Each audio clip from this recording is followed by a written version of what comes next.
Anjir, lagunya orang tua banget.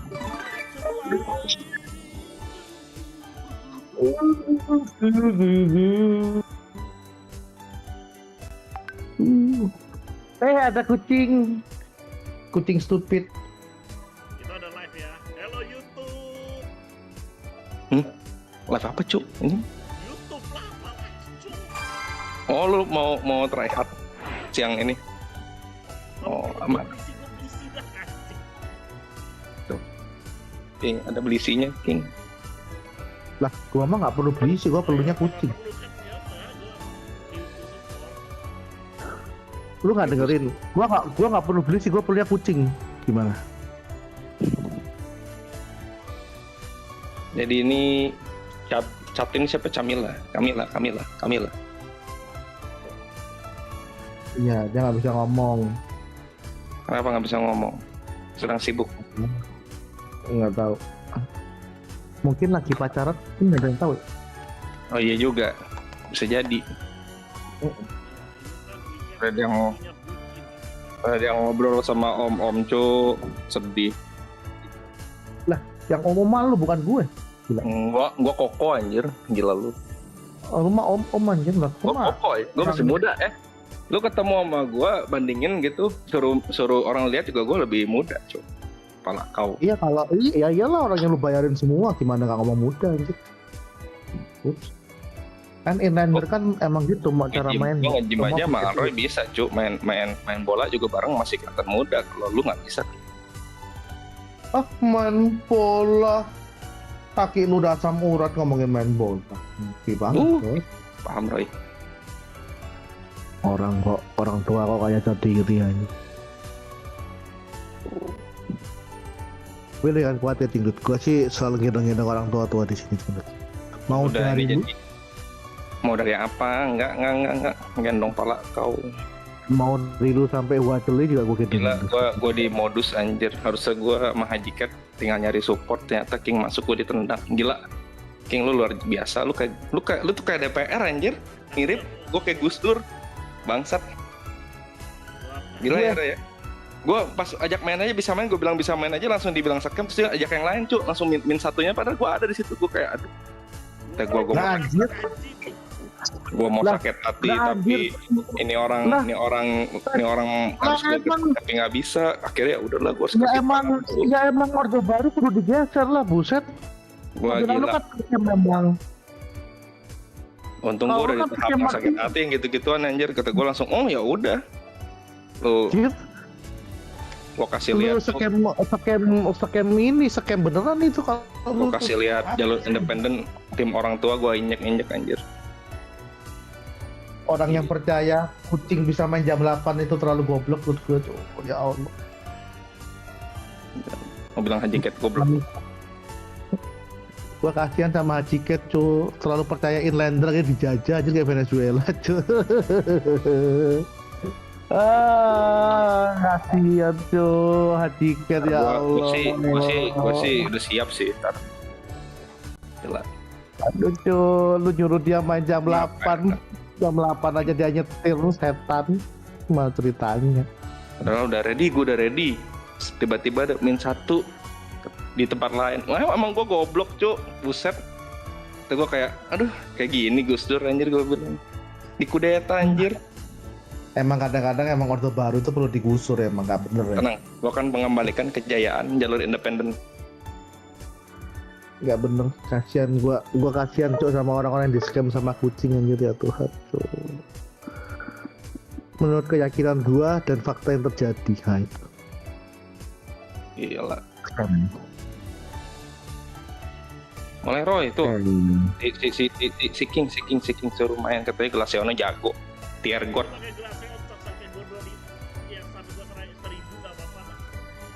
Lah, kalau bukan lu pakai Glaceon.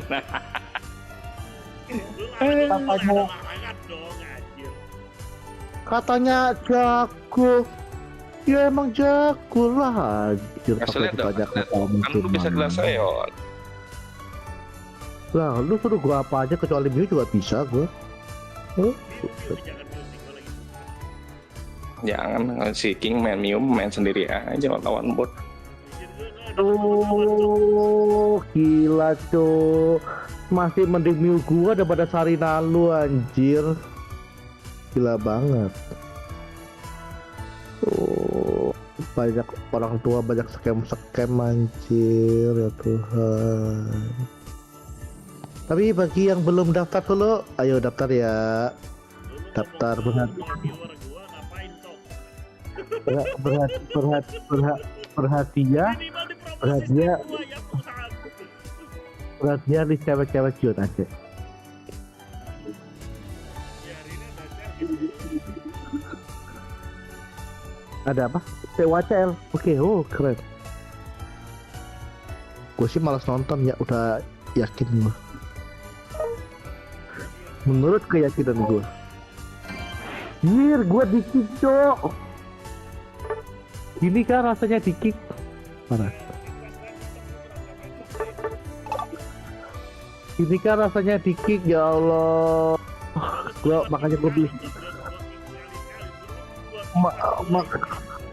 Makanya gua berasa kayak Gustur anjir. Ya Allah, ini kan perasaan Gustur guys. Dihianatin ya Allah, Pak Gustur.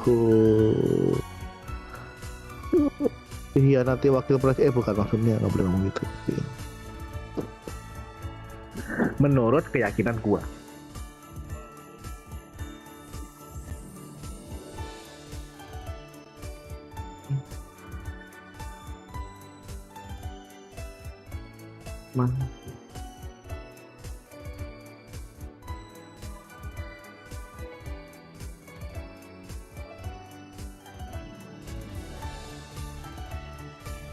Oh, lu udah call-callan sama si Odet?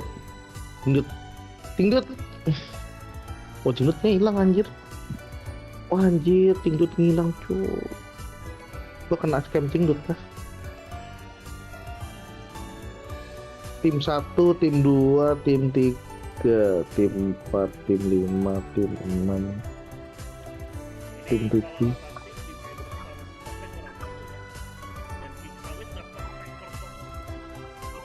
Iya emang gak masuk akal tuh kan. Biarin aja. Kita anggap yang di baru ini akan ada yang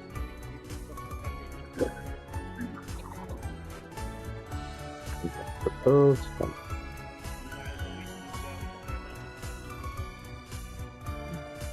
Yang penting kan tujuannya itu menang sih. Menang. Hah? 7 menit? Oh iya.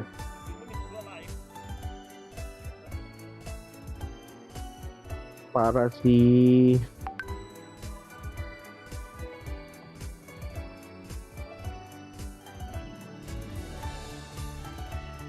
Parah si Aroy. Ajak Emma ini nggak sih Richard. Ya kalau lo tag kayaknya online deh. Kalau nunggu king sawit mah jam 1-an dia. Kalau duo lu pasti dapat, duo trio lebih dapat Roy daripada solo. Kalau solo lu susah. Tapi lebih dapat, lu kayak ngulang-ngulang 3-4 kali lu dapat. Kalau duo trio, kalau solo lu bisa 10 menit beneran. Lu udah call-callan sama Odet ya? Udah, tadi dia call gue suka ya nggak ada yang nggak ada problem sih. Ya udah kan, gue juga kan menurut keyakinan gue dan gue lupa ya. Jadi udah beres dong. Udah gue nggak ada ini. Gue cuman lupa, gue pikir kayak itu udah lewat event pasti udah ngasih gitu. Kalau ada kan gue bilang, kalau ada. Iya, kan menurut keyakinan lu ya. Iya, kalau ada syukur-syukur kan siapa tahu ada, kan udah nggak tahu. Kalau ada kan lumayan. Soalnya singkat gue nggak ada. Gue inget banget. Pernah ada, cuman udah berkasih. Nunggu lupa emang. Iya, itu tahun lalu. Itu tahun lalu, awal-awal tahun bahkan itu. Gue inget banget itu buat turnamen apa gitu. Abis itu lu ngomong sendiri. Dia bilang ya udah lu ambil aja, ya udah. Singkat gue gitu, makanya kan gue tadi tanya menurut keyakinan lu bukan nih. Nah, oh iya. Aman. Menurut keyakinan kucing. Sekarang orang yang ngomong gitu dilaporin polisi cuy. ah, cingdut, keyakinan mulu urusan. Udah anjir lagi share lagi live masih aja di bawah Mau main nggak, kayak cut.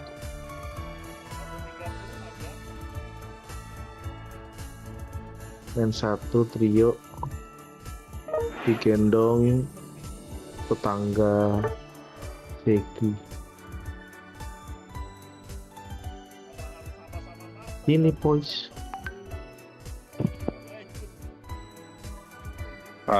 Lu ajaknya master 1 tapi sama aja.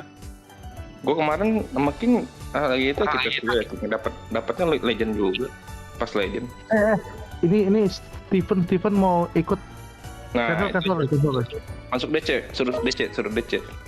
Bilang live, lu masuk live gitu, Koko Steven.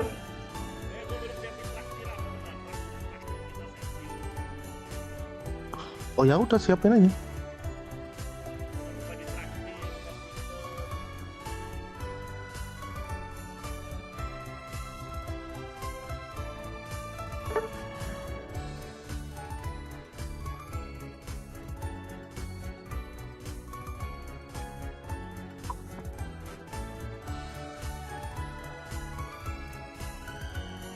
Anjir, nama nickname dia Mr. Sun Wukong anjir, goblok. Tadi trio 2 master 1 legend lawannya 3 legend bang. Bodoh amat soal itu yang penting ketemunya bang. Tapi terima kasih informasinya. Siapa tuh cewek bukan. Cowok pasti. Aduh, viewernya Aroy cowok semua anjir, ya Allah.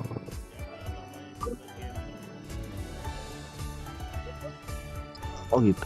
Halo, selamat. Mau kita kasih kabar gembira nggak? Kabar gembira? Mau nggak? Ada kabar menyenangkan apa hari ini? Lu masuk live streamingnya Om Aroy. Wow. Jadi nggak boleh ngomong aneh-aneh. Boleh, lu boleh ngomong aneh-aneh kok aman. Boleh, Lu ngomong semau lu aja. Lu bilang beban kayak lu mau bilang segala macam. Soalnya yang nonton minimal 2 orang sih. Oh, Aman aja Regi, aman. Kan apapun yang lu omongin kan ini menurut keyakinan lu. Iya, enak. wah betul. Betul. Jadi nanti kalau misalkan ada serangan Fajar sih. Nggak pede ah main orang gitu lah, takut. Kenapa Lu kalau pede main aja. Pede aja. Paling kalau kalah di-kick sama Aroy. Itu kata Aroy. Enggak. Itu kan gelas seonnya kan katanya ada king. Nah ini mulai ada desersi kayak gini nih. Oleh lu attacker ya bener, king mid laner. Loh, Om Regi kalau mau pakai all-rounder aman aja Om. Iya, jangan terbebani, tenang aja. Kalah bareng, menang bareng. Aman. Gua soalnya mau pakai ini nih. Nah, gitu. Pakai siapa dia?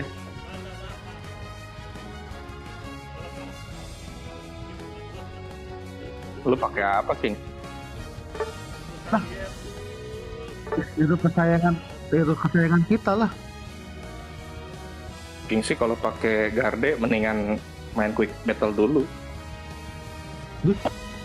Gila.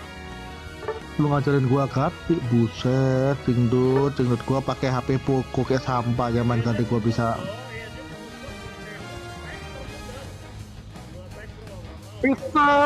Speedster Roy, kasih paham Roy.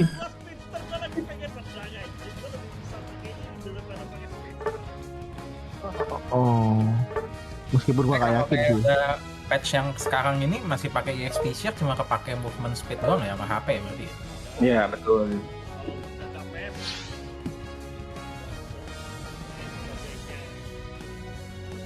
Sama lo kalau sama support lo kalau ini levelnya jadi bisa kedongkrak. Biasanya lo main Alfred main apa kan levelnya kecil tuh, tapi nggak gitu kepake sih. Yang nggak pakai kan udah rata semua kan jadinya. Ya nggak terlalu kepake. Nah, ini Pokefun. Kirimnya apa nih? Coba Roy Regi. Aduh cu, desi 2 ya anjing. Aduh cu, desi 2 ya Tuhan.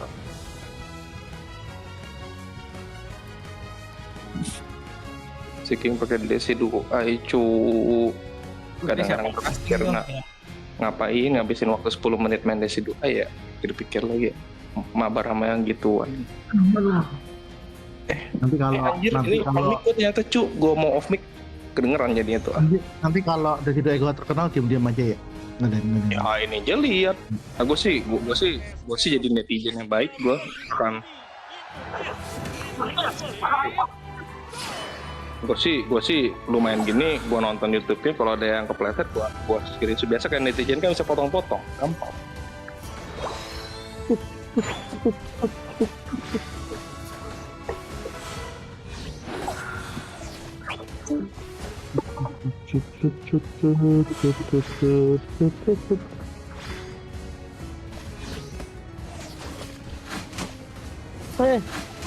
Oke. Atas siapa atas? Gua Nggak lawannya Lucario sama nah. Wah, mending gua bawa kalau gitu.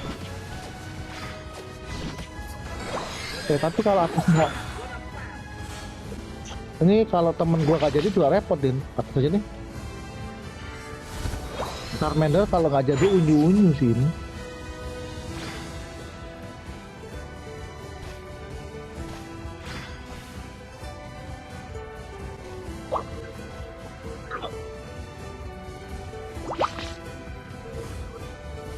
Yuk kita mulai. Wajib. Pon.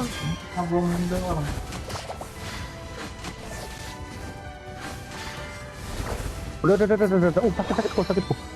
Wow. Sakit. Dia nyembur dia.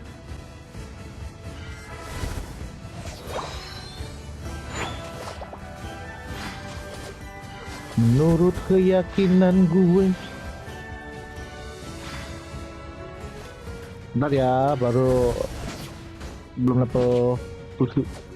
Gak guna kalau belum dapet tusuk. Candang gua kan masih di sini nih. Iya. Lagi. Butuh.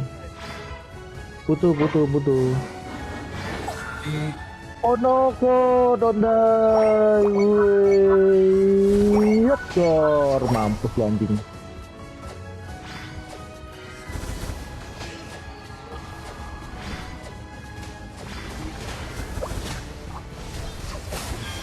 Wih, aku.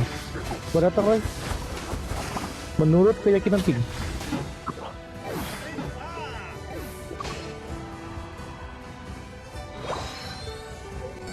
Oh, gua ke bawah ya.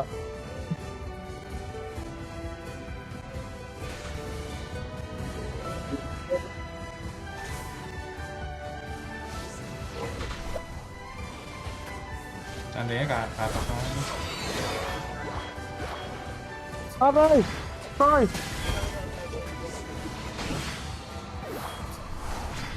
Jauh di lubuk hatiku. Hati-hati aku.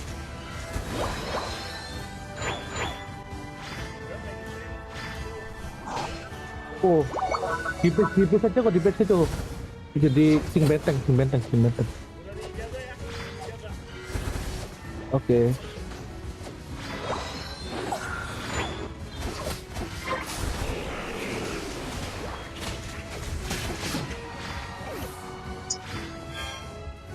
Maju deh. Lu skill gua tembak.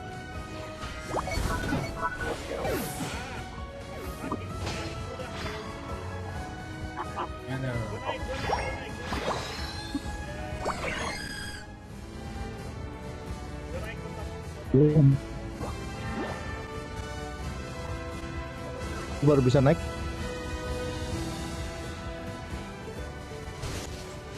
Bawah Gyarados. Dipes aja, dipes. Garus masih di bawah, aman.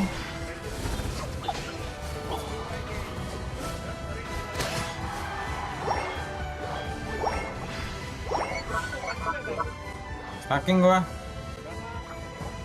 Baru 3. Ini biarin aja aku masukin.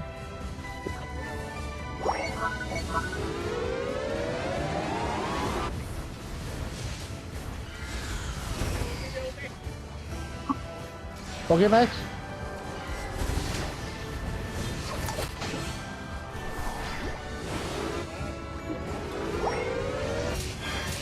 Oh, gua unit. Coba.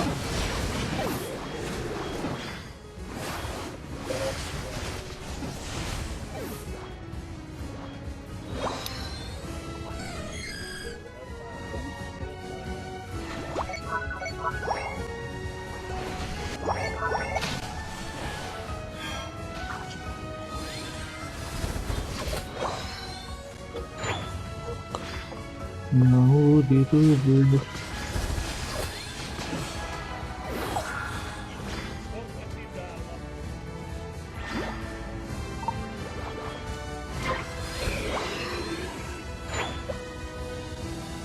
Yo, bawah, semua bawah. All in. Defender. Ini gua tembak-tembakin doang nih. Baby boss! Lihat gua.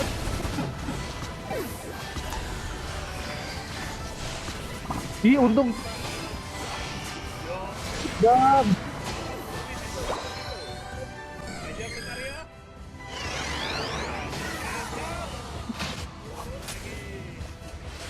Tadi.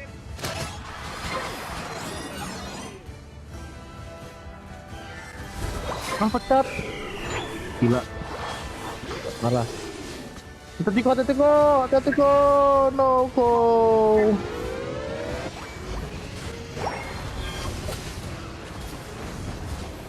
Bang. Aduh, sakit.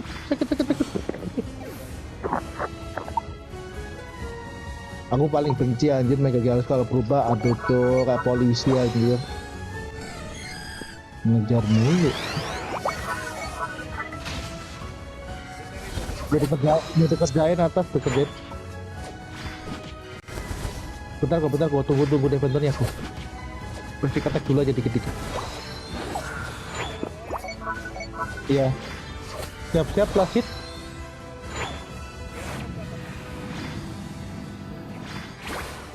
Aku datang. Gak bisa. Delpoknya dulu yang matiin. Aman tuh.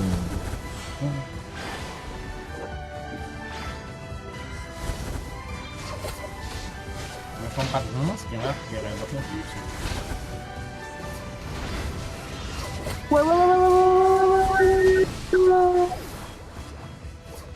Mampus tuh anjing.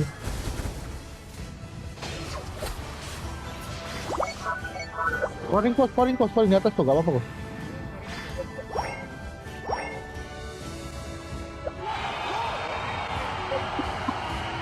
Ya boleh.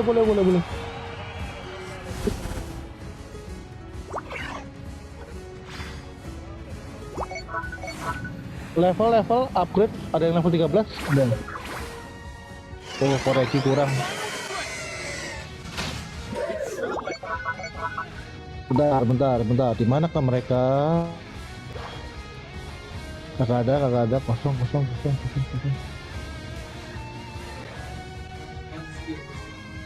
Kok ambil kok ini kok 13 kok sini.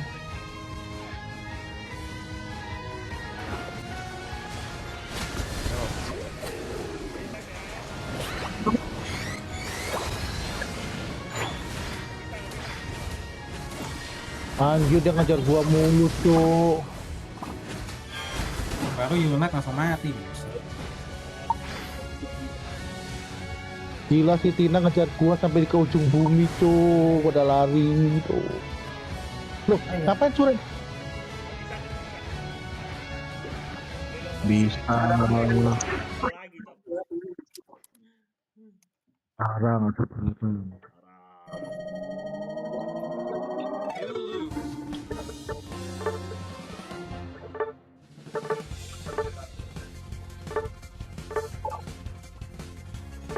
Let's go lagi. Badannya kurang lawan Depok, nggak bisa, nggak ada yang makan Depok ya soalnya.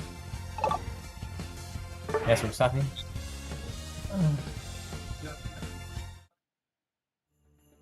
Bisa. Tadi soalnya si itunya pinter, si siapa tuh? Ikan lelenya dari tengah dia unit sampai ke belakang banget, goblok. Durasinya jauh ya. Durasi dia. Iya jauh banget. Gua udah posisi paling belakang loh itu. Kurang belakang apa coba?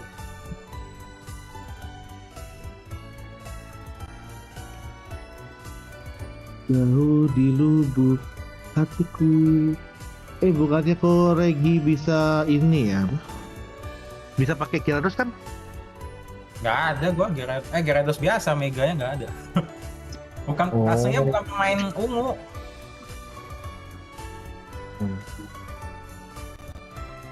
Bentar, hero apa ya gampang deh. Metagross bisa nggak ada? Paling suka Metagross sebetulnya. Metagross bisa kan? Bisa Metagross. Oke, Metagross aja. Karena kalau Gampang Metagross kan unit lu kan bisa nyampe ke belakang kan? Bisa. Tinggal arahin ke belakang. Oke. Tadi kita juga punya defendernya juga kayak unit 3 tadi. Harusnya kalau udah di burst gitu unit dong, bang. Ke force class. Oh, cancel dulu dong. Cancel kalau bisa. Udah cancel. Jauh di lubuk hatiku tercipta beban untukmu.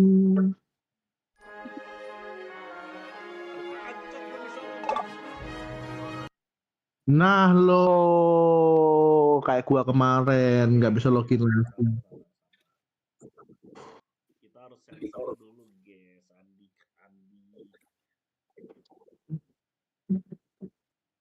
Emang kenapa disensor? Emang ada yang mau akunnya?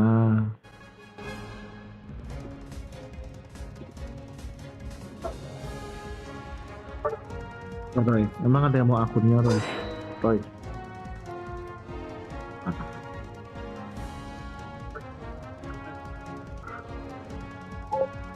Ini Miraidon Cina udah nggak ada lagi ya skinnya ya? Gue mau beli anjir. Oh iya, aku mau coba Miraidon Cina, bro. Miraidon Cina, no.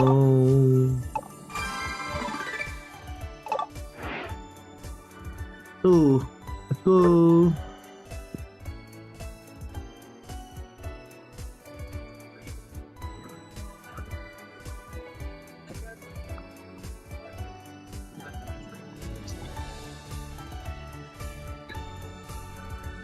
Jauh di lubuk hati Aroy yang mencari cewek-cewek juan anjay.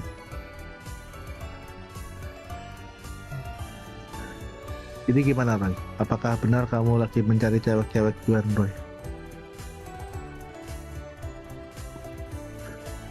Pokemon Unit Asia Champions League 2026 Season League akan dilanjutkan di siang hari ini.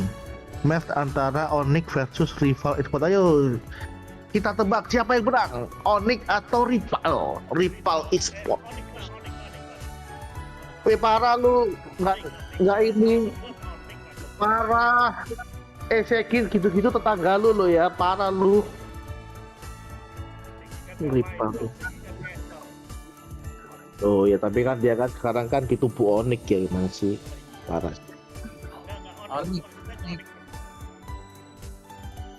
Rival Export enggak, Rival Export ini benar. Oh, Rival Export ini Singapura ya guys ya. Oh, gua tuh MYS. Oh, MYS. Tuh, Foxy dong. Tapi yang pemain yang dari alter ego kemarin kan defendernya pindah kan ke Anjir, alter ego bukan orang Taiwan semua ya? iya kan, enggak kan Taiwan campur Singapura dia. Oh, Di Singbi? Singapura. Singbi Oh iya Taiwan. betul, betul. Gila Bang Reki, kamu merhatiin banget. Aku aja gak kepikiran kalau Singapura coba dong gue tahu aja. Gue demen ngikutin kayak gini, kayak Mobile Legends juga gue ngikutin. Player transfer gitu-gitu. Bang Reki mau milih dulu. Nanti aja terakhir-terakhir apa? Lu jadi metagross aja ya. Iya. Badan. Lu mau jadi orang yang baik dan benar gak Bang Reki? Mau apa, jadi samsak gitu? Jadi tak. Mau gue ngapain? Betul. Bisa gitu ngomongnya aja. Astaga, Bang Reki. Build-nya biasa ini nggak tahu nih, bener ya? Bener, tapi lu nggak perlu pakai full heal, pakai HP. Mati nggak tuh kena stun? Lu mainin ininya, heal satunya. Ini Heal satu itu kan masih pakai yang magnet rise sama jangan. Lu main sustain aja. Yang dia lari tuh dia apa tuh yang muter itu loh. Gua lupa namanya apa sih. Terobol. Ah iya. Gue biasa main yang satu lagi soalnya lebih itu kan ada healnya kan lebih kuat biasanya. Coba aja yang itu menjadi sustain. Oh ya. Soalnya magnet rise itu kayak nggak tahu ngejarnya susah ya. Iya, soalnya kalau lawan lu nanti banyakan yang di belakang, lu susah. Kalau yang itu kan lu bisa poking tuh, muter mundur. Nanti kalau tiba-tiba kepleset baru unit masuk gitu. Sebenarnya teorinya gampang sih, cuman memang tapi menurut keyakinan gua sih Om Reki sanggup sih. Insya Allah menurut keyakinan semua orang. Tapi yang jelas gua akan yakin. Kalau jago kayak tadi si baby boss gitu, aduh. Hati, jangan ngomong kepleset, bahaya sih. Tapi ini harusnya kuning gak sih? Harusnya kuning. Harusnya iya, karena lawan Jepang. Mau kuning kek, mau biru kek, menang ini. Menang nih. Iya kuning dong, bener goblok. Udah gitu dia mid lane lagi, stupid banget.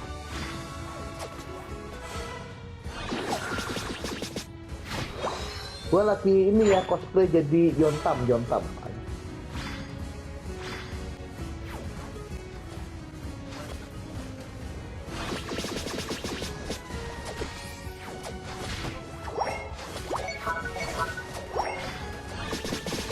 Terus, nih dia mau mati bos.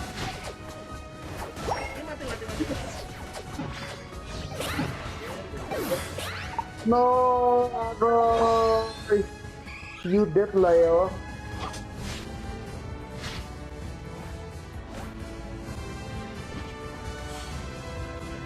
Ya Allah, lasik orang Jepang goblok banget ya.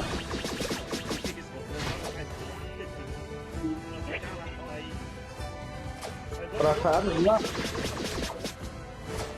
Ya, gak dapat lagi dia. Orang Jepang kalah sama yang dijajah tuh, gak masuk akal lagi.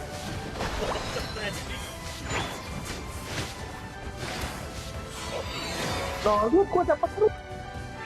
Gua bantu si Om Regi dulu ya di atas ya, sebentar ya, masih ya, sebentar ya. Cangmeng lainnya ke tengah.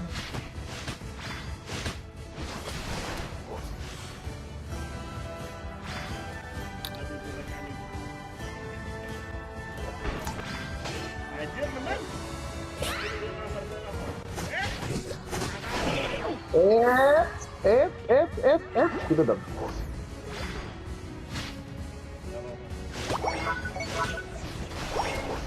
Kasih air kolam, Roy. Kasih air kolam, Roy.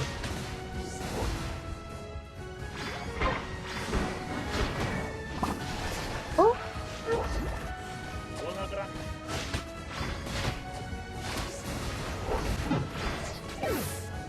Cing, wih sakit banget. Iya kan? Ayo, berjuang. Ayo, lompat. Tar. Sabar ya.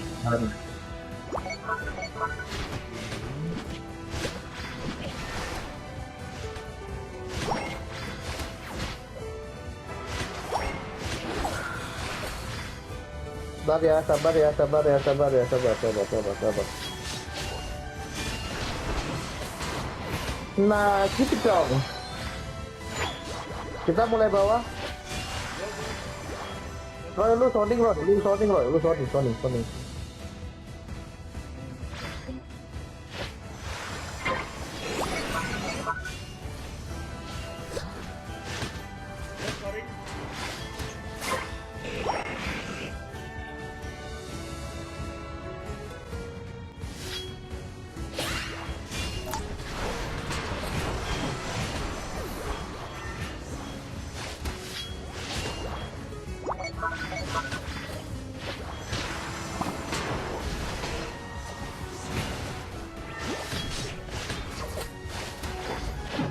Ya, abis metong.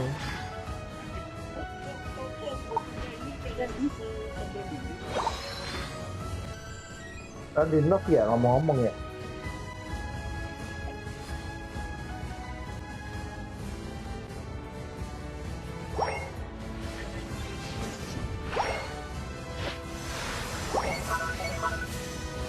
Bawah dipus.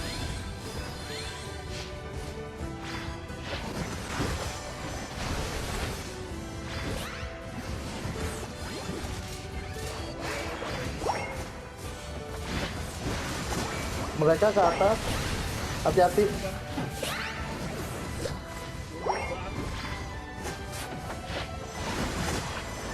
Gua datang. Nice.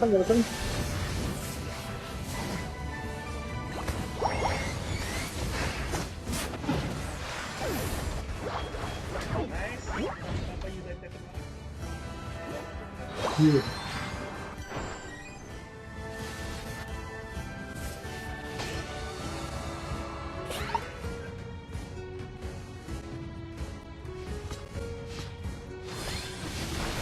Depan. Mulai. Mereka main satu tuh.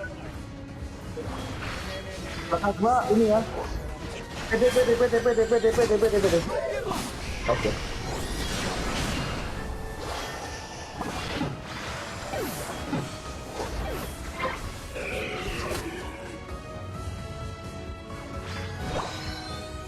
Uji.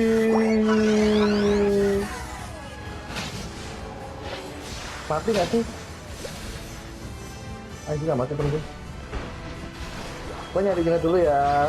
Oke, siap.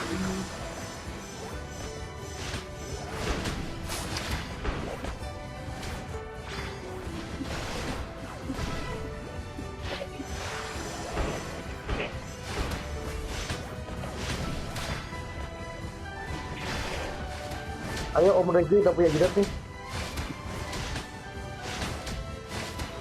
Terus Om, kita ke bawah Om.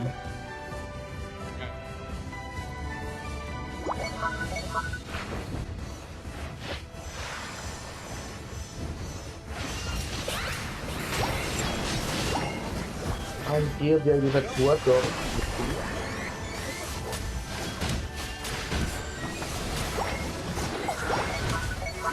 Sekarang Q1 Om, Q1. Oh, nice.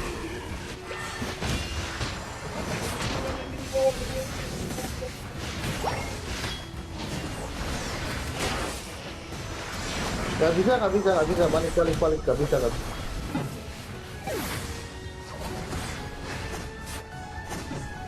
Udah keluar dua.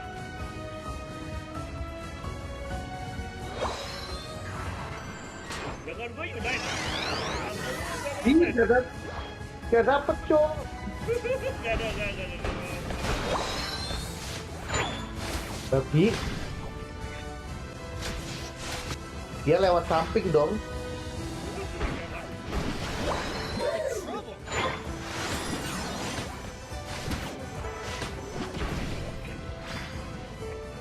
Mending kita keluarin di bawah. Rame.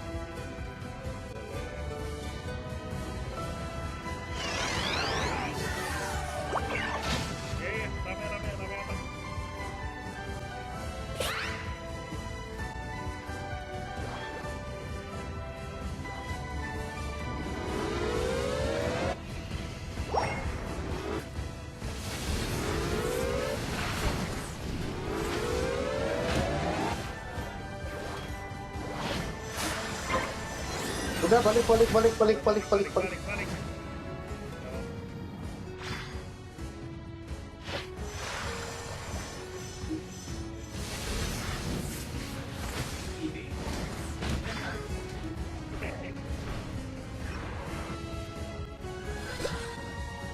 Hati-hati sama blastonya.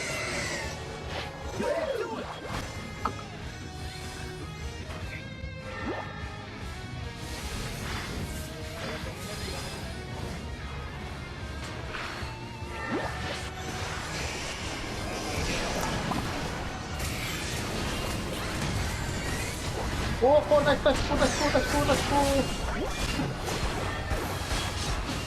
ini tiga. Kok kan ada yang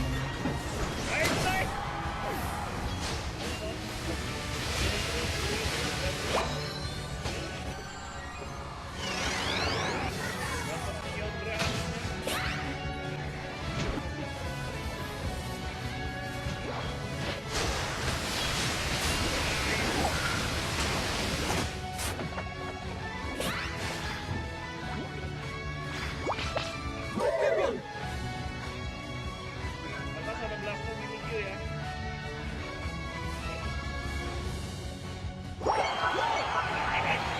Atas ada dua.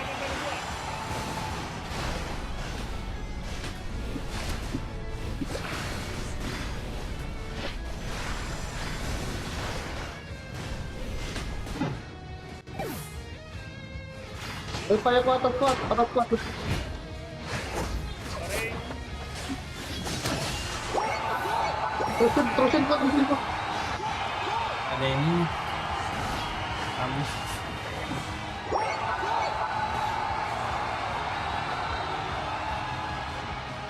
Kita 200.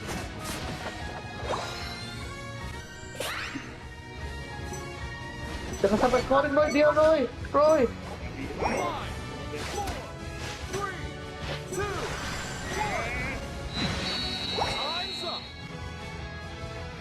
Menang deng ini rasanya. Menang deng ini. Nggak tahu. Oh ya menang. Oh, menang dong. 40 yang bikin menang. Cok. Menang dong. 40 yang bikin Menang dong. Kocak anjir menang. What the hell?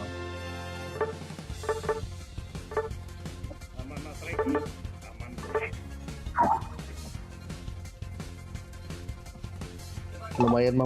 Lumayan membuat panik ya.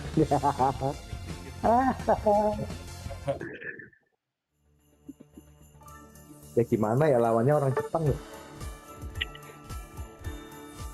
Tapi kalau orang Jepang masih kalah sama yang dijajah, waduh. Bus. Tapi Mas Reki kenapa suaranya mirip Ryan ya? Ada nih. Iya, apakah ini suara-suara Inlander? Astaga.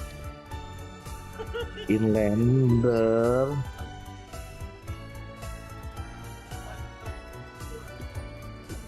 Cuy.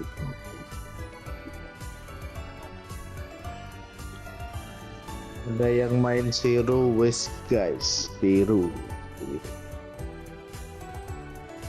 Ini lama-lama gue nyari ini nih apa? Nyari 5 tak kayaknya ya. Seru nih ya, 5S. Gue lagi nyari bintang. Ngapain nyari bintang? Kan ada joki.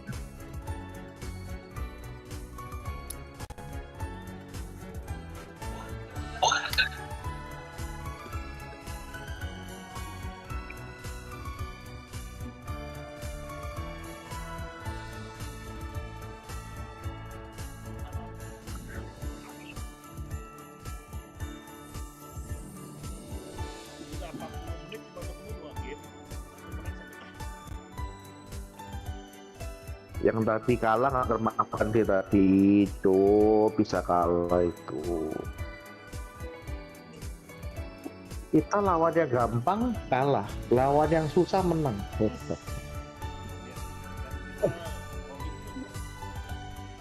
gitu. Kasih poin untuk yang gampang.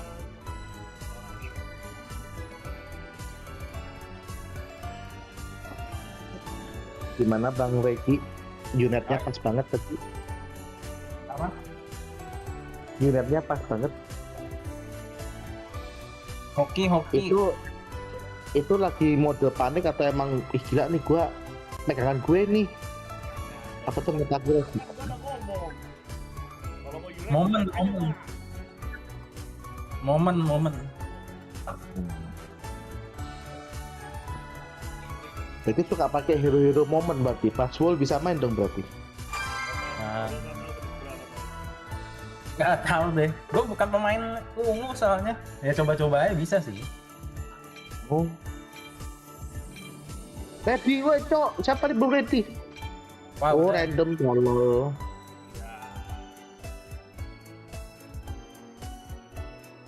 Soalnya kata awal katanya kita dilarang kalah dari ormas-ormas gitu. Iya kan Roy? Kalau dilarang kalah game 1 gua udah toxic dong, logikanya gimana? Ya kan lu toksiknya di WA, lu ngechat-ngechat gue.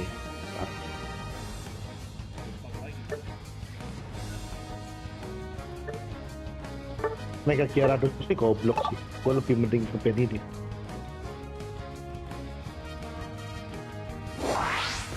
No, Glaceon gua di band. Why do you love me? Oh Roy, lu pakai ini Roy. Yang pasti yakin menang Roy. Ah boleh. Meskipun gua gak yakin sih lu bisa menang pakai itu. Nah. Ada yang mau pakai Pakai Defender Roy. Defender. Lu mau menang apa enggak sih lu? Lu jangan ngadi-ngadi kayak Haji Cat lu. Cat.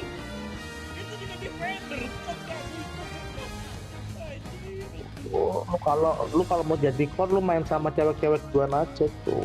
ada cewek-cewek juga. apa ya? Lu pakai apa ya? Tapi kebetulan yang ngajakin gua main Oh boleh loh itu lagi. Itu boleh banget sih nanti pakai Metagross. Boleh.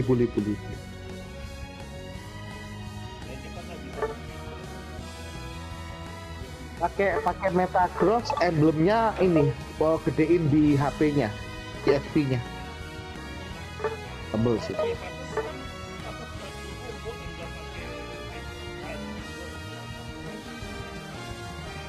Walau. Oh, Roy. Lord Adrian anjir. Malah info Pikachu goblok. Ya, Om Reki satu line sama Pikachu. Babi. Itu pun kalau Pikachu udah naik. Pikachu kan ke bawah. Gue takutnya dia begitu level 4 udahan dia habis itu ke bawah. Nah itu goblok sih.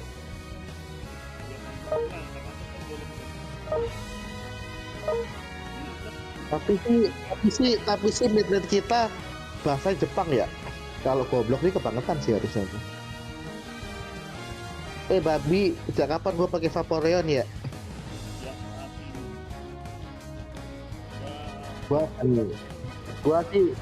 Gua sih ditakdirkan untuk gendong-gendong Wattley dan pemilik list cewek-cewek dia. Ini gitu sih. Gue masih nggak terima nih Decidueye gue kalah. Aneh soalnya. Woi Miril tuh namanya. Miril Mik.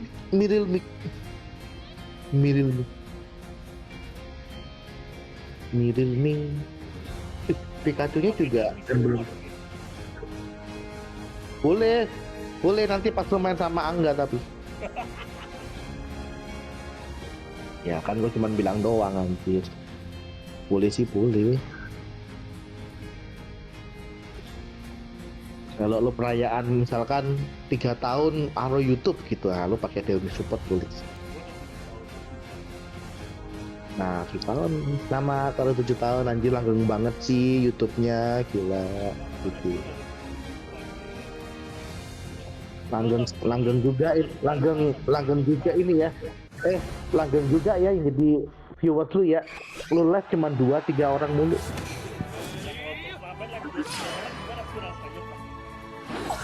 Astaga, gara-gara apip kah parah sih?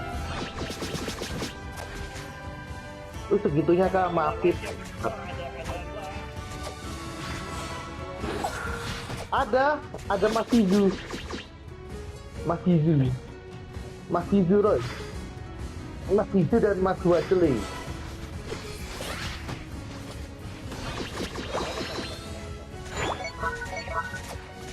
Terus, wah ini kayak bisa, Roy.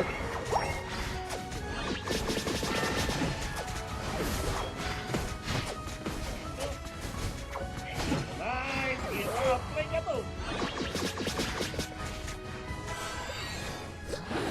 Ya ada gila, ambil potion dulu, anjing. Ya, gua mati ya. Gua mati ya. Lu lihat temen gua darah. Itu namanya kan ini apa? Temen gua darah udah sekarang belum coba skor, guys.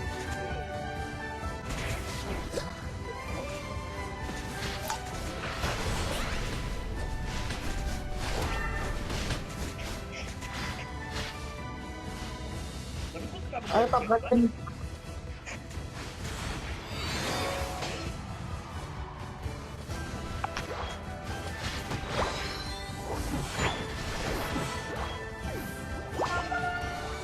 Gua bisa kabur. Gua mana berin. Bukan, gua nyuruh lu makin. Gua balik dulu.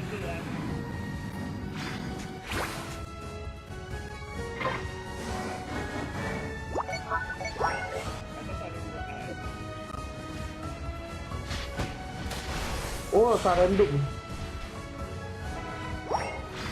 No.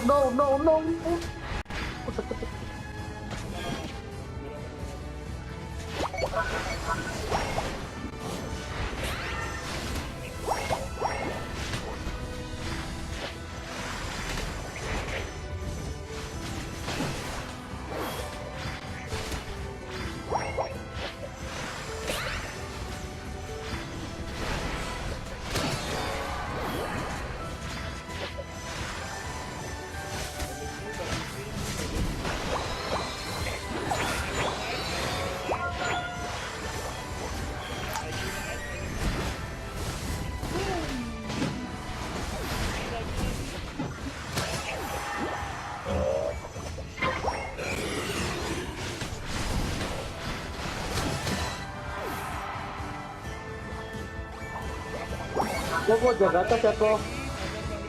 Jaga atas kok. Kalau gitu mulai aja.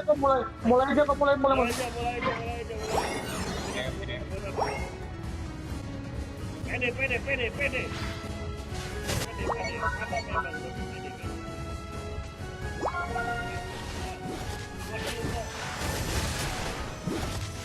Dikasih sama ekor lagi tekan.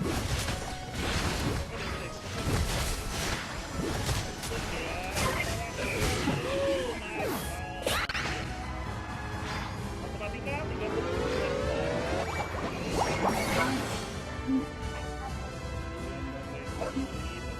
Temen gua kenapa maju ya,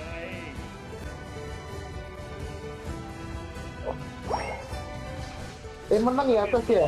Gua mau yayasan.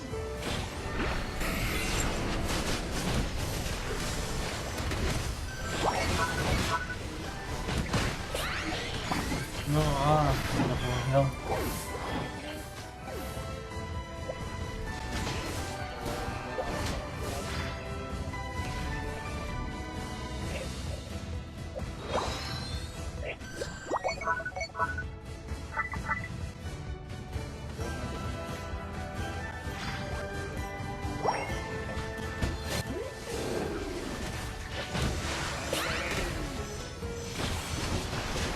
Selamat lagi.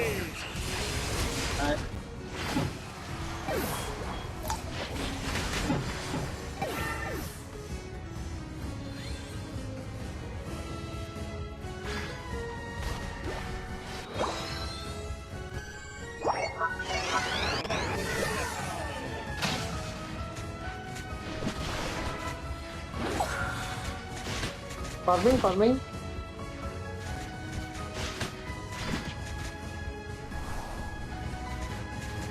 Oh ya, teman gue scoring mas. Scoring di atas tuh.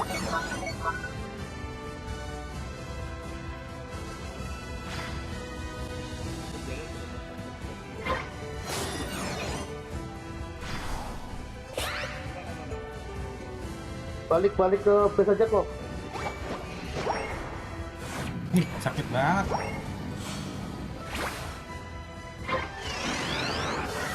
Nggak sangat tuh, SPM-nya sakit amat. Dia pakai yang masih.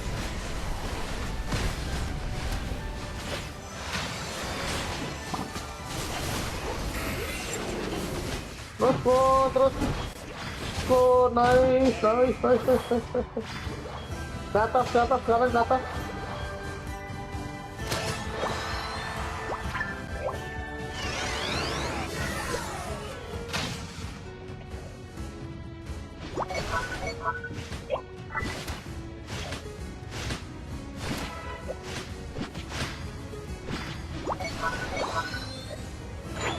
Lagi rock ya. Nggak dapat dong.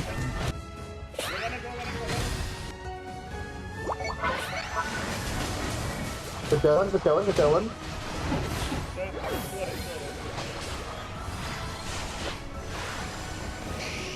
Oh.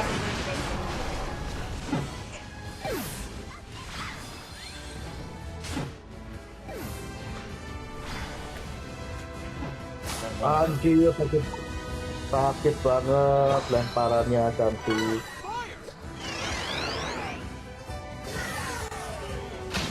Darah putihnya banyak banget ya nih ya.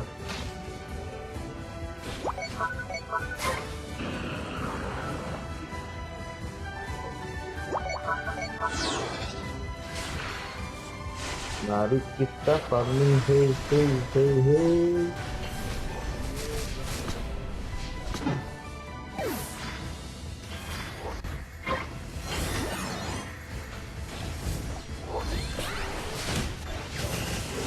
Buat di donat anjir. Ya makan. Dapat banyak tuh kok. Berapa? Dapat 3.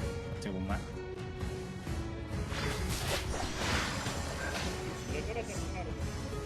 Sarenanya udah junat ya. Gua aman nih harusnya nih.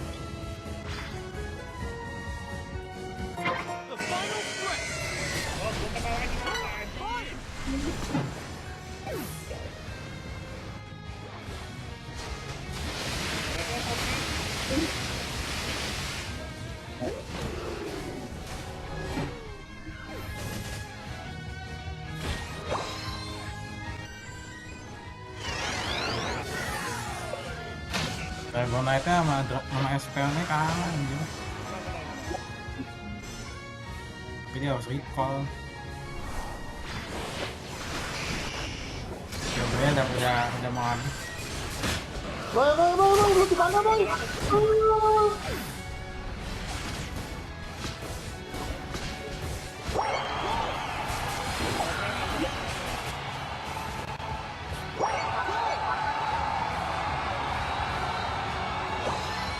Gila, begitu lo ngelewatin si itu punya Roy, si tadi saatnya langsung meluncur ke gue dengan enak anjir.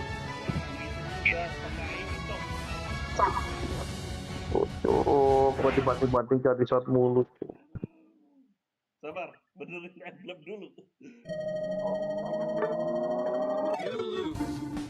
Astaga, midlane-nya 47.000. Ini fix juga goblok juga sih ini. Gue inget di mid-nya tuh. Tidak amanah mid-nya. Bentar, gue benerin emblem dulu.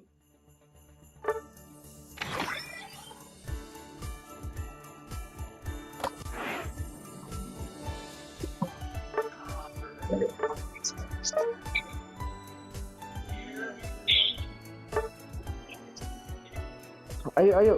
Kita harus menang sebelum jam makan siang. Jam 1 mulai nih ACL nih. Onyx.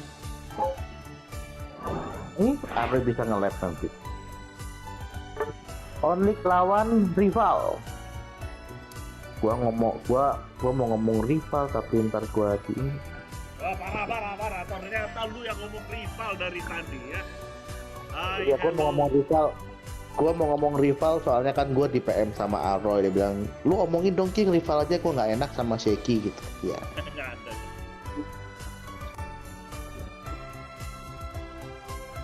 Gua mah selalu membantu temen gue sih. Kalau gue nanti berseberangan sama Sheki kan gue nggak enak kan, kan kita tetangga. Main sama siapa sih? Soalnya terakhir kali open mobile yang ada saya kena troll. Ada orang yang nge-troll. Siapa tuh yang jadi disable ayah? Nggak tahu kalau itu duit atau tidak. Astaga.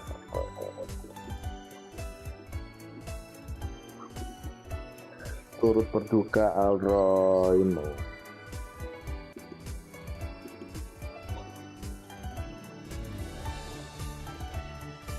Kenapa? Dapat. Yuk. Last game sebelum yakin menang nih, yakin menang. Menurut keyakinan gua ini menang. Tapi kalau nggak ready ya gimana mau menang ini? Oi, bangsat.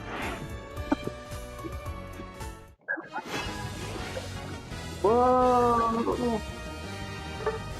Saatnya nggak sih keyakinan ini. Oh iya. Iya, apa jadi berisi?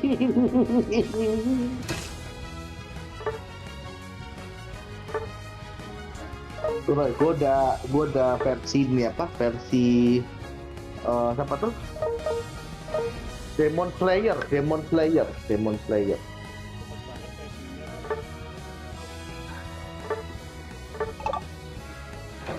Siapa pensi? Apa tuh pensi? On.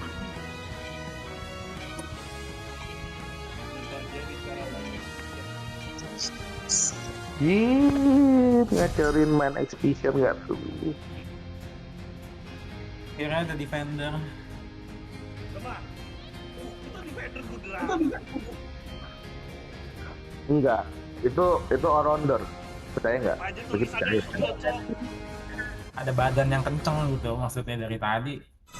Nggak ada badan kenceng. Ya gitu ya. Iya, keren tuh lepek.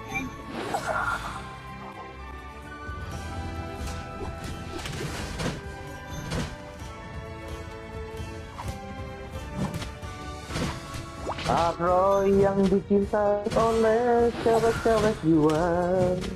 Ambil. Sama gue tiket, Pak. Nah, gue mau stacking.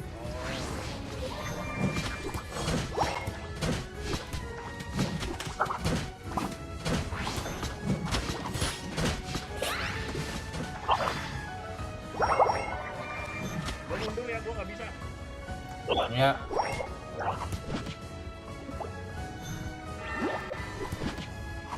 Menurut keyakinan gue,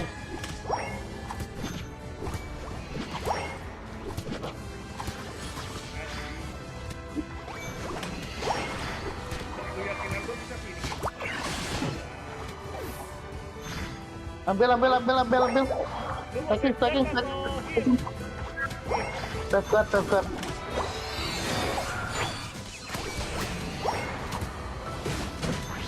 Tarik ke belakang.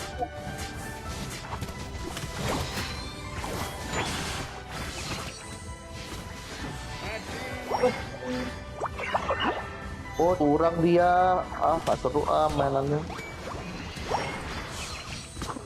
Roy tahan ya, Roy tahan. Oh ya udah scoring semua ya. Itu pakai apa sih itu? Oh, goal getter anjing. Enggak.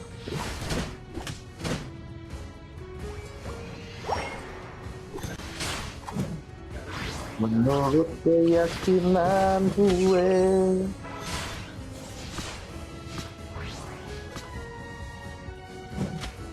Oke, gue ready. Gue bisa ke bawah nih. Yuk kita bantuin stacking ke bawah.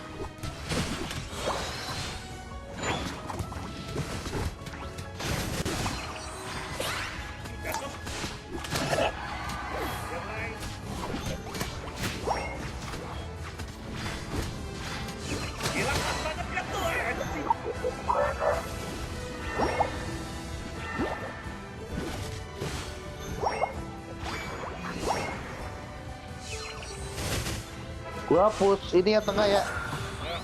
Gue temenin dulu bentar. Puas-puasin stacking aja sih Om Rick.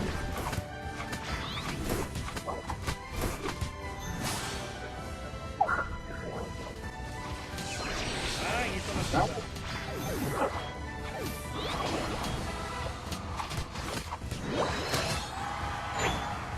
Wah 30 dulu Roy. Anjir gua dulu. Goblok. Goblok dulu.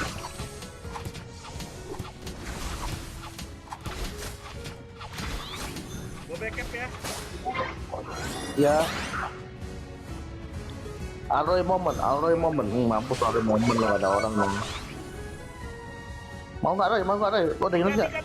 Tiga orang atas, Roy. Tiga orang bawah. Bawah, cok kacim. Ada juga cowok. Oh lu nggak ada Yunet? Oh ya udah. Gua pikir gua tadi udah perasaan lu mau nabrak gue. Tabrak aku bro. No, kenapa Ara gak menabrak aku ya Pak? Gua udah pede loh Roy. Ini mati sih mereka sih, sumpah mati sih mereka.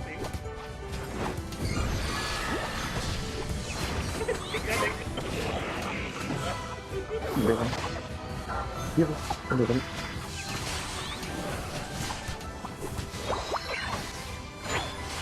Weh, kok tiba-tiba banyak orang anjir? Udah lah, Ji.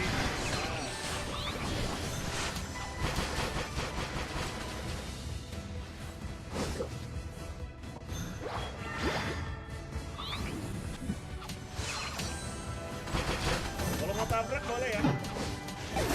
Gua mau nabrak nih Roy,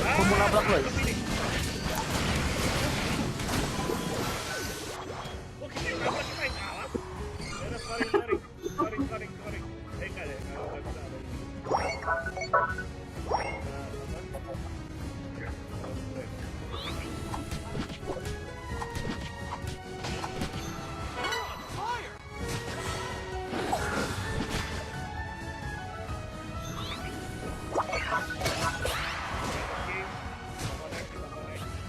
Anjir, orang nyariin gua mulu goblok.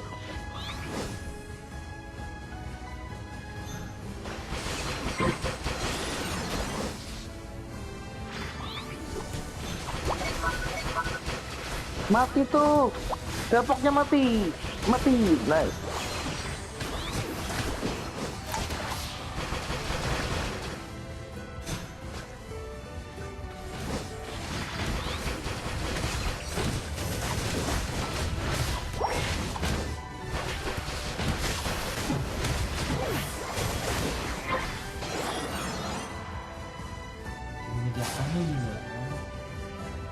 Kali. Atas 2 ya.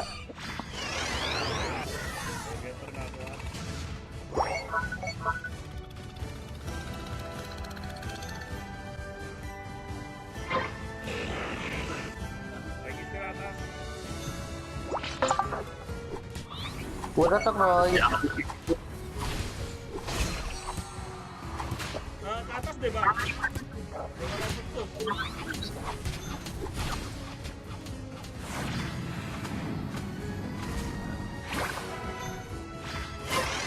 Oke. Farming.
Mau war di mana? Tadi Facebook udah lihat belum ya? Udah ya? Nggak lihat.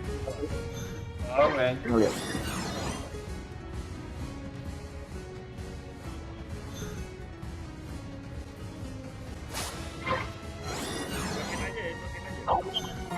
Makin aja ya, makin aja. Tracking.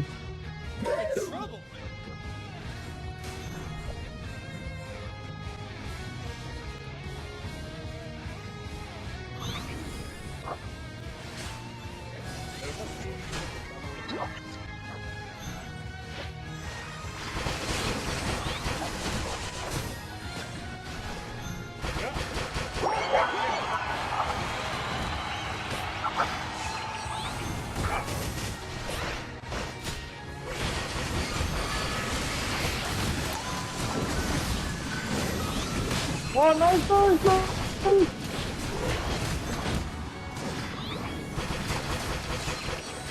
Bentar ya, gue belum hidup.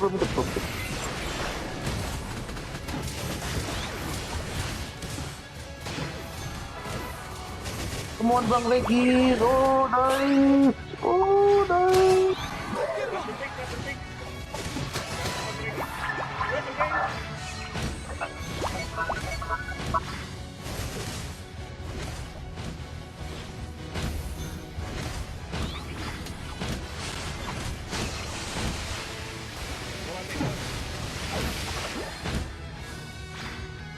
Tak, balik. Counter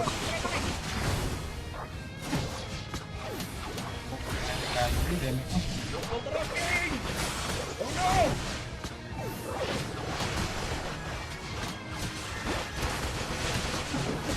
Anjir, mati gue goblok. Kita butuh 300 sih aja.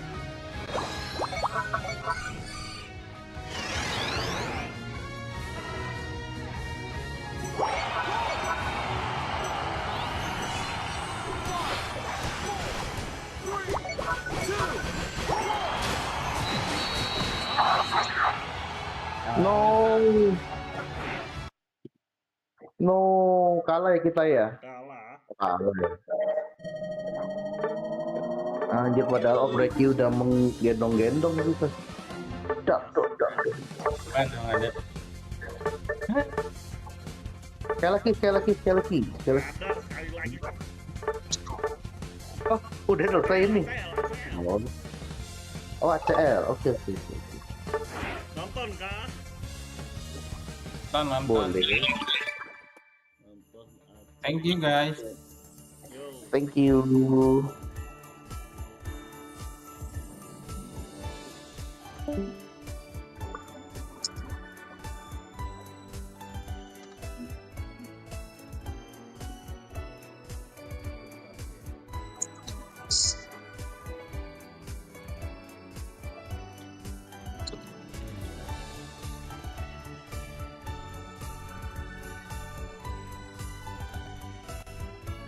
Gila, itu latihannya tebel banget. Tembok anjir. Bentar, gue mau kencing dulu.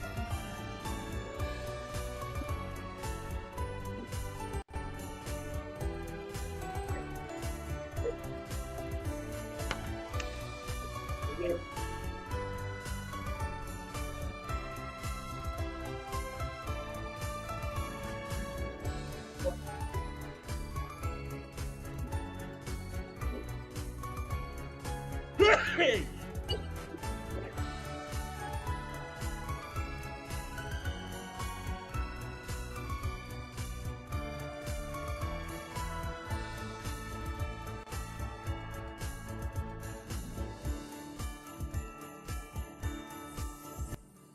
Nah.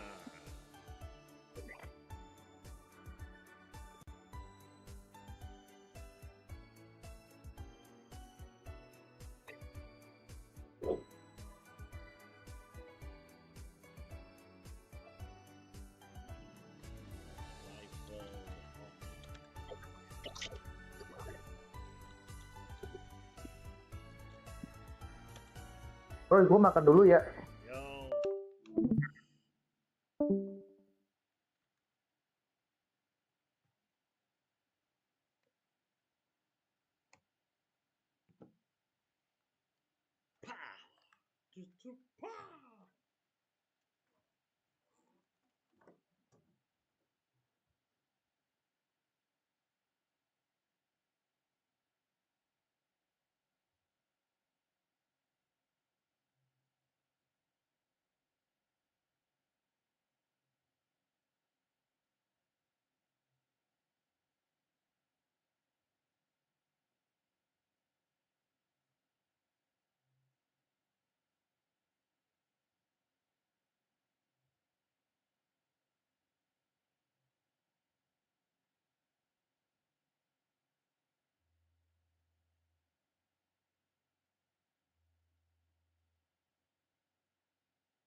Ya, kita mulai saja. 6,500 USD, third place at 5,500, fourth place at 3,500, fifth and sixth is going to be getting in 2,000 USD, seventh at 1,500, and eighth at 1,000, a total of 30,000 US dollars. Yeah, that's a huge cash that the teams will be getting when they win this whole thing in the tournament. But that doesn't mean it will be the end of their road, because they still have ACL finals. But of course, a quick update as well into our leaderboards. We have Rival Esports at 1, Onyx Rise at 2 by just a single point difference. T1 is 3rd, Full Sense at 4th, Made in Thailand at 20, Team Nemesis at 19, and 7, 8 we do have Evo Excel and FN Esports having 9 points. Yeah, they're going to have quite a difficult time here going into this tournament, especially if you're only having 9 and there's only 4 more days, including this one. Then that means you need to get in a lot of points. But here you have it, our schedule for the day. First one's going to be Rival Esports, Onyx Rise. Second one's going to be Full Sense and Made in Thailand. Match 3 is T1 and FN Esports. Match 4 is going to be Evo's FXL and Team Nemesis. And of course, moving to our round 2 and our final matches, we'll have to determine that, yet still based on the results that will happen on round number 1. Yes, and a reminder to everyone. Oh no! Oh, Oh no! Oh no! Oh, all right. So single elimination, by the way. That is what I would like to remind everyone. Yep. But different sets of prediction has happened here, JJ. Majority has Onyx, some has Rivals, some has T1, some has Made in Thailand. This is interesting. yeah, I mean, like, look at those two Filipinos. You know, it's not even like Filipino teams that they're Yeah, right. predicting for. You know, like I know, I don't know about them, but I think their Filipino card has been revoked. You know what I mean? Like, you know what I mean?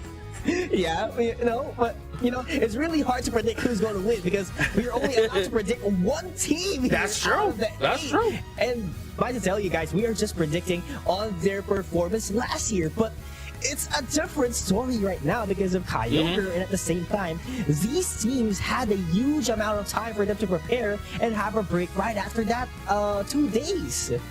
No, yeah, for sure. And at the same time, you know, like, as I mentioned, Kyogre is going to be the name of the game now, and flipping, as I mentioned earlier, may not be the best way to win a game nowadays. Absolutely. So some teams might have difficulties adapting, or some of these strategies we'll use way back November might not be effective anymore from now on if we have Kyogre on the Sky Ruins. But we'll have to look forward what they have to bring into the table because they have prepared for this for almost 2 months. Yeah, I mean, hey, practicing for 2 months is quite a long time, especially with this kind of league. You know, you'd think, and I would think as well, that maybe there might be a break, maybe a week of a break, but a month and a half almost of a break is too much of a long stretch. So definitely they have to be coming ready here.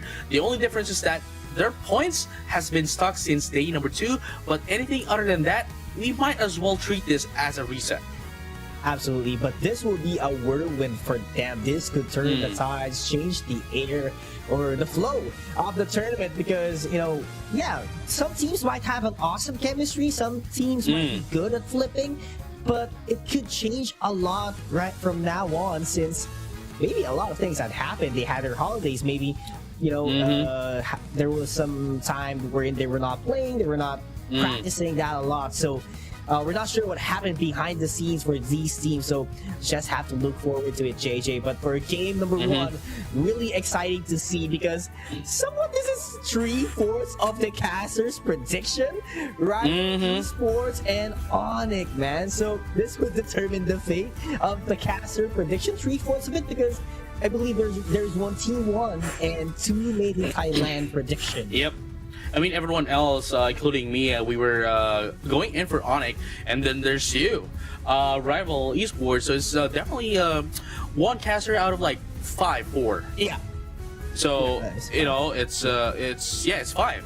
So it's really going to determine whether Yules is right or wrong all along. You know what I mean?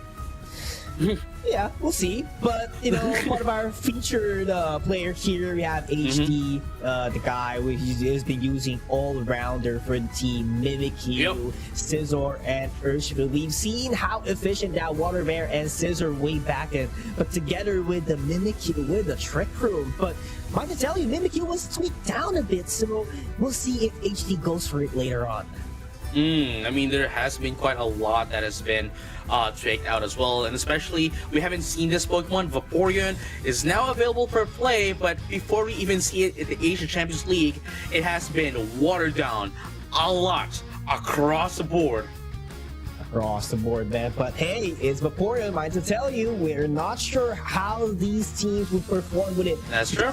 Let's head on into our draft for the very first game of the day. Hoopa taken down. I mean, there wasn't actually a tweak that happened to Hoopa, but from day number 1 and 2, we've seen how teams use Hoopa, not just them, and it was quite efficient as well. Onyx is a scary one when they use Onyx.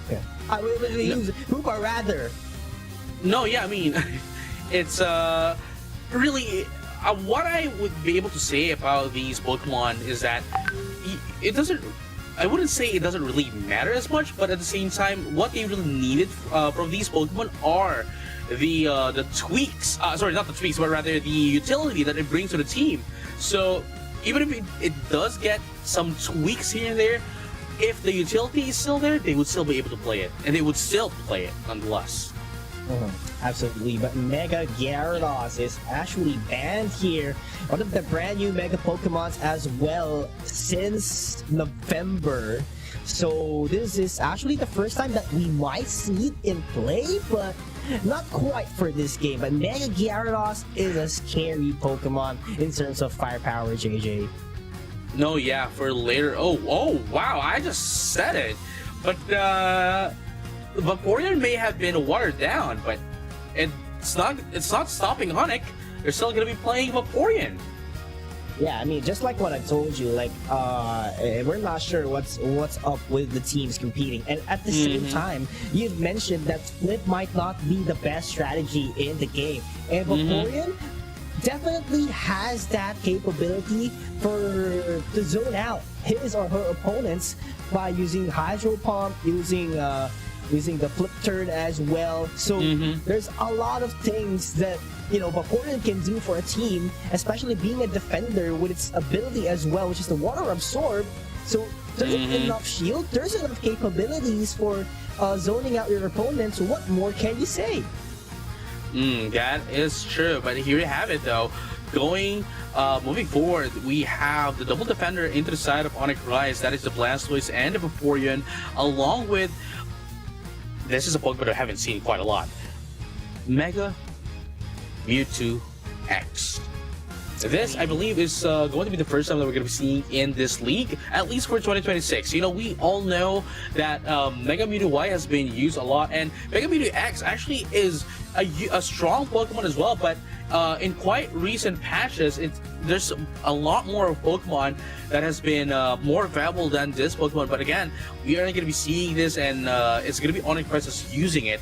Going down into Rival Esports, we have the Venusaur, the Lucario, the Blissey, the Mew, mostly of the balanced out composition, mostly normal composition. Again, comfort picks, if you would say that, going into the side of Rival Esports, especially with Yang, of course, with the Venusaur rather, and the Blissey, but into Onyx Rise. What do you say about this? I think they are... It's really hard to tell at the moment. It's not too tanky, but at the same time, they do not have the firepower to last longer. What's your opinion on this for Onyx Rise?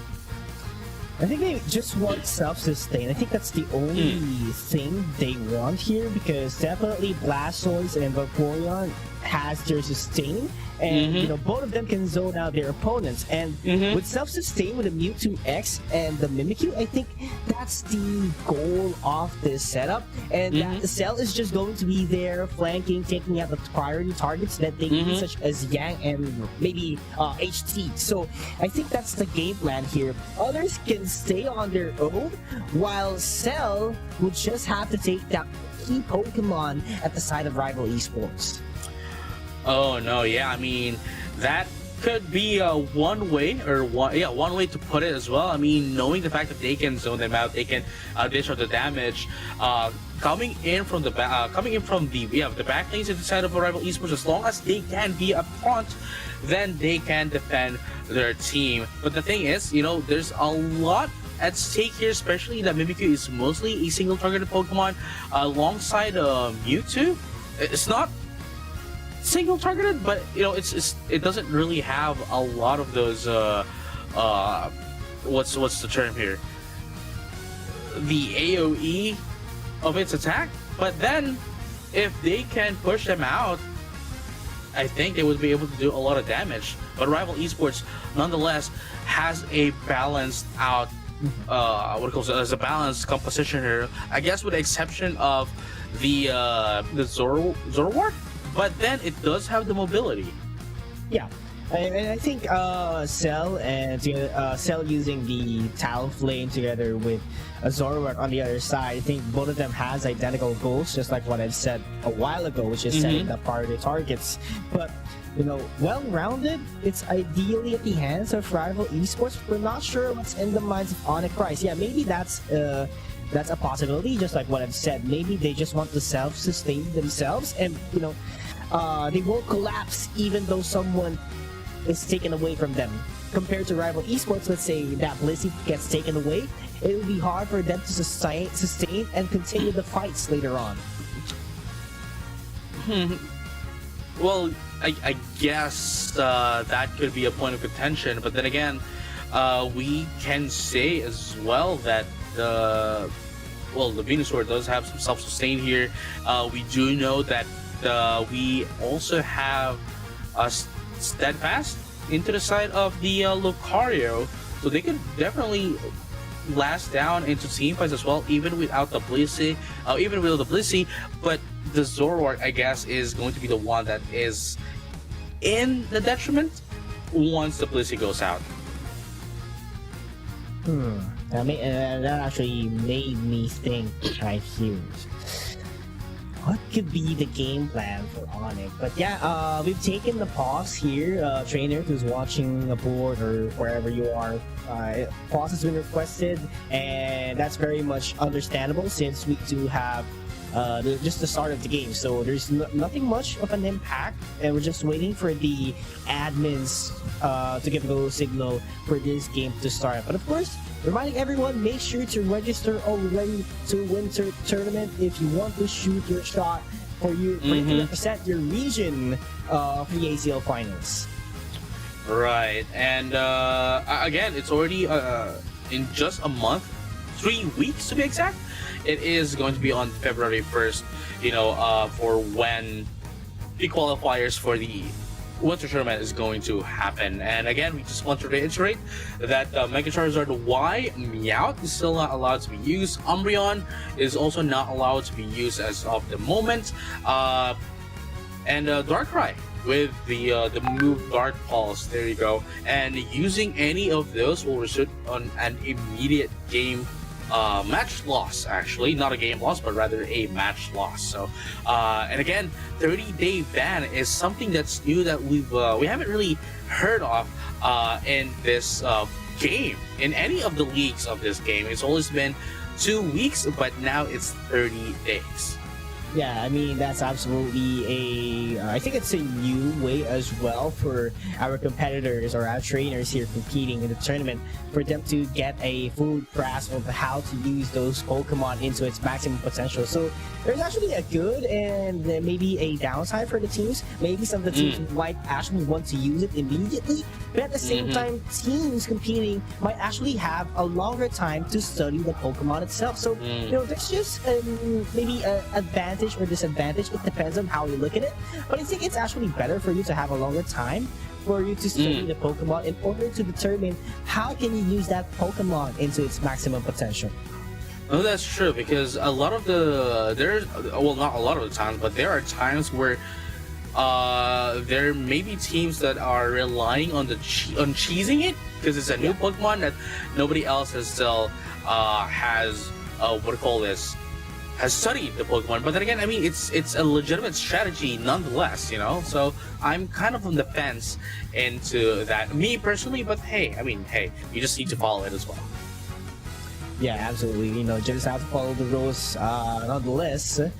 Or at least you want to forfeit the match. You know, that's how I see it. But yeah, given enough the time we have, so let's just analyze it. I'm not quite sure, but I think Mega Charizard Y has been released last year, and I forgot the exact date, but as far as I know, it can be used. If not next week, it definitely on the playoffs. Correct me if I'm wrong, if that's 30 days from now. So Meowth definitely cannot be used, but yeah, eventually it's just going to be Meowth, and Mega Charizard Y will be available anytime soon. If not, you may see out maybe in the winter tournament, so make sure to look forward to it. But yeah, hey, I just realized no Meowth as well for winter tournament.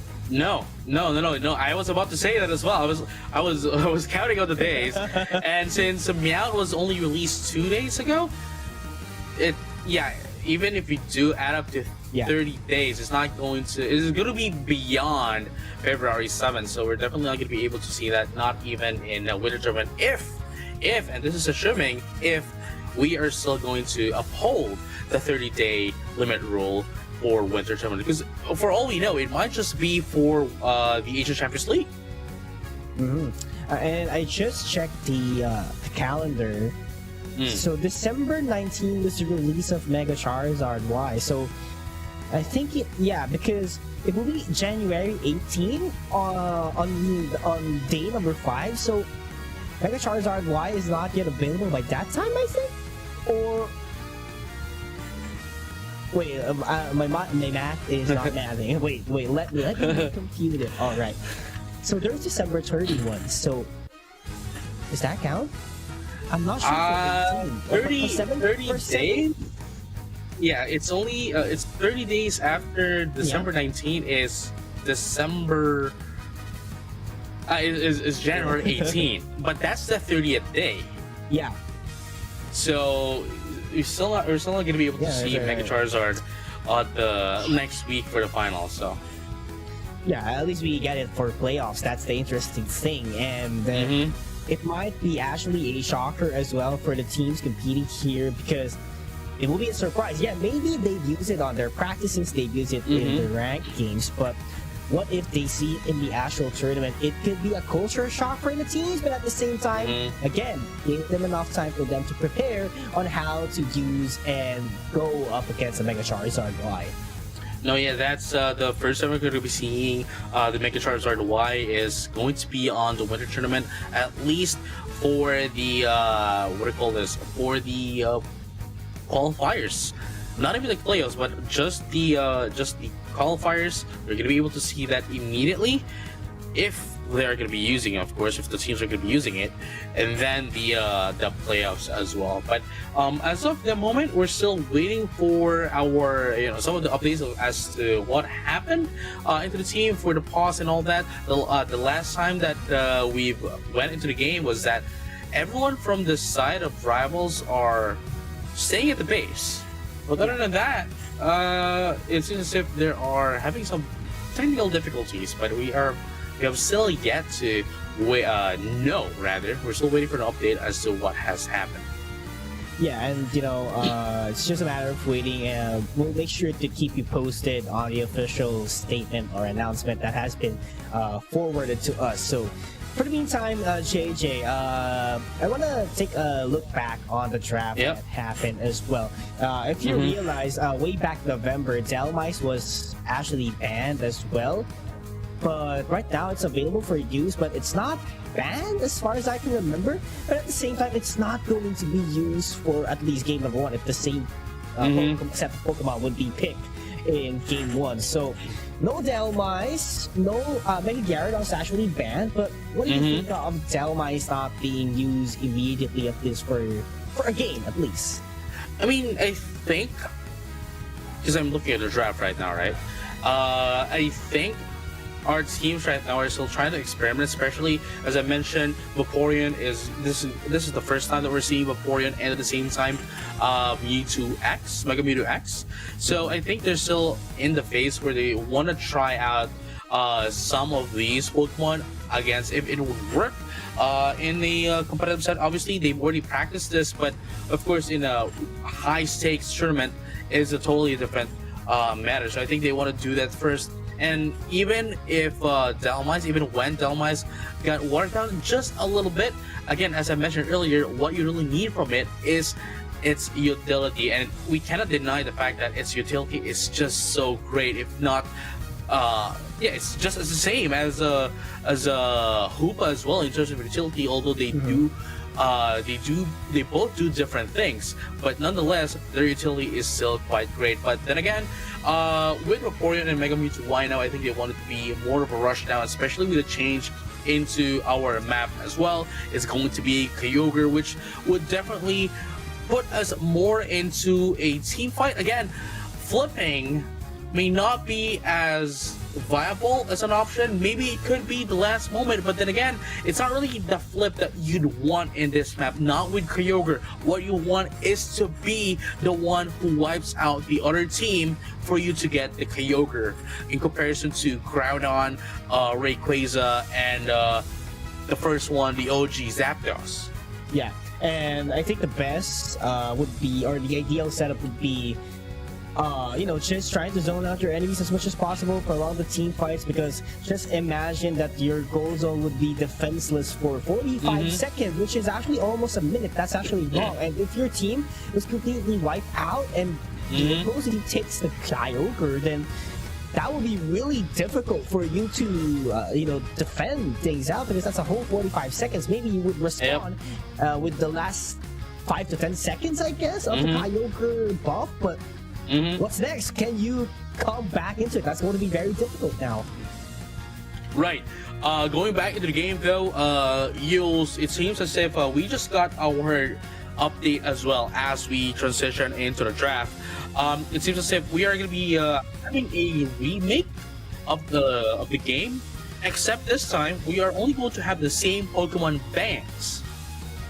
So that means we might be able to see some changes into the draft. It might not be the actual draft that they wanted to perform or pick rather, but it's they mentioned that it's only going to be the same bands. Oh, there we go. You know why? Now, Rebel Esports, they have had the opportunity to steal that away. I think what happened a while ago, I'm not quite sure if that's what really happened, but if you get disconnected into the game, I think it's just random Pokemon or your best Pokemon in rank that's going to pop in and be locked in. But you know, it's a different story right now. Blastoise taken away, same thing with Mewtwo X. But Empoleon, one of my favorite Pokemons, is in Onix. Mind to tell you, it's one of my favorite Pokemons. I've tested it in the game. I played with it. And this is an awesome Pokemon as well, especially when it has a Metal Claw. Sure hit, has a barrier. Man, this is a good Pokemon, and I'm excited to see it in the competitive scene. No, yeah, I mean, what do you call this? It's also going to be the first one, right? It's also going to be the first one. The first time that we're going to be seeing Empoleon. I have to agree with you. The first time I played Pokemon Diamond Pearl, it's a no-brainer, you know? You see Piplup, and you immediately go for the Piplup. You know what I mean? But hey, all the starter Pokemons in Diamond and Pearl are awesome, man. Okay. You might agree with me, but yeah, definitely one of the best starter lines I've seen in the history of Pokemon, man. Come on. Okay, maybe not for one, but sure. Okay, let's go for it. You know what I mean? Like Infernape, Empoleon, all good. And then you have a walking earth. You know what I mean? You know, you have a walking tree. I'll take it. Valid. All right, but 4 water type Pokemons for Onix. Interesting. Same concept. They have self-sustain here, but I love that switch up with the Gyarados from their team. An aggressive all-rounder. This is just a regular Gyarados, right? This is not the Mega, and ideally in move setups, majority of the players go with Bounce and Dragon Breath, but that's not the case for the Mega. It's a Waterfall and the Dragon Breath. So I'm quite curious, will it be the same kit in this regular Gyarados, or would they try to imitate the Mega Gyarados by using the regular one? I'm curious here. I am curious as well. I mean, it could be, because nonetheless, you know, it's still going to provide them so much of a damage, right?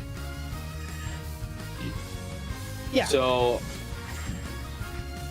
I mean, I guess we just have to find out, you know, going into this game now that we are finally at match number 1, the first match of the day. First match off the day, quite excited. This is the first game in 2026. Mind to tell you, Happy New Year again, everyone. But it seems like Rival Esports doing a great job, putting a huge amount of pressure in top path, but they have to be careful as well. Once that Fletchinder is up, they can be squeezed down anytime soon here. Yeah, here you go. It is the Piplup. Oh, the Piplup. Whoa. 2 points on the bank. There goes the acrobatics. Not gonna be quite enough for them to get the KO. And Fletchinder, the bird, is running away here. But Rival Esports, after defending the goal at top, scoring at the bottom would be their name. No, yeah, I mean, they have easily controlled the bottom pad as well, especially that it is only XQ. With the Magikarp controlling the bottom pad, it's not really going to do a lot here, allowing Rival Esports to do their sub. But now a Prinplup is in the game. And by the way, Miranda's Unite move also got, got nerfed. Yeah. Just a bit, but, Yeah. you know. Still could create an impact later on, but the amount of damage might not be enough for them to take KOs later on. But the amount of range it could give, like that with the Shadow Sneak. We were talking about range, we were talking about damage, and HT just offered the range that they need and the damage as well. Nice Hydro Pump from Ice as well to push them away. And here you go, as you can see, with the change of the Kyogre, we are also seeing a bit of a difference in the river park of Taya Sky Ruins. Now with water, because hey, you know, wherever Kyogre is, there is a thunderstorm. But as I say that, it is going to be the Blastoise taking down the Reggie Draco. And that is going to be a boost in terms of the scoring department. But can they maximize this one out? Not quite sure yet what's happening, but Onyx Price is trying to go for the aggression towards top path. Multiple scores are falling in. There goes the fly, drop down, takes the KO, and this is just a phenomenal offense from Onyx Price after the first failed ambush at top. Oh yeah, and here you go, Onyx Rise, XQ, now a Gyarados, still defending the bottom path alone. Normally we do see a solo Pokemon defending the top path, but for this time it's going to be Onyx Rise doing the opposite at the bottom path. Now XQ putting down 5 points, maybe doing a little bit of a stacking still at 6-minute mark here. Otherwise, why would they put in 5 points? But as I say that, still defending the bottom path, and now with Illuna with the Vaporeon, but all they do is disengage. And that's a beautiful Muddy Water, mind to tell you. In order to stop the goal, interrupt it, just look at the range of the Muddy Water. That's a huge radius for you to take, or for you to zone out your opponents. Oh, here comes the Surf. Surf and Muddy Water is going to be the play of the game here. Eeyore now taking in the Middle Birds. That's a huge ton of points. And what I've been telling a while ago, I think that was the Aqua Jet, I'm not quite sure. But Aqua Jet provides a little bit of a dash as well. Alright. So it's just... Here you go, here it comes. Close. Ooh, the Lapras Express! Oh, knock up as well. Bright Future Meteor Storm not going to be quite effective, but it would need them to secure the points. But there goes the points. Not going to be hitting as well. But Onyx Rise, phenomenal job. Just goes for the aggression, just goes for the setup. Despite Bright Future Meteor Storm, score was converted. Yeah, I mean, with the help of the Mewtwo, unfortunately, despite having the Ignite move up, only going to be able to take down the Gyarados. Yeah, not the ideal type of setup that you would want after investing all of those Ignite moves. So Rival Esports a bit behind here, I would say that, but takes a KO, but not gonna be quite big because that's just a defender. That was knockout. Not much of an XP, but at the same time, it could give them space if they want to take the objective here at bottom. Right, so here you go, Zoe. Trying to put in. Oh, here goes the follow me coming from Yang. Oh my goodness, they're getting in one. It's just 1v5 right now into that of the bottom half and pushing them up. Now it's 178 to 194. Rival Esports still at the detriment, but Onyx Rise is still trying to make sure that they can control the map. Look at that, Reggie Lecky going into the side of Onyx Rise, giving them a bit of a breathing room right now. The Money Water as well is doing a lot inside of Onyx Rise. And by the way, unfortunately, sorry, it was not the Surf, but rather the flip turn that the Vaporeon is actually using. Now in 2 seconds, we're going to see some mid of the boss here, the Raging Draco, down the mid. Okay, another scoring boost here for Onyx Rise. Follow Me was there. It was enough for them to take Illuna, but not the KO. Hydro Pump to provide an interruption. Not gonna be quite enough as well for them to go for the chase down KO.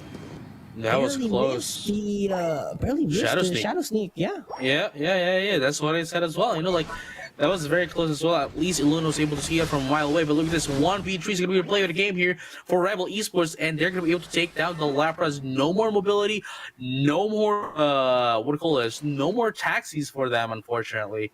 At least not until the Kyogre comes out. Ooh, huge damage as well from Rhyme later on. Electro Drift. Now, this is the concern. I do understand why it was the Electro Drift, since the sustain is quite phenomenal here for Onyx Rise. They want to make sure that they bruise their way into Onyx. No, That's the reason behind the Electro Drift coming in. No, man. You want to know the reason why? I want to know, man. Look at Onyx Rise's lineup. Everything and everyone is weak to electric. You know what I mean? Right. Yeah. I guess I'll take it. I guess. Yeah. Okay, I hear you. I see you, Jake. I see you, but yeah. Look, man. I tried. Okay. I tried. All right. Respect, man. Respect. But you gotta respect Rival Esports as well. After taking down Empoleon, it was super effective, I guess. Super effective. Electro Drift. See, this one. But now, speaking of super effective decisions, one super effective decision is definitely Rival Esports taking down the Reggie Lecky seconds before the Groudon comes up. And here you have it, 2 seconds, and here comes Team Magma's favorite, Kyogre. Team Magma? I think you didn't hear me. You heard nothing. You heard nothing. It was Aqua. Electro Drift is coming in. Here we go. There we go. The Unite move as well coming in from the Mewtwo. Oh, Hydro Typhoon. One defender down. Bright Future Meteor Storm is already up. That's going to be a knock-up for them. That's going to be 2 down. Number 2 down as well here for Onyx Rise. Looking 3 for Rival 3. Super effective on the water type Pokemons. There goes the fly away. 4. Citrus Berry, not enough for them to take it all. And Rival Esports has a chance to turn the tides. That's 45 seconds. Defenseless gold zone. That's what we're talking about, ladies and gentlemen, all trainers alike. It's no longer about flipping. It's about being confident and securing that wipeout for yourselves. And we saw how Rival Esports was fighting off Onyx Rise to flip them, to wipe them, and take the Kyogre for themselves. And here's the result of that. But yeah, they still have at least 30 seconds. If they can wipe out Rival Esports, as fast as they can, maybe they still have a chance, but I do not see it quite yet. It's very slim. Empoleon goes in. There goes the Fly, trying to drop down, but not going to be quite enough in terms of the damage department because of the Kyogre buff, giving them huge amount of regen in HP. Yeah. I mean, it's just like Regice, better. Jadi kan harusnya Blasto sama And it is quite effective in instances like this, JJ. And here you have it. Look at this. Rival Esports is still dominating even at the very last seconds, putting down more points than ever. But it doesn't really matter now. Luna trying to get away, but now goes back to the Pokemon Center, ready for game number 2. Alright, I think my prediction is still up. My prediction is still up. Rival Esports takes game 1, but it's just a game. We're not quite sure what's gonna happen next here, but that was a phenomenal execution from their team.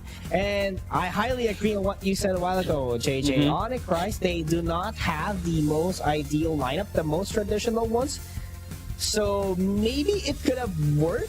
We saw it working. But the thing is, at the end of the day, if you have an attacker, if you have a special attacker who's gonna deal a huge amount of damage, just like the Miraidon, then it's a whole different story. Definitely you have the advantage, especially if that Talonflame cannot do its main mission, which is to take down the attacker as fast as possible. No, yeah, I mean, at the same time, right? Like, it's Onyx Rise, we cannot dispute the fact that they had control of the early game, but the moment 6 minutes stroked the timer, Rival Esports slowly took down, and methodically, by the way, they took down Onyx Rise slowly but surely, allowing them to, well, dominate in the Kyogre pit. Yeah, I do love the concept of the flip turn as well, but that gave a huge amount of room for Rival Esports for them to, engage in the team fights, because they saw the flip turn, and that was already sort of a bait for them to go in, and they managed to convert it into a KO. That's the first KO of the team fight, mind to tell you. And it was just overflowing confidence that gave them, because they knew that the Talonflame flew out already, and it was just a Lapras that was pretty much would take the last hit, which is really hard if you're a Lapras. No, yeah, I mean, at the same time, as a Lapras yourself, if you don't have any passengers, what's going to happen? What's going to be the follow-up? You know what I mean? Yeah. But speaking of which, though, again, really glad to see Rival Esports winning the first match. Again, it's going to give them a huge boost right now, getting in that first win of the game as well, getting ready for game number 2. Yeah, mind to tell you, this is the top 2 teams in terms of leaderboards currently from day number 2. So pretty much exciting. There has to be a huge amount of points dropped right after this matchup, because just imagine, like, the points that you would be getting is just a minimum of 8 as far as I can remember. Yeah, 8, 6, 4, and 2. So that's a huge amount of minus into your point department, and definitely if you're sitting at a comfortable spot just like rank 1, then maybe you would drop around, let's say, rank 6 maybe, since rank 5th and 6th is around 19 points already. That's a huge amount of points that you will be losing, unless the 5th and 6th would retain in 20-ish points, wherein they will drop the first round. No, yeah, I mean, again, it's that's what I mentioned as well. Like, it's game number 1, it's match number 1, and they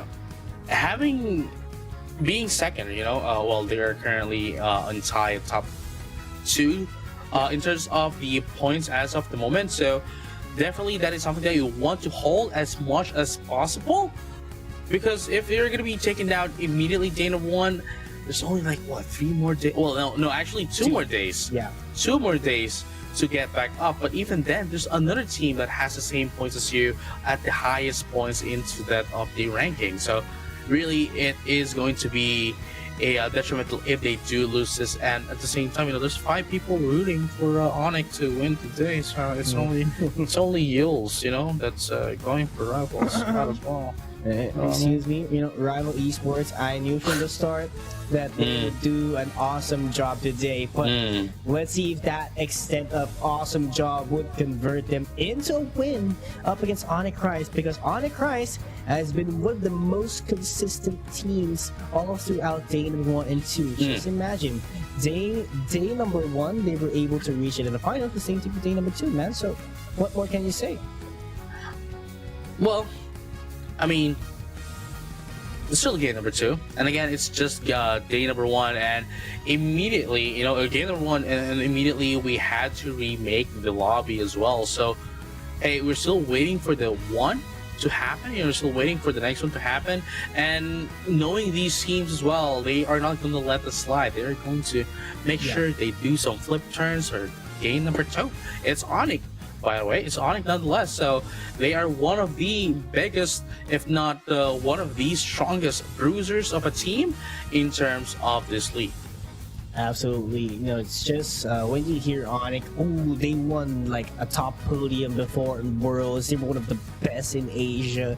They are probably the best in their region as well, by being, top contenders every time there's an international stage or even regional stage. It's just Onyx over and over again, and they've retained their roster. That's the scariest part of this team. So, man, it's just actually not Onyx ever since they were Rise. So, there's a huge amount of chemistry that they have invested already all throughout their career playing. So, better watch out for Onyx. No, yeah, I mean that's one of the scariest thing about them is it's a great thing that you mentioned it once again. Now at day number 3 is that they are one of the only teams that has not changed anyone from the roster. I mean, they have had a bit of a changes, but they still went back again and again to the OG. And as of the others, we've seen quite a lot of changes. And by the way, we are also going to be seeing a change in the roster for one of the teams mid-tournament, mid-Asia Champions League, which we will be focusing on later as we get into their match. But for now, we're going to be focusing into this game. Game number 2 is Onyx Rise and Rival Esports still at the same side. Yeah. And I think that having that first pick gives you an advantage as well. Pretty understandable why Onyx decides to stick with it, because they have their priorities set already. Vaporeon was their priority pick a while ago, and I do not see it, or I do not see any reason for them to giving up on Vaporeon. Yes, it did a great job out there, but it has to be, let's say it has to do a great job in zoning out your opponents. It has to be better. I mean, yeah, it was great in game 1, but it has to be one step better if you're up against a team like Rivals. I mean, I'd have to say that the Vaporeon actually did a lot on game number 1, but unfortunately the what do you call this? The opportunities, right? The opportunities for it to actually zone out for its teammates were not a lot in game number 1 in comparison to Iluna just trying to get out of a situation, especially with the use of the muddy water. That is when it did a lot of zoning out. Yeah, that is what I was talking about in terms of getting a better utilization. But we're seeing an identical lineup here, at least for I mean both teams actually so far, by far. So it's only what is missing in Rival Esports. Let me refresh my mind. It's the Mimikyu. Yeah, they essentially just exchanged the Mimikyu and the Blastoise. But it seems as if Rival Esports still wants something different. Might be heading into the Blaziken, might be not, but that might be that actually would do a lot of sense as well, making their composition quite balanced out in comparison to Onyx Rise. Still the same kind of composition. They would want to put in some early points, get into early objectives, get into early play, but the detriment here is that Rival Esports at the late game would have a better power capacity than that of Onyx Rise. Yeah, absolutely agree. But what do you think of this switch up from Mimikyu to Blaziken? Because I personally think that Mimikyu could have been a better pick simply because that it does not evolve, and at the same time it gets the power spike once you have that Shadow Claw available already. So what do you think of JJ? Like, for me, it's Mimikyu a better Mimikyu is a better overall, but what do you think of Blaziken for you? I think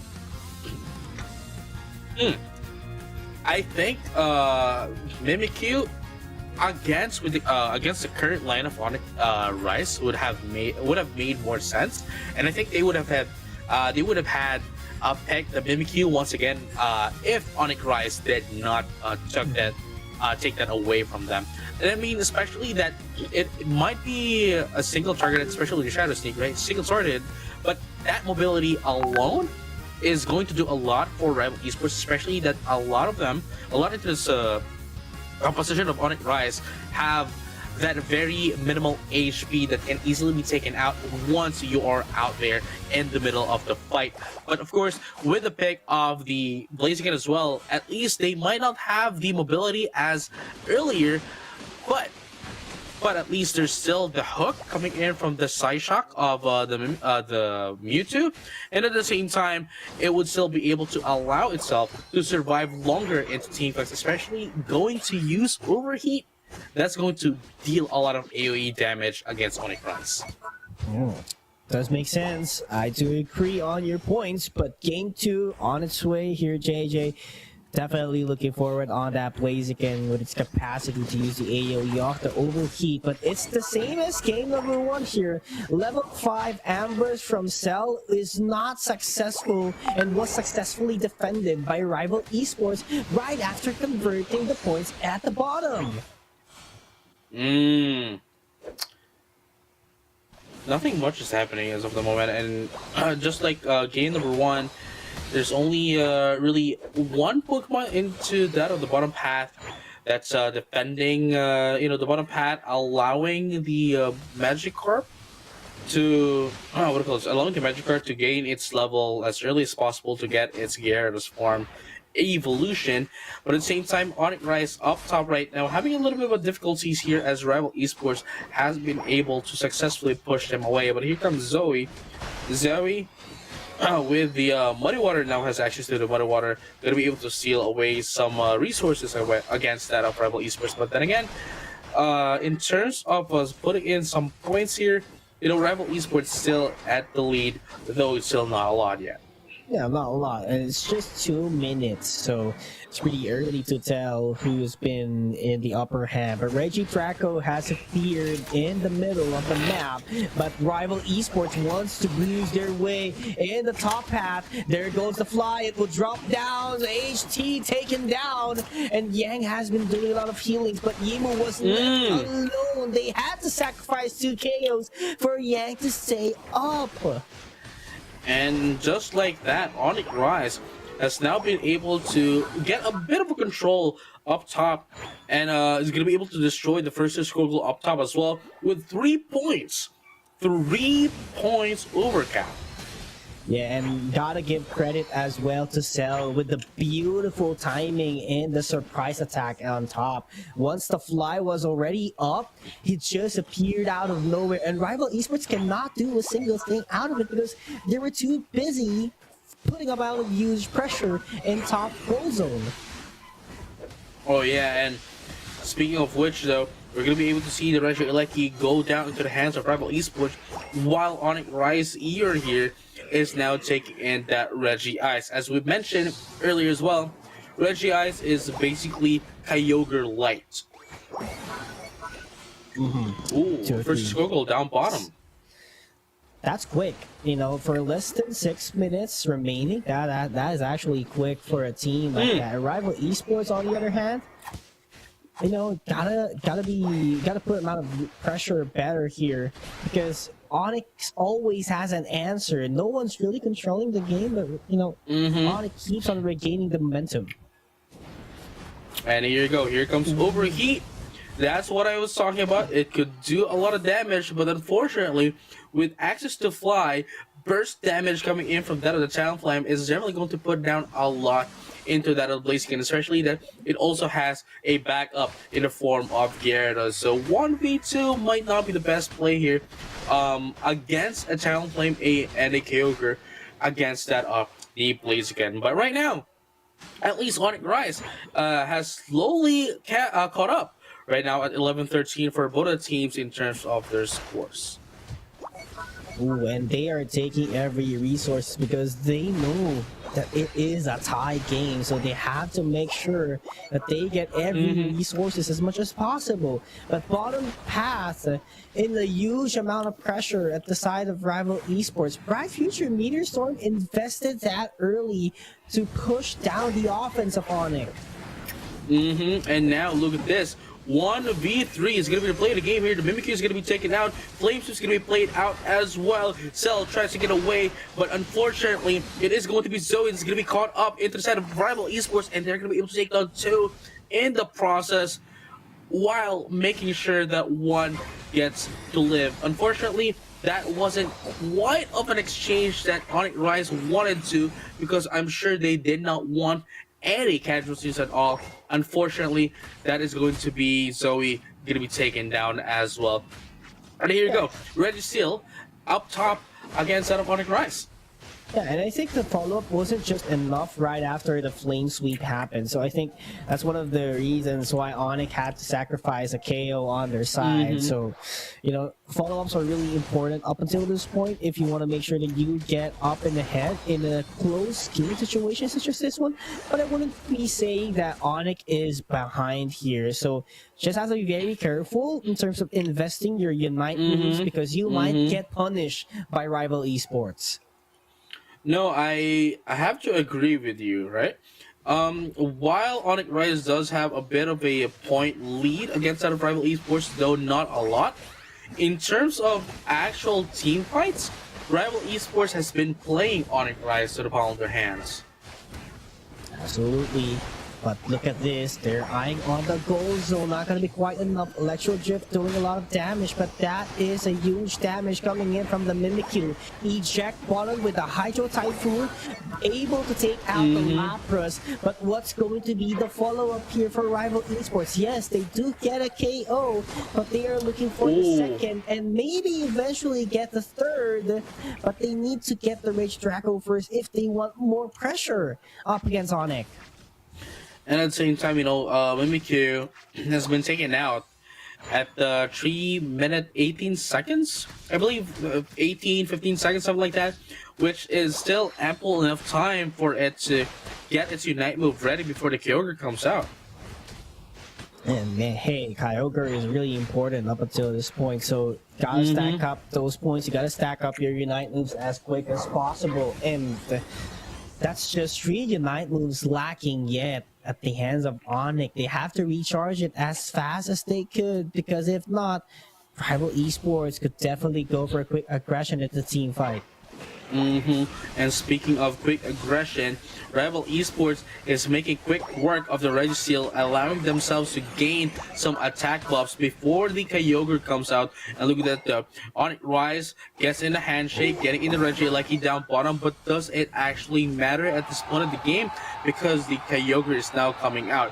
Yes, they might be able to have the Regieleki, but in terms of team fights, it's still going to be into the side of Onyx Rise. Unfortunately, the Clefable has been taken out as well, and we're going to be able to see the team fight right now before the Kyogre comes up. Bright Future Meteor Storm is going to be popped out as well. Going to do a lot of damage. There's going to be 2 of them to make the 3 into the side of Onyx Rise. No, Illuna tries to get away, but no, they're not going to be able to live at this team fight. Cell here. Hunting.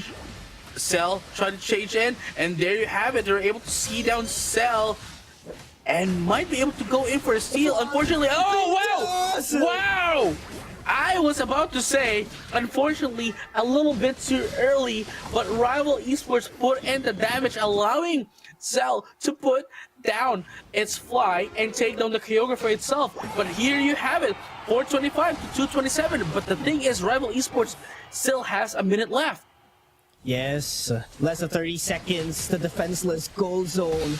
But still a possible W for rival esports if they can wipe out the team of Onyx. There goes the pressure. Oh, nice pull down by Yemu. And these is Illuna running away. No one is jumping in the jump pad. But look at the diversion play coming in from the Gyarados. Yeah, Gyarados now putting in some scores. They were able to catch up into the score goal, putting down how much? 66 only. And look at this. Rival Esports still has 40 more seconds. They still need to put in points, but here goes another 28 times 2 for Onyx Rise. 547, 479. There's no AO's energy left as well for Rival Esports. Oh, no. Being near the goal zone, they cannot score. That's 50 that they need. There's no wild Pokemon. Oh, there you go. Onyx Rise might take this W and forces game 3. Oh, that's going to be 10 seconds left.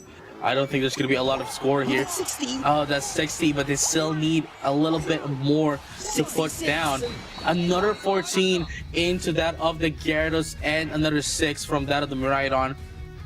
Let's find out who's going to be the winning team here. Possibly Onyx Rise.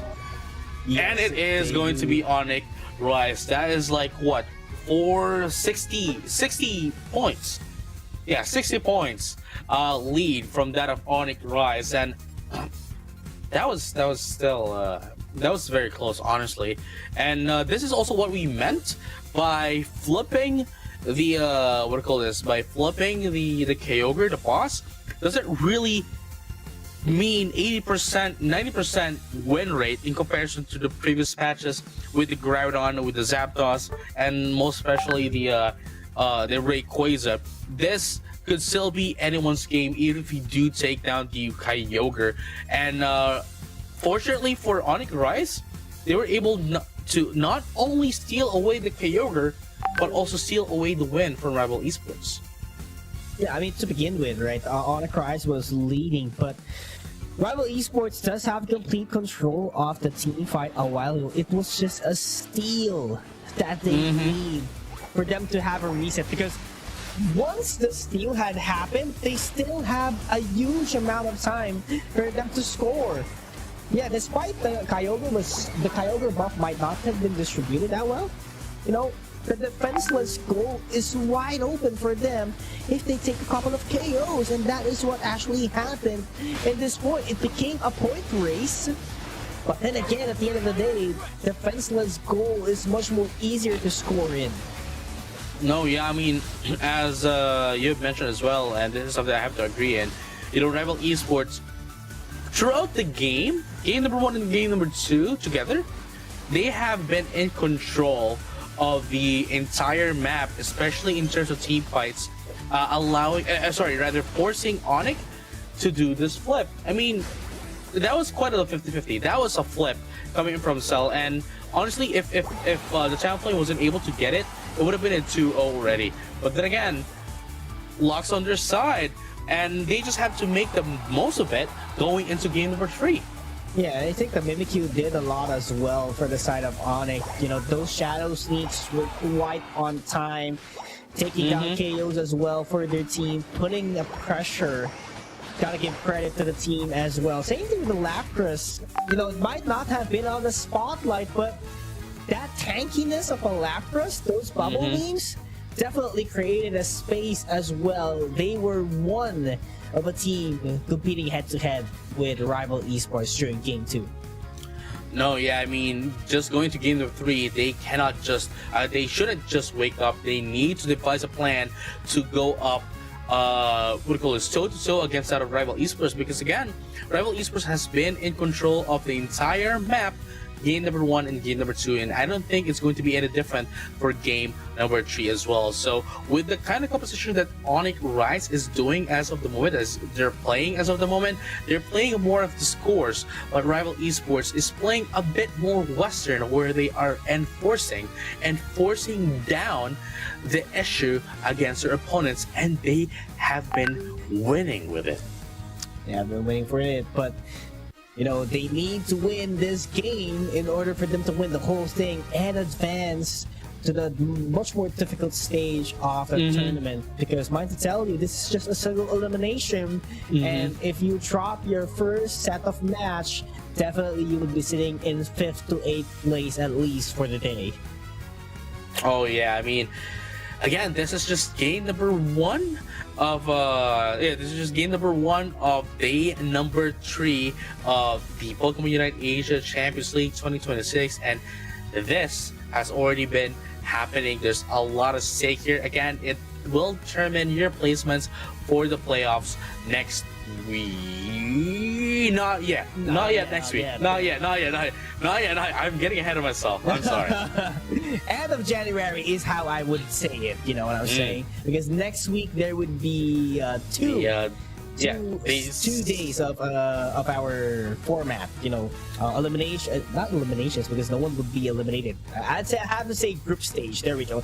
Yeah. Group stage. So Saturday and Sunday. That's going to be next week.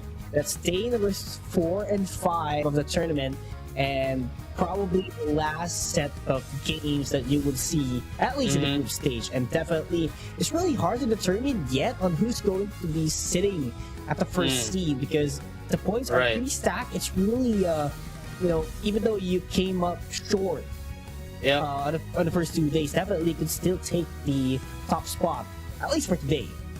I mean, again, if you are on the top ranking at the group stages, you're already guaranteed to go to the finals, mainly because only the top 2 teams from this tournament will be proceeding to the finals, right?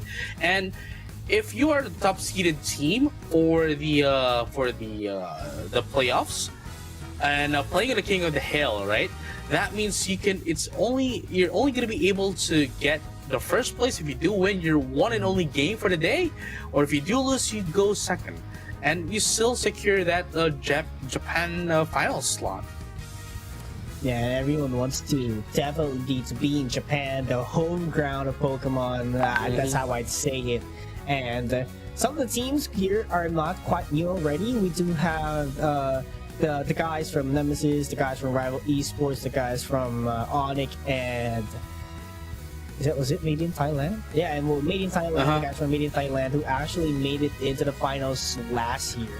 Did I miss someone? Some of the guys from Korea. Because FN Esports was the champion last C-League, but I think majority of the roster has been changed. So some of the guys in Korea is how I put it.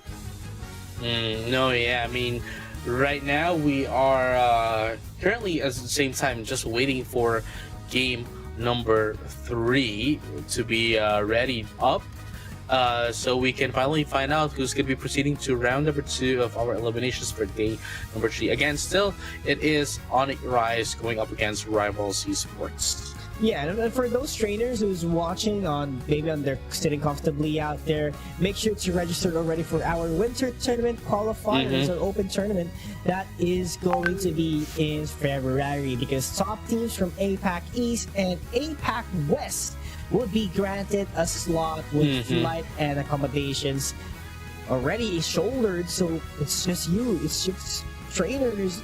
Pokemon is waiting for you, so make sure to shoot your shot, and not just to everyone who's watching, but of course the teams who might not be able to qualify from this stage, they would have to be there as well and shoot their shot, because just imagine, JJ, 5 teams from Asia Champions League Southeast Asia would go head-to-head with everyone outside their region, or outside this league rather. So that's a huge amount of teams, I'd say, that will be competing, and definitely a much more difficult stage for them, because they do not know, or maybe some of the teams they are not familiar with, and they might be taken out with surprise. I mean, it's the finals is definitely going to be more of a mini worlds kind of event in comparison to like how we started Asia Champions League way back year number 1, which by the way was hosted and held in Kuala Lumpur in Malaysia.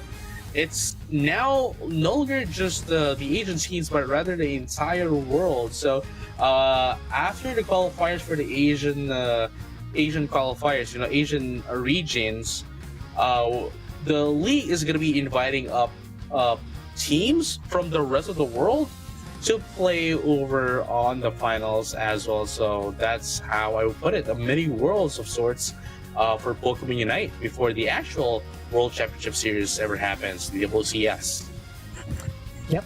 And we're hopping into game number 3 of our match number 1. So Mewtwo X is actually banned here for the side of Rival Esports. By the way, Rival Esports took the purple side or the first pick, so there has been a switch up. Both Mewtwo's are banned. Well, at least Mew is open, I guess. What if Mew is banned? And all the Mews are banned. Yeah, all the Mews are Yeah. banned. You know, there's no Mewtwo Z. You know, even in other games, there's no Mewtwo Z. But what if there were? You know, what I'm saying? What ifs? Yeah, I mean, like, you know, there's Lucario Z. So, Yeah, right. yeah. Z, you know what I mean? So it could be a possibility in the future. You know, Mewtwo fanboys, fan club out there. You know what I'm saying? You want that? But yeah, Blastoise banned as well for Rival Esports. So these are key Pokemons that was actually used at least during game number 1 and 2. So taking out those options is probably one of the best that you could do. Especially Rival Esports was one of the teams who used this Pokemon, so taking it away would give them a benefit. But a new Mega Pokemon comes in, which is going to be Mega Gyarados. We are finally going to be able to see the Mega Gyarados, which we did not see earlier because of it being banned, but now it has been freed from its shackles, and we're going to be able to see that in the first time actually in this league. But Onyx Rise still going to go in for the Vaporeon, and Luna is now changing up into the is going to be picking up that Snorlax. And here's one more. Suicune has been buffed across the board. It's one of those only Pokemon that has been buffed across the board as well, and it's going to provide a lot of damage into the side of Onyx Rise, and Onyx Rise doesn't seem to be changing up the strategy and or lineup. It's still going to be the same mostly. Rival Esports though is still gunning in for that forcing the issue. They still want to force the issue, they still want the team fights, and it has been showing up a lot of results as well. They force up the issue, they do win the issue, and their opponent, in this case Onyx Rise, has been having a hard time getting back up, especially into that other ground on Kyogre pit. Rival Esports is looking scary here. Just imagine if this Mega Gyarados hops into you with a waterfall. The passive ability Intimidate kicks in, and I can tell you, Intimidate, once you get damaged by Mega Gyarados, your attack, or the opposing Pokemon's attack, would be reduced by around 30% for 3 seconds, and that's going to be huge, because just imagine if Mega Gyarados touches you, then there's going to be a freeze coming in from the Suicune. It's really hard for you to counterattack later on. That's what I'm talking about, right? Like, Rival Esports is going all in right now in terms of the damage prowess against that of Onyx Rise. And it would all depend on how Onyx Rise would react against that of Rival Esports, especially when Rival Esports would be putting down the fight against them all day long, even at the early game and up until the last second of this game. Again, currently the score is 1-1, and whoever's going to be winning this match is going to proceed to the next stage of the tournament. Otherwise, if anyone loses this, then they will have to wait until next week to get the redemption. Yeah, and that's going to be a short amount of preparation, but at the same time, we definitely could scout the teams, because as far as I can tell, there won't be any more changes from this week to last week. So the strategies are going to be the same, unless some strategies are kept hidden. So pretty much it's just a matter of preparation and execution for next week. So again, game number 3, ladies and gentlemen, this is going to be detrimental for the team who's going to be taking this with an L.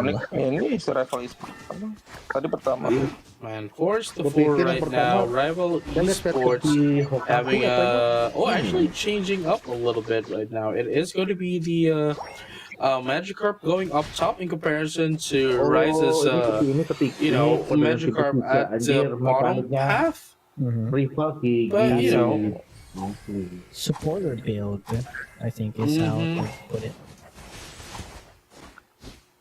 Wow. That let's was see. quick facing. Though. Quick facing lu- happened to lu main Onyx a while Duel ago sama in lawan that DP Ambition menang Talk siapa? Gua had. sih So milih Mhm. DP. Rival Esports somewhat managed to match that facing as Tapi well at sih the match-nya bottom. early-nya At a much memang more later si stage, but at the same anak si time, Onyx ya, it would lagi give an banget. opportunity for Onyx lihat to ini, get the wild Lihat Pokemon ini. tadi game on 1 their game 2 sih side. jauh sih. Kayak And here you go, you know, Zero trying to invade a little bit instead rival esports because I'm pretty sure they acknowledge the fact that hey, Ini Suicune is Mega here. Gyarados ini There's ya? also the Dodrio right Main there Mega Gyarados that could essentially just ntar bersama Mega ntar mungkin beda, into gua the nggak side tahu. and Ini the Scyther and early-nya bakal the ngaruh Scyther ntar. and the Groudon is going to Ini mereka kalah banget sih. Masih si Well, Luna Fable, ini banget there sih. is Ini still Zoe its healing prowess Zoe as ini well. main Koreana berat. Anjir, Ooh, iya nice. pakai One penguin border abuse to push down once again. Rival Pocket Esports again. for taking aggressions. But on the other hand, Onyx wants to Kenapa dia nggak pakai prioritize on the yang sekali safe nih kayak place and nolak atas sure gitu. scores. I think that's how they would put the game Nggak plan ada right pakai now nolak because they atas know kan. Rival Esports would take some time for them to scale down. And here you have it. You know, in just a few seconds as well, we're going to be seeing the first set of objectives into our map. Here comes Fly, putting out the first damage, but unfortunately not going to do a lot of damage. And Yang was able to evade that one up. And Paul's going to be taken out as well. And here you go, Cell tries to get away, but unfortunately Yang was going to be able to punish them, steal their buffs as well along with it. Now does have access to 30 points. They need to put in a little bit more points here. Oh, here we go. They need to push away this Vaporeon if they do want to put down this 30 points. But as I say that, it is going to be the Dodrio that is pushing away the Onyx Rise, allowing them to secure the objective up top. And now it is going to be the Empoleon securing the Regieleki down bottom. Empoleon trying to push the score, not going to be quite Jadi enough. Vaporeon ini selalu nggak mikirin poin sih. Again from Dia kayak Onyx ntar Rise. belakangan gitu. But successful Gua defense nggak from Rival dipahami, Esports gua is Warren that itu how they menangin. would put it. Gua dapet Wow. gitu. Ya, ini Dewa War ini. Even Dewa when War Onyx tuh. Rise was able to Karena Warren secure the ini gila Regieleki, sih. they're still not going to allow them to push Bagus down. gitu, kayak Especially that they've defense already Singapura destroyed the kan. first Skogul up top as well, being the first one to destroy one in this match. 146 to 79 is going to be the play of the game here. That is the score right now in favor of Onyx Rise. That is like almost half, almost 50%, even less. Ini padahal belum ada itu ya. Belum For ada Rival di- Esports, but this is the only time that they have been able to put down the points again. 112 to 147 is going to be the play of the game. Ooh, Hydro Cannon hit it. A nice freeze. That was a combination that I was looking forward to. Look at that. That's gonna deal a lot of damage later on the side of Onyx because once that freeze comes up and Polio with the Hydro Cannon with a mini stun definitely could set up the play for Onyx. Wah, ini Gyaradosnya sudah siap Oh, boring. Luna running, what do you call this? Kalau tabrak-tabrakan Yeah, sih. running flail. It's not really the Ini sih usual gua, kalau block and tabrak-tabrakan ya. heavy Nggak tahu slam. ya. But then again, you know, it Kanannya still kalau provides a lot of dia CCs as well if they're running in the yawn as well, you know. Tahu sih, tapi kanannya, And the damage that the flail gives is just so much. Go. Saya cuma Second jalan set nih. objective, Roland, Registeel. This is a much needed Tapi objective for gampang-gampang both teams. Follow me by ice has been useful for them to zone out the enemies. And this is just damage, keeps them falling at the side of Rival Esports. They take the hit. Yes, they do. And HD is looking for Pokemons to hunt down, show the damage of the Registeel. But Onyx has an answer when it comes to offense. Regieleki, pressure to bottom. Saling menjaga satu sama lain. There you go. At the very least, you know, for game number 3, it isn't the rival esports that does have the control over the map, I'd say they have a bit of a Biasanya bakal majuin. equal footing as of the moment in this format mark into the game, though considerably Onyx Rise still has the lead in terms of points. There we go, flame sweep on the back. But then again, KO taken down. There's no more damage dealer at the side of rival esports. There goes the fly up, drop down. Not enough to take down KO up against Yemu, and the block would set up the play, but not enough yet. Onyx is needing a damage department, but there goes Askew finally able to respond and take a KO for the team. Not the facing that you would expect, but a safe play coming in from Onyx. No, I totally agree. Rage Drago now up into that of the central area, but then they're still not satisfied. They want to get in some information. They're not going to engage, but just go through the tall grass to get some information against that of Rebel Esports, preparing for that upcoming Kyogre fight. Have to prepare. Unite moves are not available Emang for makronya Gyarados Onyx and lebih kuat Talonflame. So Gyarados, as much as possible, needs it for him to ini mega evolve later. Ini kalau katanya Menfreya ini, but there we go. dia adalah tim yang as fast as possible. punya skill tapi nggak punya otak. One time, Yang needs the space. Kalau yang lawannya skillnya medium, otaknya jalan. Sonic Rise cannot attack immediately because of the Suicune. Oh yeah, I mean again, it's just going to put down a lot of damage and it's going to put you down, stuck to the ground as well. If you get a little bit of Emerald Juice is getting popped up. We're going to see the team fight here and not at the Kyogre pit. There goes one. As you have mentioned, they are going to have a hard time with that Suicune, but now that it is out, Rebel Esports still answering back. 2-1 is going to be the casualties into this fight as of the moment. They are rushing Kyogre immediately, but here comes Onyx Rise being able to respond at a quick pace, and they are all up immediately, and they're just getting there you go. Onyx Rise takes the last hit, everyone running away, but defenseless gold zone is what Rival Esports has. They want to score, but there goes the counter score. Defense coming in, Suicune all the way into the jump pad. And there you have it. Rival Esports wants to catch up in terms of points. Would they be able to do so? They still have a minute left, while Suicune is going to be the only one left to defend the score goals. And now at 505, that is still 150 points at least, 153 rather, to catch up against that of Onyx Rise. Bulldogs Rio doing its job with the ability to score 3 times in a row. But they need a wipe here, that's what they need. But Onyx is making in goals one by one at their base, so this is just becoming very difficult for Rival Esports to seal the game.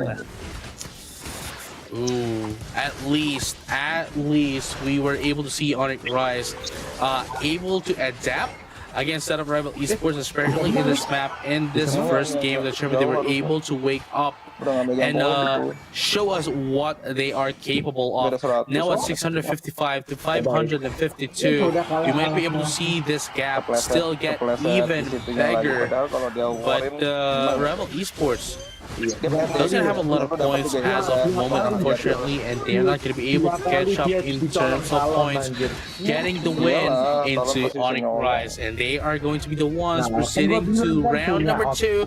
As we have mentioned, they are going to be on a huge deficit if they do lose this, and they are now just showing us that they are going to be retaining their points that they have since day number 2. The score is 767 to 572 in favor of Onyx Rise. And that is Onyx Rise still dominating ACL Southeast Asia department after taking that win. You might see them be the champions once again, but The road is Ini kan not yet sama done. kayak They yang still have ini one kejadian more yang round to kedua. compete Mereka for udah the menang war, championship. PDUT, talonnya And there is lompat. going to be another hurdle for them if, or right after, we determine who's going to be the winner of game number or match number 2 rather for today. But then again, props to Rival Esports for going head to head. It could have been their match, but not today on a crisis. Kalau mau dia bisa menang gitu di And I game mean, 2 again, terutama game 3 ini sih lebih ke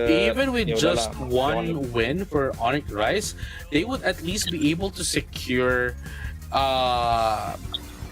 even if they do a worst case scenario, right? They don't win round number 2. At least they wouldn't go down the bottom in terms of points, and they would still have a window. I wouldn't say a huge window to get back up and catch up to some points, but just a window. Not too big of a window, but still a window nonetheless. But of course, on Rise, we are predicting, 5 of us, casters of different languages, are predicting that Onyx Rise is going to be winning the entire day, and surely they did not disappoint, winning this game 2-1 against that of Rival Esports. Absolutely, but here's the thing, right? Ini kalau gua pakai This would give a preview as well for all the other teams competing in the tournament because they knew that Rival Esports already dropped in round 1, and every team has a shot. Or not every team, gacha rather. gitu kalau But dia actually, PD every ada mega team, jaratus you know, ya. even if Keluarin you're terus sitting aja at the if you're sitting at the bottom of the Enggak, padahal dia standings, you nggak could ngukur. catch up in the Last points fitnya of Talon Rival sama last fitnya Esports around Jaratus itu 20 lebih jelas plus dapat already lagi because if you're the champion, you get 20. And let's say very Gimana? Jadi itu lowest kan part of the Talon fly. standings. From 9, Tapi you dia get 29, which is Bang dia which would jatuh, overtake skill the 1 position of Rival Esports. So Kalau orang definitely, main Talon this ya tahu, is a huge anjir, boost gimana morale for the teams who's watching and competing into the stage. No, yeah, and you know, Onyx Rise is well,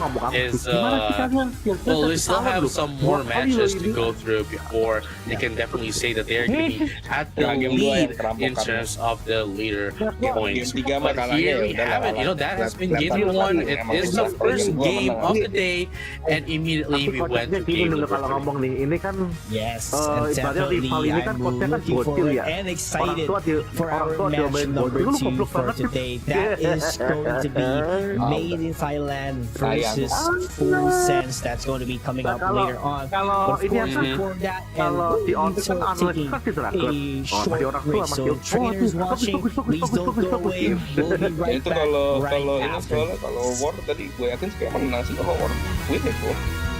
Iya, mending juga mending ini mah aduh anjir. Ini mah kejadiannya sama persis kayak lu main sama introvert. Jelas friend. Soalnya hidup dia punya unit, dia nongkrong di atas diem. Kayaknya gue yang dapet ya gitu bahkan. Begitu dilakukan begitu dijilat gak taunya lawan yang dapet ya kan seperti itu ibaratnya keplesetnya tuh kepleset goblok aji gitu. Sudah menang war itu paling Lo lihat ya game 1 ya. Game 1 nggak dikasih kesempatan, harusnya kan kayak gini ya. Yang game 2 tuh dia sama, harusnya bisa gitu. iya lu Kita udah tahu apa lu udah tahu adalah tipsnya masih itu begitu ya gacanya jangan gacha gitu tuh lu kan berkaca dari game keduanya lu gacha juga lu dapat rata nomor juga mudahan lah iya bang mereka tuh bener-bener otot lawan otak tuh otak di menang tidak bisa ayo sih manji Oh, DJP berhentikan sementara pegawai pajak di Jakpur. Waduh, temen gue anak orang DJP juga nih. iya Jakarta Utara itu dia korupsi 6 miliar salah 6 miliar 6 miliar kayaknya lah Dipangkas 75 jadi 15 M per year. jadi orang pajak Iran juga aksi meluas nih. Iran kayaknya bentar lagi hancur. Pemutusan internet. Udah biasanya kayak gini-gini udah tanda-tanda rusak. enggak Iran itu soalnya ini apa dia kan krisis air kan airnya kurang ya masa orang suruh minum bensin nggak mungkin ya Mata uangnya bukan tuh. Iya, rungkat Terus gimana demo kayaknya sih dimainin. hidup. Bukan gimana gak rungkat, mereka kan krisis sosial sekarang. Itu begitu airnya bermasalah, makanya negara itu kalau pangan minyak bermasalah pasti rame itu. Ini masalahnya apa? Air, cuk. Air mereka kurang. Nggak ada air, bingung.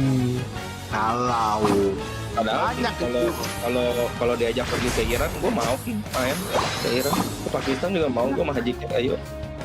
loh, anjir, Iran, lo tahu Iran? Bukan temen gue sih, kenalan gue, supplier gitu. Dia pergi Iran, tinggal ya Allah, bensinnya cuma 2.000, tinggal masuk akal nggak menurut lo? Ini dia murah. Udah gitu, mall-mall di sana itu dipikir gara-gara itu negara-negara sanksi ya. Brand-brand gede gitu nggak berani masuk. Cuk, Louis Vuitton, Prada, brand-brand Perancis, Itali, sampai iPhone aja ada cuk di situ. Gak lu coba. Negara kaya cuk itu Iran, anjir. Disanksi nggak ngefek. Disanksi ratusan sanksi kagak ngefek. Tapi begitu krisis air sudah dekat, nah ini masalah.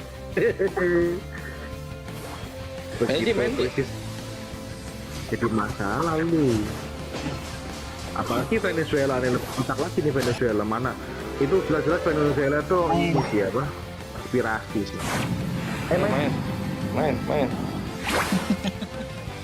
Udah cu, lu percuma ngomong Venezuela, kita nggak akan kesana juga. Enggak, itu konspirasi cok. Lu bayangin lah, teritorial negara dia dimasukin sama ratusan militer. Ya akan cuman dia doang yang kita ya. Gimana bu? Ini kalau dapetnya mantul sih. Lu. Ini suara apa? Ini kok mantul sih, ini soalnya dapetnya bagi TP.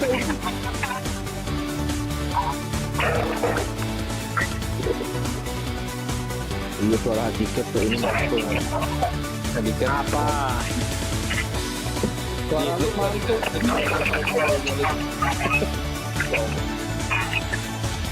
Cuman dia doang. Iya, suara tiket mantul. Lu pakai apa sih? Pakai speaker apa pakai apa sih? Speaker. Oh, gua juga speaker. Mana katanya main? Ini mana? Ayo tuh.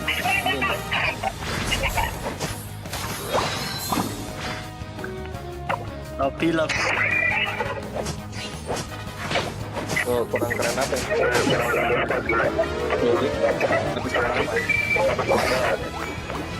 Dia cuma luka doang. Kasih di mana? Gua udah.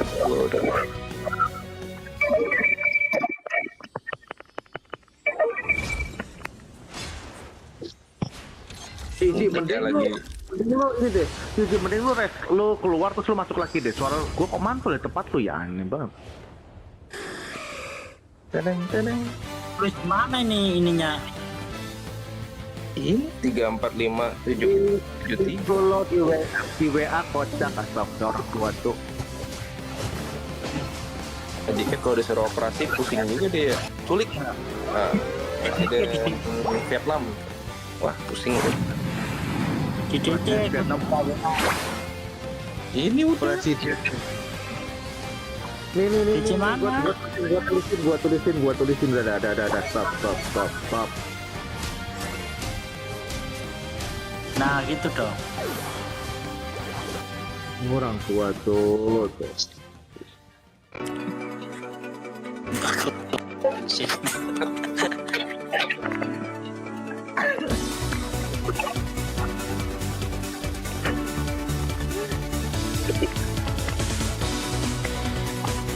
Ting sawit.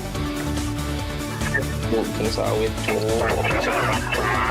Gue mau kasih lihat dunia kalau sawit adalah aja popon. Anjir itu. Jadi orang-orang main itu yang di posting Mas Tisu.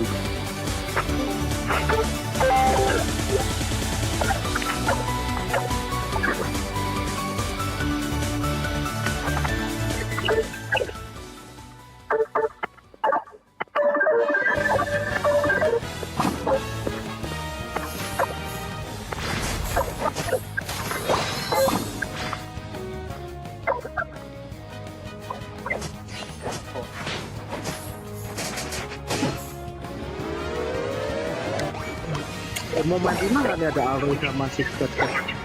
Mana lagi kalau Mana ya? Alroy tapi ngilang Alroy. Dia ketiduran sih kayaknya.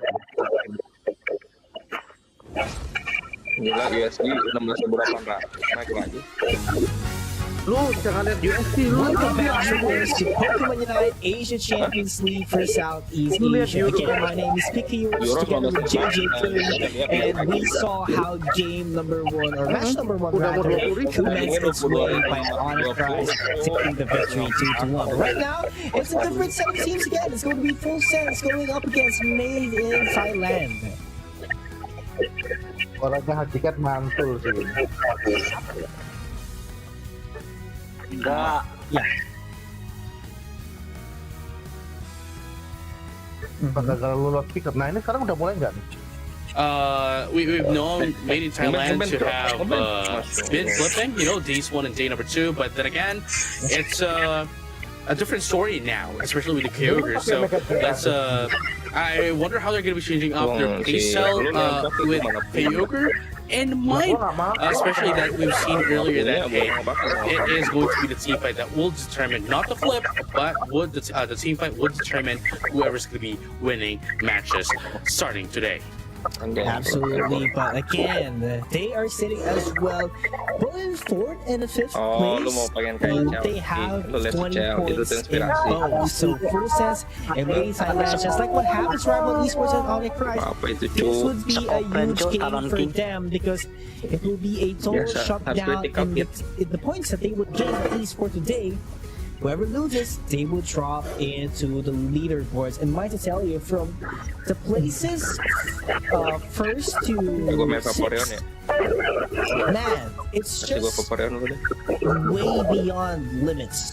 Like, they have 19 points and above, and every win would be important for them because they need to retain their standings. Because if not, F and Esports and even like I said would catch up later on with them. And honestly, you know, with those kinds of points as well, unless you are at the top, like maybe 3, right, that is when you can have a little bit of leeway. But if you are down the bottom 4, that is when you actually need to step up. Like right now, there's no window for you to make any mistakes because any mistake will cost you that seeding priority into that of the King of the Hill. Absolutely. Want to sit comfortably as much as possible. So every win is a must. But right now, heading towards game number 1, full sets and Made in Thailand. You mentioned that Made in Thailand plays a lot of flip, but that's not the Kyogre map offers. So Ngapain pakai is sekoplen this a cheating ini downside for kocak? Made in Thailand, or they have something in their minds, in their pockets that would Pakai make masker them benjo look dia mau so basic attack strong. terus sampai So mati we'll musuhnya. definitely see later on if that would be the case. But for full sense, overall, they were performing quite great. But Made in Thailand has been a consistent contender for round 2. So maybe with this King nanti a consistency damage-nya for Made sama in kayak Thailand Meo or sekarang full adanya sense permal. will overtake their position and look actually weakness because weakness might be the flippy strategy, but Made in Thailand might have something ready. Permal udah keluar dari warung anjir. I want to wait for it, you know. I want to see what they're gonna do or what they're gonna be doing for this match. Again, not as you know, both of them really have been great, especially Full Sense. Full Sense has been quite a surprising team, especially in day number 1. But it's still a change in the map, you know. Like it's both of these teams really, Full Sense and Made in Thailand. Both of these teams relied heavily, I'd say, in terms of flipping, but like. It's not, this map is not going to allow them to do so, not anymore at the very least. So it's really going to be surprising how they're going to be changing up to adjust to the current meta that we have here for the Asia Champions League and moving forward as well. It's not just the Asia Champions League. Yeah, not just that. Hey, there's going to be Worlds right after this. So if Kyogre is going to be the name of the game. Yeah, I'm sure. But we'll see if there will be future changes as well. Who knows? There might be a map rotation or something. You never know, you know. But going back, Yeah, we might go back to Zapdos, right? oh, that would be interesting. You get to see Sableye a lot again. Like to see it again. But yeah, let's focus first on Kyogre here, JJ. The draft has been set in stone for full sense. Pretty much identical on what Rival Esports was trying to do. I'd have to say that. But Sun's Age with Miraidon, maybe this would be an election trick if they want to imitate the strategies they've seen a while ago. No, I totally agree as well. I mean, I was about to be surprised as well that if, since they were hovering up into the, the Mega Charizard X earlier, but unfortunately they're not going to go in for that. While, at the same time, you know, like, while Bright Future Major Storm was nerfed, it still did a lot for the team earlier in game number 1. But then again, for Myth here, for Made in Thailand, I'd have to say, they are not lacking in the power department. I really like this composition of Made in Thailand as of the moment. Yeah, it's looking pretty strong as well for them. So it's just the facing that they need. Do not rely on flips, but perform consistency. That is what they need here, JJ, because if they don't, then maybe Full Sense overtakes that weakness that they do have. So it cannot be, it's really hard to say that the weakness can be converted into a strength already if flip is not the ideal setup already here. So Myth, I do believe they have an adjustment, and I cannot wait to see it right now. Oh, I am the same. I cannot say any more different. And here you go. Full Sense versus Made in Thailand. Game number 1 on day number 3. Here we have it. We have it. I'm excited to see Glaceon once again back. That's, especially with that Icicle Spear. I mean, if that's going to be the moveset, but I think it would be because it deals a lot of damage, sure hit. You know, it's just a phenomenal attacker. Together with those supporters that they do have, which is the Blissey and Mr. Mime, I do believe that this Glaceon could really step up in the damage department for their team. Ooh, GSC SCG has been trying to force in that 7 points. Unfortunately, it's not a 7 points is a little bit too much. 6 might be, but 5 is the perfect spot. But 7, you're not going to be able to force that down if you have 2 opponents, you know, attacking you while you try to put that down. But again, you know, it's still just a minute left. It's only been a minute rather into the game, so it's not really a lot that's happening right now. So it's they're still trying to take their pretty good time. There we go, 850. Not much of an ambush. Acrobatics landed into the wild Pokemon instead of the hands of Myth. So I feel like Full Sense just wants to play this one out very safe and get the points they need and the XPs as well. But here comes the engage. I think I'm quite too early on that, but they got punished immediately. SGC hasn't evolved yet. That was a second of a bit delayed. If he evolved at an earlier time, that team fight could have been different.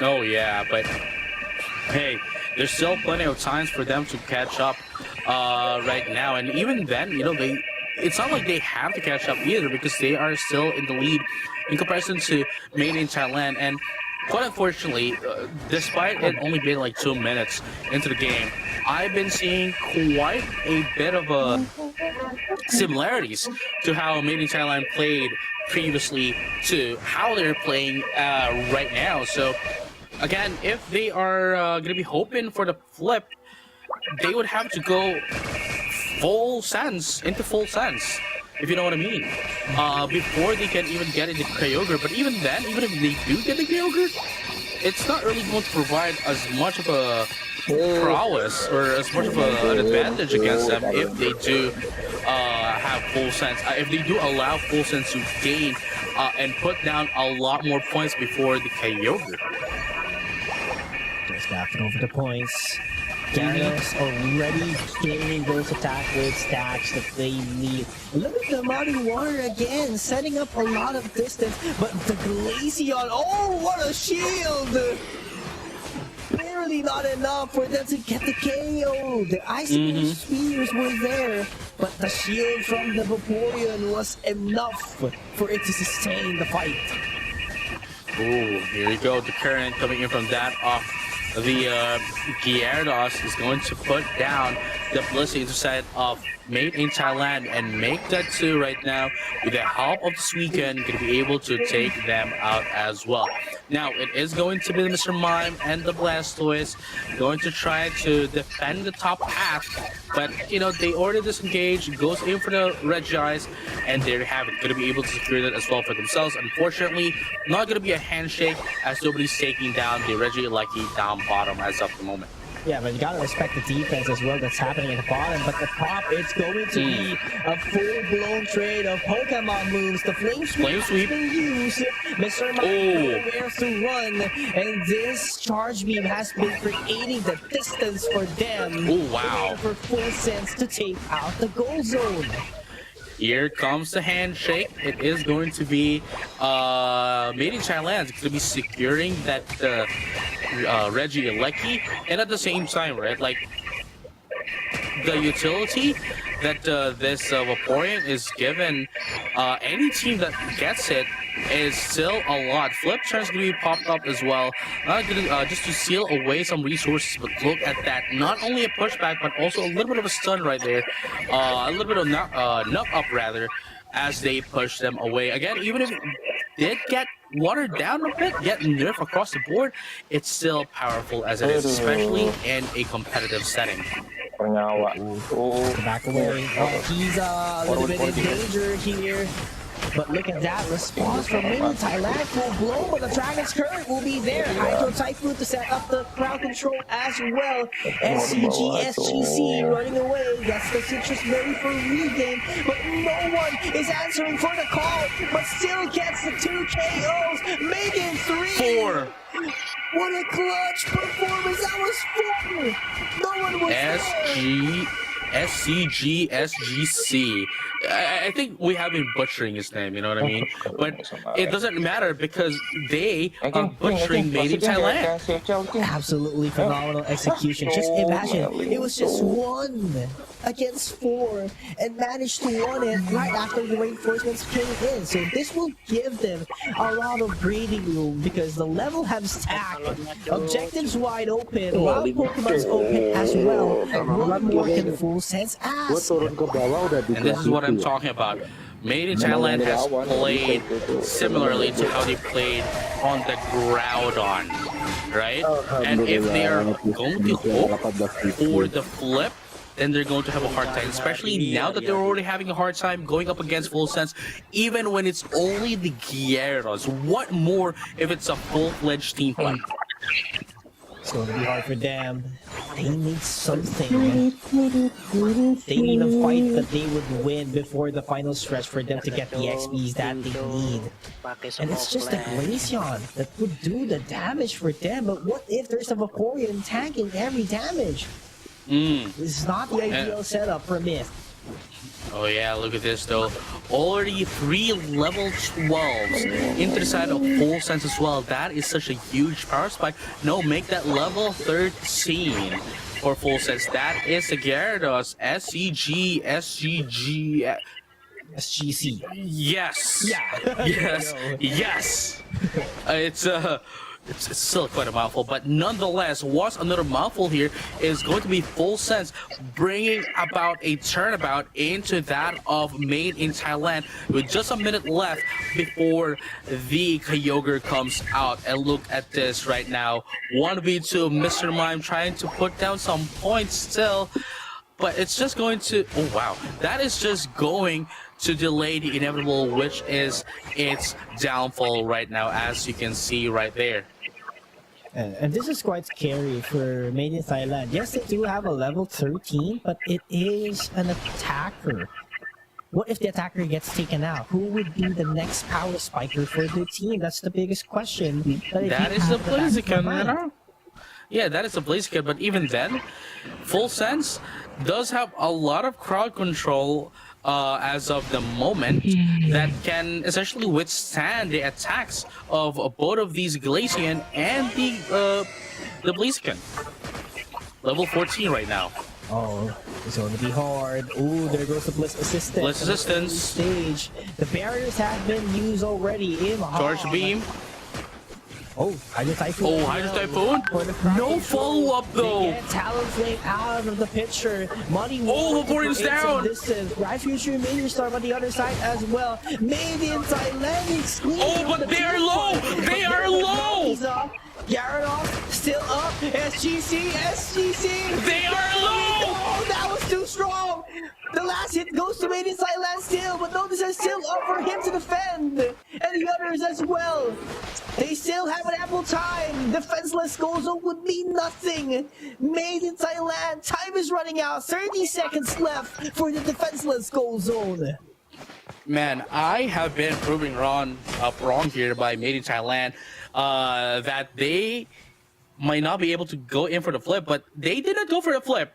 I will not say that, but instead they were ready up into that team fight, and they were able to take down a lot into the side of Full Sense. Quite unfortunately, they also lost a lot, and SGC was able to deal out a lot, bringing down along with them. And just like this, 181 to 160, this is still going to be quite very close of a match. But here comes Budok at 68. There you go, 68 points.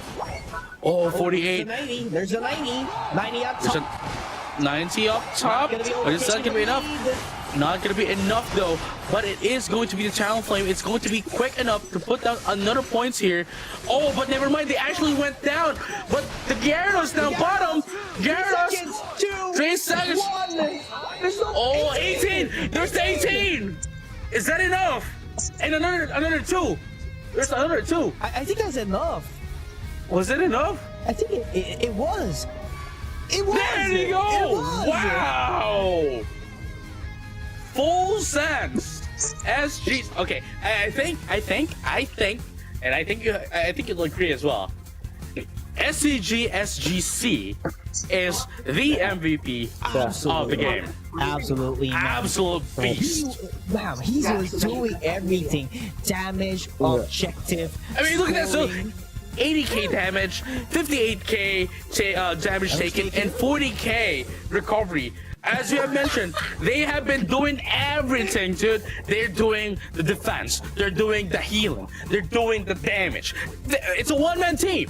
You know what I mean? It's a one-man team.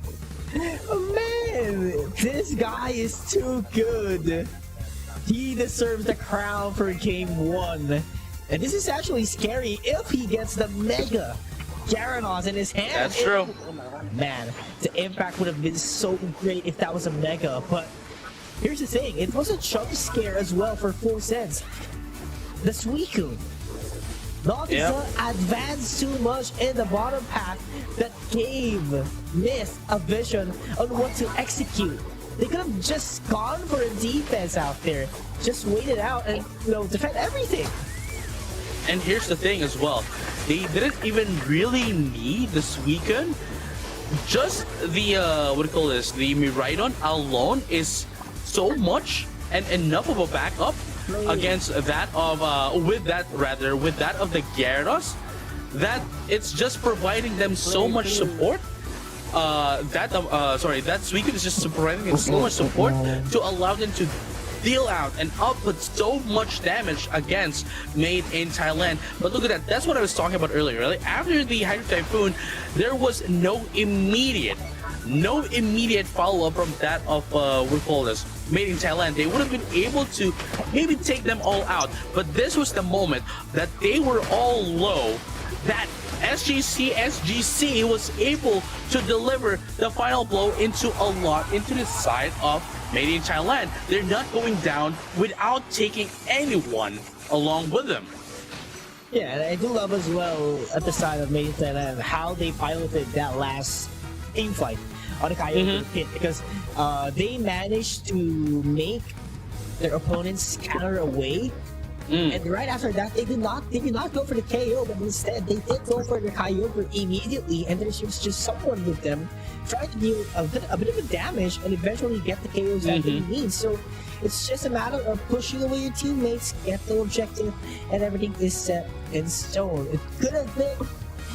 That was actually a 50-50. I wouldn't say it could have been a 50-50. That was actually a 50-50 for them that they did, and luckily they got the Kyogre, but not quite enough for them to take the game. And I mean, again, with the Kyogre, you don't really get the unstoppable buff anymore, which allowed them to just, hey, I'll do you one attack, and you'll immediately stop. And again, that's why we have been saying that getting in the Kyogre buff doesn't really constitute to you getting that 90% win rate, not with this kind of buff. And it just basically punishes teams, and not just those teams that are playing here, but everyone who are relying heavily into flips. And we saw what happened if you do get in the flip. Still, props to Made in Thailand. They made it. They made what do you call this? Full Sense make a run for their money, especially that kind of team fight, and they were already in the lead. Unfortunately, not quite of a follow-up for them, but maybe this time they would have enough to catch up. Almost, but not quite enough. But can they make the perfect flip run going to game number 2? But for sure, they wouldn't want to go for the flip again because they already saw the results of doing flips. There has to be a big action, but are they ready for an immediate action after that game? Oh yeah, I mean, it's going to be... That's gonna be the question for the entire thing here, for the entire game for Made in Thailand, right? Would they... So there's 2 objectives that they need to meet here. One is, would they be ready for team fights? And if they are, and if they do last a long team fight, would they be able to do a follow-up? Because the thing is, if they don't have the follow-up as well, or I mean, we saw what happened last game, they might have been ready for team fights, but if there was just a little bit of prolonged team fights, they are already in the low, right? That Full Sense just punishes them for it. So the question is, would they be able to finally go in for the team fight? Okay, go in for the team fight and last enough that they would be able to take down the damage of Full Sense. Though I have to say though, this is a very good target pick here, a target ban here from Made in Thailand. Target banning the Vaporeon and of course the what do you call this? The Gyarados. But in the side of Full Sense, they're going to be banning the Mega Gyarados as well. Yeah, I think if you don't want your opponent to use it and can't use it, just take it away, you know. So that made the room for Mewtwo X to be open. And Full Sense does really get that no thinking, not particularly hesitant. And I do have the confidence as well. They do have a Snorlax as well available. Probably would go for the Heavy Slam ideally, but could go for the Flame, I guess. But ideally Heavy Slam for now is what they're showing. But Glaceon is back. Nothing's wrong with Glaceon, and I do love that they retained it into their roster because it has been the damage dealer of their team. So pretty much when it comes to consistency, Made in Thailand does need it. Over into the Mega Mewtwo Y. They... Ooh. Mewtwo definitely too, you know what I'm saying? Ooh, that is... Okay, look man, they don't really need a backlane attacker anymore because they do have the Mega Mewtwo Y, but would they play, you know, would they play the Mew, you know what I mean? Complete the trio, you know what I mean? Mew, you know, Mew? I mean, yeah, sure, possible. You know? Obviously they won't. I don't think they would. Yeah, but it would be fun though. But it would be fun though. I might tell you, this is a tournament. What if? What do you think? What if? You know what I'm saying? Come on, Full Sense. Do you hear us? Full Sense, okay. I mean, understandable. Going in for the Talon Flame, they deal with the burst damage, especially that one of the what's going to be one of the biggest problem for them. Oh, look at the background. Yeah. What's going to be the biggest problem here for Full Sense would definitely be that the Glaceon. Honestly, it's definitely just the Glaceon, because the Blissey, sure, there might be some egg bombs here and there, but if there's nobody going to do a follow-up after the Hydro Typhoon or maybe Showtime, there wouldn't be enough damage for Made in Thailand. So the moment that they get in, a marker as gets in the fly, gets in the burst damage into that of the Glaceon, or maybe even the Blaziken, like, because Blaziken stays in one place anyway, especially when using Overheat. After getting in that Overheat, that fly burst of damage, better if they can take them down, put down to the both of them at the same time. There's no more damage coming from Made in Thailand and Full Sense, and make full sense of that. Yeah, I mean, Full Sense does have a lot of backup, you know what I'm saying? So, this is going to be, I mean, yeah, sure, I think it's one of the secondary idea lineup for Made in Thailand, but it's just Glaceon at the end of the day, so that's quite concerning for their team at least, but Full Sense has a better chances of winning the whole thing in this matchup.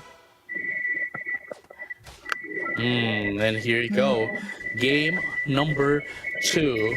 Made in Thailand versus Full Sense. Full Sense currently in the lead of 1 point, making use of double Mew. Get it? Double. Yeah, double Mew, Mewtwo. Unless you say Mew, that's not how it goes. No, man, that's no. No. But hey, No. Mewtwo, what Hindi mo pass? bisa pakai Miyotsu itu. Okay. I'm not quite. Is this going to be a supporter Mewtwo X? That's how I see it, because you can pull down your opponent. So I think that's going to be the game plan at least. But Made in Thailand gets the first KO out of it. Or actually, yeah, they do.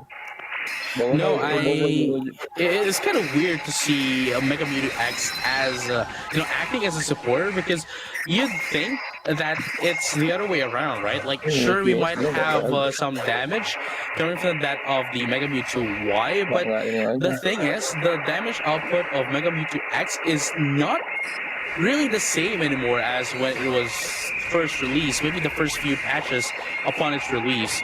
And as you had mentioned, with its hook, pulling you with the side shock, there you go. Yeah, side shock. Side shock is going to provide a bit of a mobility, support into that little team. And Mega Mewtwo Y doesn't even need to go in along with it could act in as some sort of defender as well, along with the Sporlax, being a bruiser and all. Here comes the fly! Oh, that's what I was talking about, dude. That's what I was talking about. All it needs is its oh, there you go. There's a 2 KO. Just a burst of a damage is all it needs. And here you go, another one goes down. That is a Glaceon and the Blissey. That's 4 down into the side of Made in Thailand. Beautiful stuff coming in from Mark S. That's what I was talking about.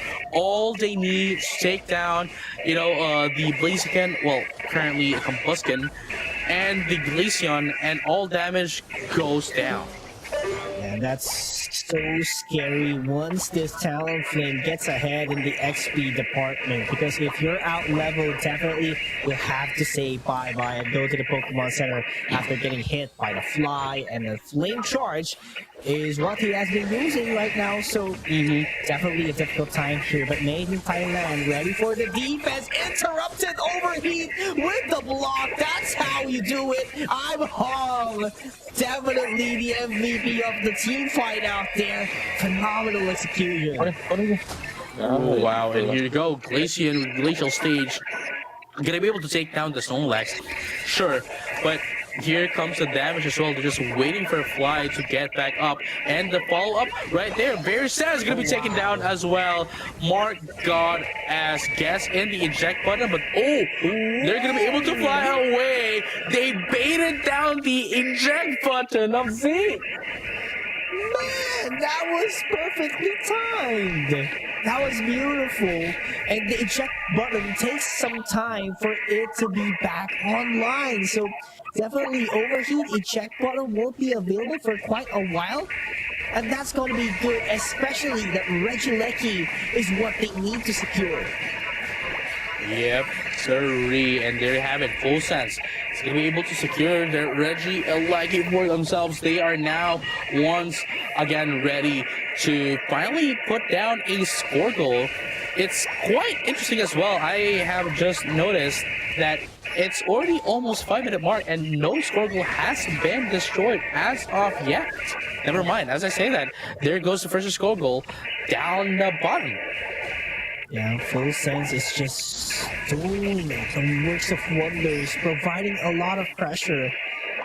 There's just no opportunity for the Blaziken to do the damage with the overheat because this man, Mark God S, has been doing the knockouts bit by bit and so quick. Ooh, here it comes. Hong gets in the fly. Mark God S, Glacial Sage into the Paranap is gonna be the combo here. Margot S still alive for another. Nautiza is going to be able to get away, but here comes the Lapras. Lapras just buying in a little bit of a time here, making sure that Nautiza is going to be able to survive. Yes, they did. And here comes the Express. Going back, one take to sandwich them. Here comes a knockup. Unfortunately, not going to be a lot here. Red Jice going to be up here. And here comes the damage. Here comes the Unite move as well. Going to be able to secure that Regice into the side of main Thailand. Going to be able to secure that Snorlax as well. Double KO Hydro Typhoon. Unfortunately, no more follow-up into the side of Full Sense that they are just allowed to put down a lot of points into that top pad, but not enough to destroy that. Because the Flame Sweep as well, going to be able to secure it. Finally, Margot going to be able to take down that Blissey. But here comes the Blaziken. Blaziken having a little bit of a hard time here to get away from Hong. And there you have it, Lapras securing the KO into that of the Blaziken. The Blastoise rather. And there you have it. Z going to be able to take down the Snorlax. And as you see, SGC is currently down low. Down low, have to back away as much as possible. But the birds are available for free. You have to take it as quick as possible. Do not let Myth get ahead of it. And I feel like the reason why Full Sense is pretty much ahead in this matchup is because when Myth takes a knockout, it is always the defender, always the supporter of the team, and they're trapped out with a fly, takes the last hit on the Regieleki. Pressure continues, takes out the Blastoise, and Myth is forced to go back to the base. You know, I think at this point, I do hope as well that Mini Thailand has already seen one of their winning plays, their win cons here for against that of Full Sense, and that is to basically just break them down. You know, just break them down. What do you call this? One by one. Make themselves scatter themselves, take them down one by one, and from there they're going to be able to win because you saw what happened in the last team fight. They were able to take them out one by one, but never together. So if they can do that on the boss fight later at the Groudon pit, not the Groudon, but rather the Kyogre pit, then I think they would have a very high chance of taking down the Kyogre for themselves and essentially wiping out Full Sense as well. But obviously, I'm pretty sure that Full Sense is not going to let that happen. Not this time, not a 2-minute mark. That's what you expect. But again, clean up on the objective before Regice. It's actually great for Full Sense.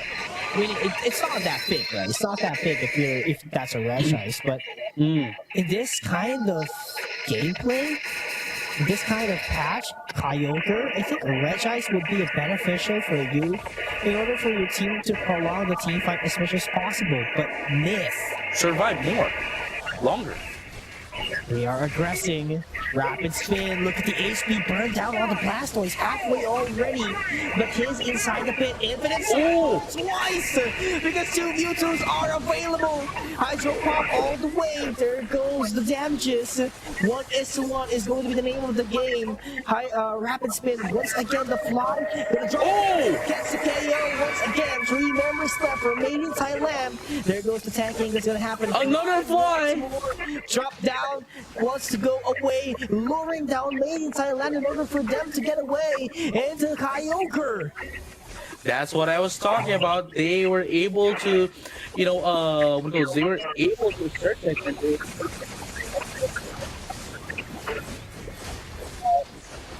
much as possible to make sure that they are scattered away. But here it comes, Made in Thailand securing the Kyogre for the second time in this game, in this match rather, and they're going to be able to secure themselves some points. But unfortunately, it's still not going to be enough of points. Sunsage is buying so much time, that Made in Thailand, after taking in the Kyogre, was not able to put down the points. The vision, the goal was nowhere in sight for them. They focus on the wrong thing. But Made in Thailand, They were able to put in some points. lead. There you go. Oh man, I think they got a little bit too excited into taking out some of the members of Full Stance and taking out the Kyogre for themselves as well, that they got a little bit sidetracked after taking in the Kyogre. Fortunately for them, the Kyogre countdown from that of the Gozos is still up there, and they were able to still put down their scores because Sunsage was just literally ready to go down, just buying some time, making sure that everyone can essentially just waiting for everyone else to go back from the Pokemon Center and defend their score goals. Almost close call for Made in Thailand, but they made it work, forcing it to a game number 3. But again, man, they just make flip work for some reason, and this is how you look up to Made in Thailand, but it does not work every time again. So would this one work to game number 3? I'm not quite sure about that, JJ. I don't know, man. Like again, as I mentioned, Made in Thailand. It's congrats with them getting game number 2. But then again, they need to recognize their win cons. They need to recognize their objectives, and they need to focus on that one thing, because just a little bit of a distraction is getting them. As we've seen earlier, this is a team fight. They're going to be able to take down a lot of the side of Full Sense. They're going to be able to take down the Kyogre as well. But the moment that they saw, hey, you know what, we still haven't swept them up, right? Despite them already taking the ground, the Kyogre, they could have already put down the score and allowed them to get in a little bit more breathing room for themselves. But they made it a little bit risky by focusing into Sunsage, which is essentially just buying in some time. And look at that right now. It was very, very close. Very close that Full Sense was almost able to take that win away from them. Man, almost, but it's not yet done. Second, third game of the day. Are we going game number 3 for all the series that we do have? Well, wow. Yes, because we want more action, you know what I'm saying? But it would create a toll on the players as well, because as much as possible, they need the rest.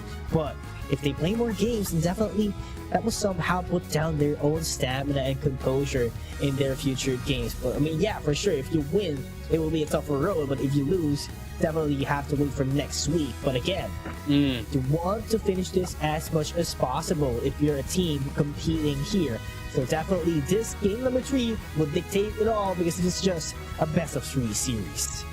No, yeah, I mean, again, single eliminations. If you do lose here, you have to wait for the next day, which is next week, as Yusuf mentioned here. So It's all up to maybe Thailand if they do want to still, well, get into this day, still want to play more games, head into game. Oh. I just realized as well, whoever's going to be winning this match is going up against Onyx. Of all the teams in the tournament, is going up against Onyx. So if both of these teams are already having a hard time against each other, and there's still a wall up there waiting for them. I'll look up like that. Oh, it's on it. Just the number two. Number two. Like William Dafoe. That meme. You know what I mean? Like, Yeah. It's up there. Like Onyx is up there. So just waiting for them, and it's not. Like winning this round is still a punishment for whoever wins this match, unfortunately. But yeah, we'll focus on that later on once we get into that stage of the tournament. But right now, we're just waiting for the third match, the third lobby to be ready up, so that we can immediately hop into that match rather. And again, as we have mentioned, for those who have not yet and is still playing competitively. The registrations for winter tournament is already up, and the qualifier is going to be starting on February 1st, and the playoffs is going to happen on the February 7th and 8th. I'm excited. I'm excited for the winter tournament as well because I do have my, one of my friends out there going to be competing in Pac West. So, is that me? No. Okay. Are you going to compete? I'm not answering that. I'm not answering that, you know what I mean? Well, if the people do not see us in the caster's desk, well, they gotta think. You know what I'm saying? Oh man, yeah. It's you'll just again. I don't know, man. I mean, I feel like it's destiny that I'm here, that I'm behind the caster's desk because if I do compete, It's the fate that Arceus gave you, man. Come on. Yeah, I know. That's why I'm not like playing competitively anymore. You know what I mean? Like, because if I do, it's everything, the ecosystem is gonna get disrupted. You know what I mean? I get you. I hear you. But water types are always banned. What do you think of water types? Well, beforehand we saw how great it has been doing a lot of utility, but while they have banned Mega Gyarados as well, Gyarados is still open. You know what I mean? And into the hands of Full Sense, it's going to be card detrimental instead of made in Thailand. But no, they're going to be going back to what they used last time. It's going to be the Mega Mewtwo X. And this time, SCG SGC is going to be playing, or at least they have chosen Blaziken. Maybe we might be able to see the Gyarados again, maybe not. But with this kind of composition as of the moment, they are already bulky enough. They just need some sort of a backlane attacker, I'd say. It might be coming in the form of the Glaceon, I'm not sure. Crosser? In this economy, Come on, lock it in, Hong. this is going to be the first time we're going to be seeing the Crustle in this tournament series thus far. Ooh, the Gengar. Oh, hey man, we're going back to year one. Yeah, right. We're going back to year one, maybe year two, but year one with Full Sense. Oh man. This is nostalgic, dude. This is nostalgic. Yeah, right. I know what you mean. I was about to say, remember the times, at least for Philippine region, Crustle with Shell Smash and X Scissor is being piloted a lot, not just by all players, but I think the most iconic one was LeBron. You know LeBron, right? Yeah. Yeah, right. Man. Oh, sorry. I was I kept on saying Gyarados is still open for the side of Full Sense, but no, they. It's the match card. It's the sorry, the background is just. I was full with the background. I was thinking, hey, Gyarados is not up there, but there is the background for the Gyarados going into the side of Made in Thailand, as it wasn't into the side of Full Sense. But again, you know, with this kind of composition into the side of Full Sense, they are ready for some action. But for Made in Thailand, they still need to get their power spikes in comparison to Full Sense, where they just need to control the game. And once they do, it's, well, they just have to maintain it until the end of the game. I'm kind of curious. What would be the moveset for the Gengar? I'm thinking. But traditionally, it would be the Sludge Bomb. Yeah. And Hex, right? Yeah, I think Hex would be the name of the game. If they want to prioritize taking down Radiant, this Radiant would be the heavy hitter of Made in Thailand. So yeah, I think Hex is the ideal up until this point. I don't know, man. I mean, they do have the Crustle, the Mega Mew X, the Blaziken, and the Blasters to deal with any of the bruisers and any of the defenders in the side of Made in Thailand. So I think it's, I mean, just for me, I think it would make more sense for them to go in for the Sludge Bomb Dream Eater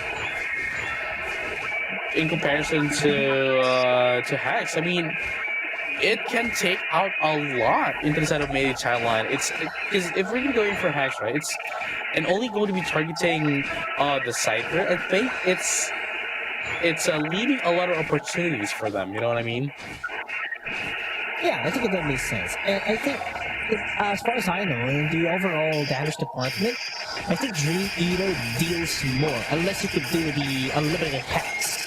So the same is really possible in terms of damage. Yes, sure, go Dream Eater. So I'm just quite curious. We'll just have to see that one later on. But in the sidelines, the Snorlax was knocked out. That's due actually at the side of Full Sense. It was a great start, but there has been a handshake here at top. And here we have it. You know, ladies and gentlemen, all trainers alike, Made in Thailand is making sure that they get their power spikes as early as possible, and at the same time, they're controlling the game, which is actually a huge props to Made in Thailand, honestly, because they need to maintain this up until the late game, because once Full Sense gets their own power spikes, they're going to have a hard time. And it's all about being consistent. Consistency is what they need, and I'm actually loving Made in Thailand right now. Look at how wow. Quite different from games number 1 and 2. It seems like a switch of persona. That's how I would tell it, because like Full Sense was playing as Myth right now, and Myth is playing as Full Sense right now. That's how I see the game. There you go, Sludge Bomb. Yeah, Sludge Bomb's gonna be play the game here. It's not gonna be putting down the damage. I mean, we saw how much of the damage that was as well, which is going to be a lot as well into the rest of the into that of the rest of the team as well. So it's gonna be the Sludge Bomb Hex, and that puts down a bit of an AoE as well if they are within radius of its attack. There we go. It's going to be a Hex here, JJ. So yeah, pretty much efficient. As long as you poison everyone with the Sludge Bomb, you can definitely do Hex Unlimited. So that's how I put it. And right now, Registeel will be in the hands of Made in Thailand. That's a great execution for them. And they could do a wipe here if they want to, pushing down the limits of Full Sense. There we go. There go the goals, man. This is a different Made in Thailand. They are scary in game 3. No, man, I don't think they're called Made in Thailand anymore. I think they're made in Bangkok. You know what I mean? Wow. It's not much difference, but like, it's a different persona. You know what I mean? But it's still in Thailand. It's inside. But a different persona. You know what I mean? Yeah, we're just being specific here, man. Come on. Oh, look at that. Look at that damage. Can they do it? Mega Mewtwo X. Claudia was put down, but nice block as well.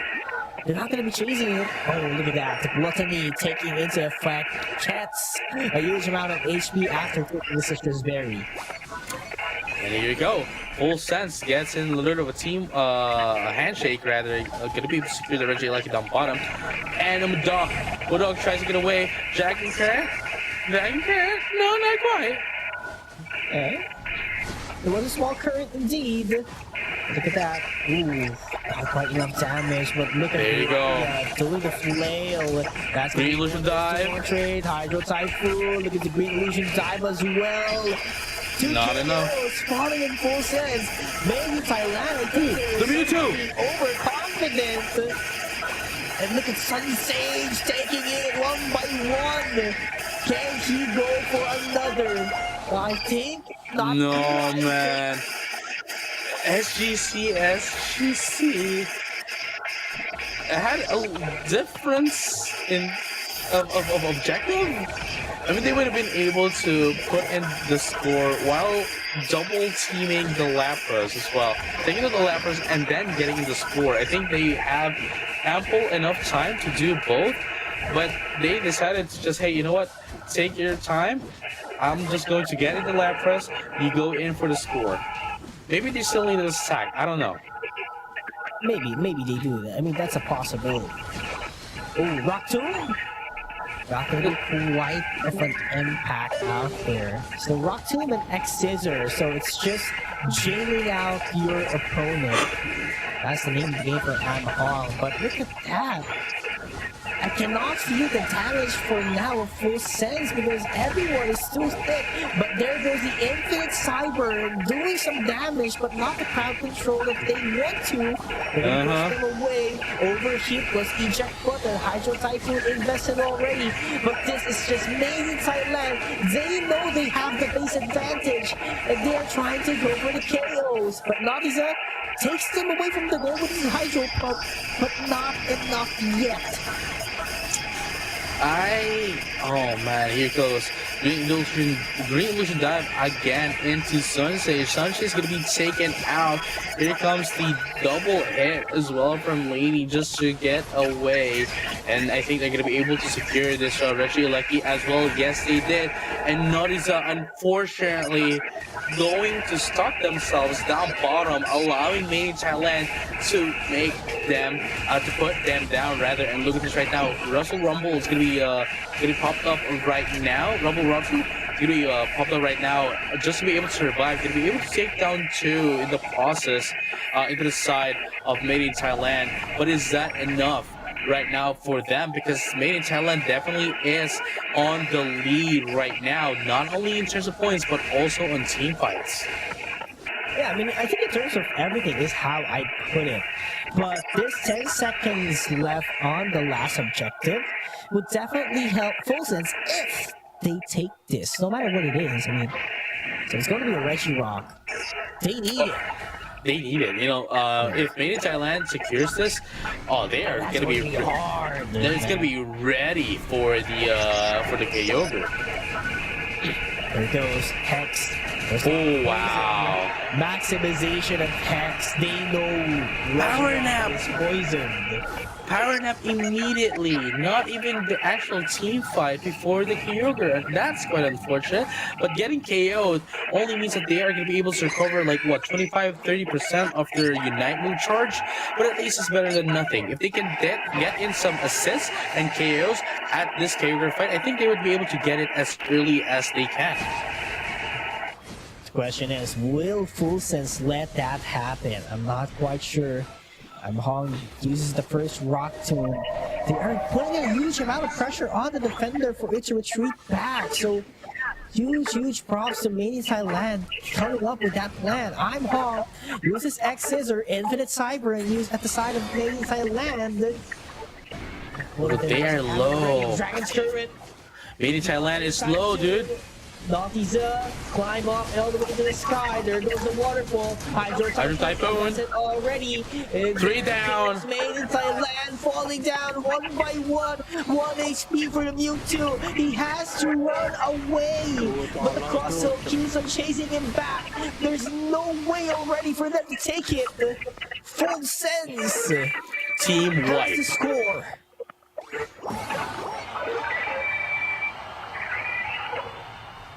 Yeah, they have to score. Yes, they do. Yes, they do have to score, and they did score, man.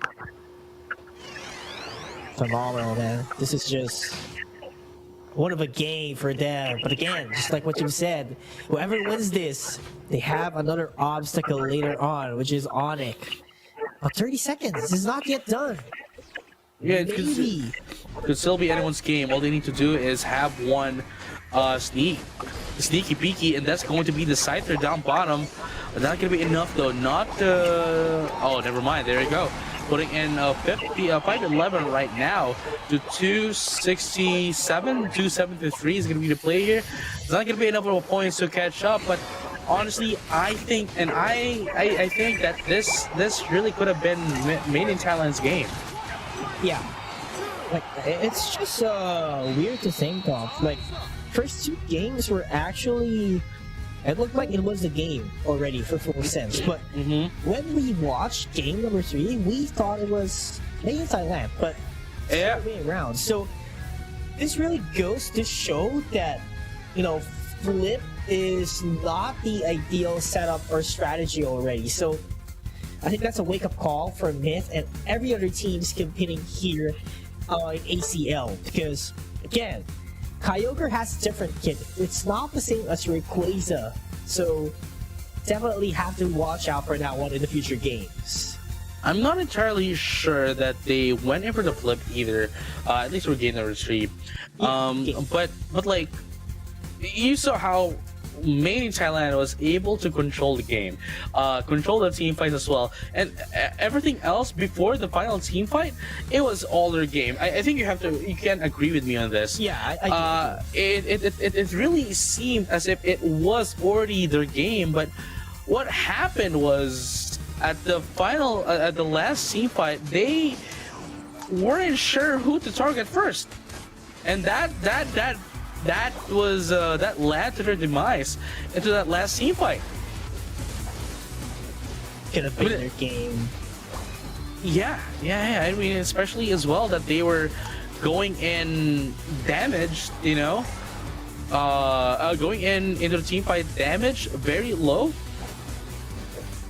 and essentially just went and walked straight to their demise. I was also going to say that, especially Hong. With that of the rock tomb, it wasn't really, for the most part, it wasn't really helping the team. Yeah. Instead, it was actually putting them at a disadvantage. Yeah, but it did quite, at least for some, maybe at the last 2 minutes, I think it did help them for a time. But like the overall impact was not felt. Much. Yeah, right. So I think that's one of the reasons as well why we saw Made in Thailand was able to get a grasp on how to control the game, because maybe they somehow figured out that I'm Hong was not a discomfort. No, yeah, I mean, look at this. Rainy gonna be taken out here. Zeke was able to get away as well. This was like a minute left, and the power nap as well. Before the Kyogre was quite questionable, and look at this. They were essentially just taken out. They didn't know who to target. They went inside all of them, except for the final Mewtwo here into the side of Made in Thailand. It was the only one that wasn't hit by the Infinite Cyburn. Well, it got hit obviously by the Infinite Cyburn, but like of the Hydro Typhoon, which essentially guarantees the hit of the Infinite Cyburn. Yeah, and overall, it was a phenomenal matchup that we saw here for both of the teams, Made in Thailand in full sense. But at the end of the day, it's going to be in full sense taking the victory, and the road doesn't end there because they have Onyx waiting for them later on. But of course, it would not happen immediately because we have a third matchup. It's going to be Korea versus Korea, ladies and gentlemen. It's going to be T1 and FN Esports. That's coming up next. Oh, that's gonna go hard, bro. That's going to be a hard match to watch out for. And immediately after that, obviously, we still have Evos and, of course, Nemesis for our round number 1. But before we head into that, ladies and gentlemen, all trades alike, make sure you get your drinks, get your snacks, because we'll be right back in just a short bit after this one. See you in a bit.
Ladies and gentlemen, all trainers alike, welcome back to the Pokemon Unite Asia Champions League 2026. My name is JJ, and with me still is Pika Yules, and we're still going to be your casters going into game number 3. Again, still at round number 1 for our day number 3 of the single elimination matches. Yeah, it's going to be T1 up against FN Esports. FN Esports, they're not sitting comfortably with their current standing here with only having 9 points. But on the other hand, T1 is currently standing at rank number 3, and we all know that they were able to be one of the top performing teams out here by getting a championship already, at least for day number 1. But you know, day number 2 was not really their day because they were able to go up against Onyx immediately, but it's a different story right now. Maybe we can see a rematch of T1 and Onyx, but they have to get passed by their brothers, which is FN Esports. Oh yeah, I mean, going into this T1 and FN Esports, it's going to do a lot. Oh man, I don't know, man, like this is one of the matches of the day that is going to give us so much of a heavy hitting match. I don't think we're gonna head into game number 3 this turn, I think we're only going to be seeing game number 2. But whoever gets in game number 1, I have to say, is going to bring that momentum, that morale, until game number 2. Absolutely, and hey, man, I believe that all of us, or a majority of the fans out there, the casters, all have the same mindset that T1 is going to be winning this because of their win rate, and it's going to be Komi with the top 3 Pokemon spec that he used. That, well, for sure you would believe it's going to be Team 1, but never take a joke for FN Esports, because last year those folks came in from 8th place to being the champion of Southeast Asia, so never take a joke for FN Esports. Right now we do have Subak here, probably one of their best players as well. Has been using a lot of Mega Charizard X during day number 2 and 1. But we haven't seen Mega Charizard X yet, at least for today, simply because of the adjustments, I think. But there's just a lot of options when it comes to all-rounder and similar tactics or similar archetypes, just like Charizard. Yeah, I mean, actually, I don't know what I mean, you know? I don't know what I mean. You were about to say something and then it just went out, you know what I mean? I hear you, man. It just flipped turn, dude. Just like when you got Rayquaza and then the other team is gonna be scoring a hundo on you. Speaking of which, though, here are gonna be our first set of bans for round number 1. Still round number 1, match number 3. First round. First round 3, game 1. Oh. Yeah, this is the first round, game number 3. Match number 3, game number 1. Right? There we go. Yeah. Wait, I was actually confused as well. First round, match number 3, game 1. There you go. Anyway, water type's so strong, man. Going back, it's I know. Going back, it's a Mega Lucario, the Miraidon, the Mewtwo, Mega Mewtwo Y, Vaporeon, Mega Gyarados, and the Blastoise is going to be banned out for this match, for this game, rather, game number 1. And we're going to be seeing the Mega Mewtwo X once again, but into the side of FN Esports, it's going to be the Gyarados, the regular one, and of course the Clefable for some sustain. But the T1 answering back with their own attackers and defender. I mean, T1 is really looking solid already here. They have 2 all-rounders and 1 defender. Definitely in the sustain department, so it's kind of scary. But I think they do need an attacker here for T1. They cannot rely heavily on Mule and Pisterio later on to do the damages. So I think maybe 1 all-rounder would do again, but if the attacker is much more in the comfortable spot. Yeah, I mean, maybe the Water Bear, I think, would be a great pick for this kind of lineup. What do you think?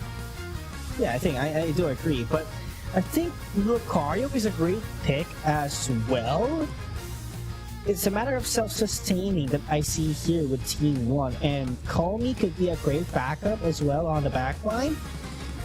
But they would have to heavily rely on this Snorlax to defend them. I mean, yeah, sure, you don't have to defend the Mewtwo X or a Lucario, but yeah, overall, he has to take all the damages in order for his teammates to do the maximum capabilities. But on the other side, FN Esports has a reliable Clefable, so they need to take out Clefable as fast as they can. But there's going to be a Lapras and an Aegislash who's going to be defending that huge healings that Clefable can offer.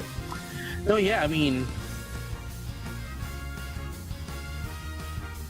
it's into the side of FN Esports. I think they are a little bit into the squishier side, especially with the with that of the Espeon and the Aegislash. But you know, like, nonetheless, right? Like the damage output of FN Esports is definitely going to be huge. They would have more of a self-sustain as well compared to T1, but the damage of T1 here is also going to be huge. And that's why I said, you know, like, they might not have the most balanced, both of these teams might not have the most balanced composition But in terms of team fights, both of them will always going to be ready. And whoever's going to be winning this game number 1 in this matchup, again, I think is going to have a high chance of winning game number 2 as well. Yeah, for sure. I mean, whoever gets the first game definitely would have a big momentum, huge confidence, and, you know, just a composure overall. So I highly agree on what you said, since I do believe that both teams have an identical playstyle because they're from the same region and they've been playing a lot together, that's for sure. So yeah, whoever gets the first game has a high chance they would get the series as well. But I think T1 wants to make this a quick one by doing an aggression, but Hojun doesn't have enough backup. I'm not quite sure what's the tactic, but I think they were just offering a space for always to get those wild Pokemons and evolve immediately into a Gyarados. Yeah, I mean, you know, it's that's one of the biggest things that they really need, because if they cannot get this Gyarados up and running as soon as possible, they're going to have a deficit in the terms of the attack prowess department. And just like that, as I'm saying, T1 recognizes this and knows this, that they have to maintain the lead from the early game up until the late game, because if they do give them a bit of a breathing room, then, you know, they would still be able to get in their lead, but at the very least give them more of a lead of an advantage as long as possible. Look at that, side shot is going to be popped up. Subak is going to be able to do a lot of damage. AP is going to do like a lot of damage into that of the Doublade. Doublade trying to go for aggression. Repeat, has to back away. There's just too many members from FN Esports, making it impossible for them to get KO. Wow. At least they were able to get have an answer back into the Mewtwo, though considerably that was a 3v1, you know? Oh, always taking too long for him to evolve. Not quite enough after Here you go. 22 points. Oh. This is not ideal if you are playing Gyarados. You have to evolve at 7:30 mark, but you are going to be delayed by a couple of seconds. I mean, again, you know, at the very least, they're going to be able to evolve before the 7-minute mark at the very least. But here you have it, ladies and gentlemen, all trainers alike, having a bit of a team fight down bottom. Zubak gonna be able, unfortunately miscalculating, not gonna be able to do a lot, but Hojon is going to put up that Moonlight to do a bit of some healing. 121 is going to be the score of the game here. T1 rather is going to be the one leading right now. Wants to be here. Ragnarok easily accessible for T1. That's additional defense for their team. That's going to be so hard for them to be taken down, despite having a reliable attacker here, which is the SP on the side of FN Esports. By just taking a look at the base defense plus the defense of the Ragnarok offered to them. Oh yeah, here you go. Reggie Lake is going to be secured here by T1 as they give themselves some breathing room to force themselves down bottom. Hojon has been isolated, almost KO. Never mind, it's going to be KO this time around. They made sure to isolate the Clefable so that they won't be able to heal their teammates and put down the damage without any sustain, and now going to be able to destroy, well, not destroy, but rather put down some points down bottom. And there you go, Infinite Cyber gonna be able to secure the KO into that of the Age Slash. Ladies and gentlemen, T1 showing what it means to be T1. Absolutely, but you gotta give credit as well to Surround with those blocks that he offered a while ago at the bottom, making it possible for Team 1 members to actually have a great spacing. It's just the execution that they need. Use those moves, use everything you have, take down the KO. Surround with a beautiful assistance from their team. And now, I usually say that there isn't really a huge lead in terms of points, especially if just like what, like 50 or 100 points. But with T1 to FN Esports as of the moment at the 5-minute mark, 265 to 41, now that is huge. That is huge. Gives them a huge leeway as well. Even if FN Esports does take the Kyogre, though it's still a little bit too early to say. But even if they do, it still gives them an ample enough of breathing room against FN Esports. Yeah, and it's not just in terms of quantity, right? It's the overall momentum that they do have. T1 is such in a big lead. There you go. Nap was able to do a lot for their team. Knock up 4 region of HP. Man, this is just phenomenal communication from T1 in order for them to get the most out of that team fight. That's 4 KOs down the line here. Into the side of FN Esports.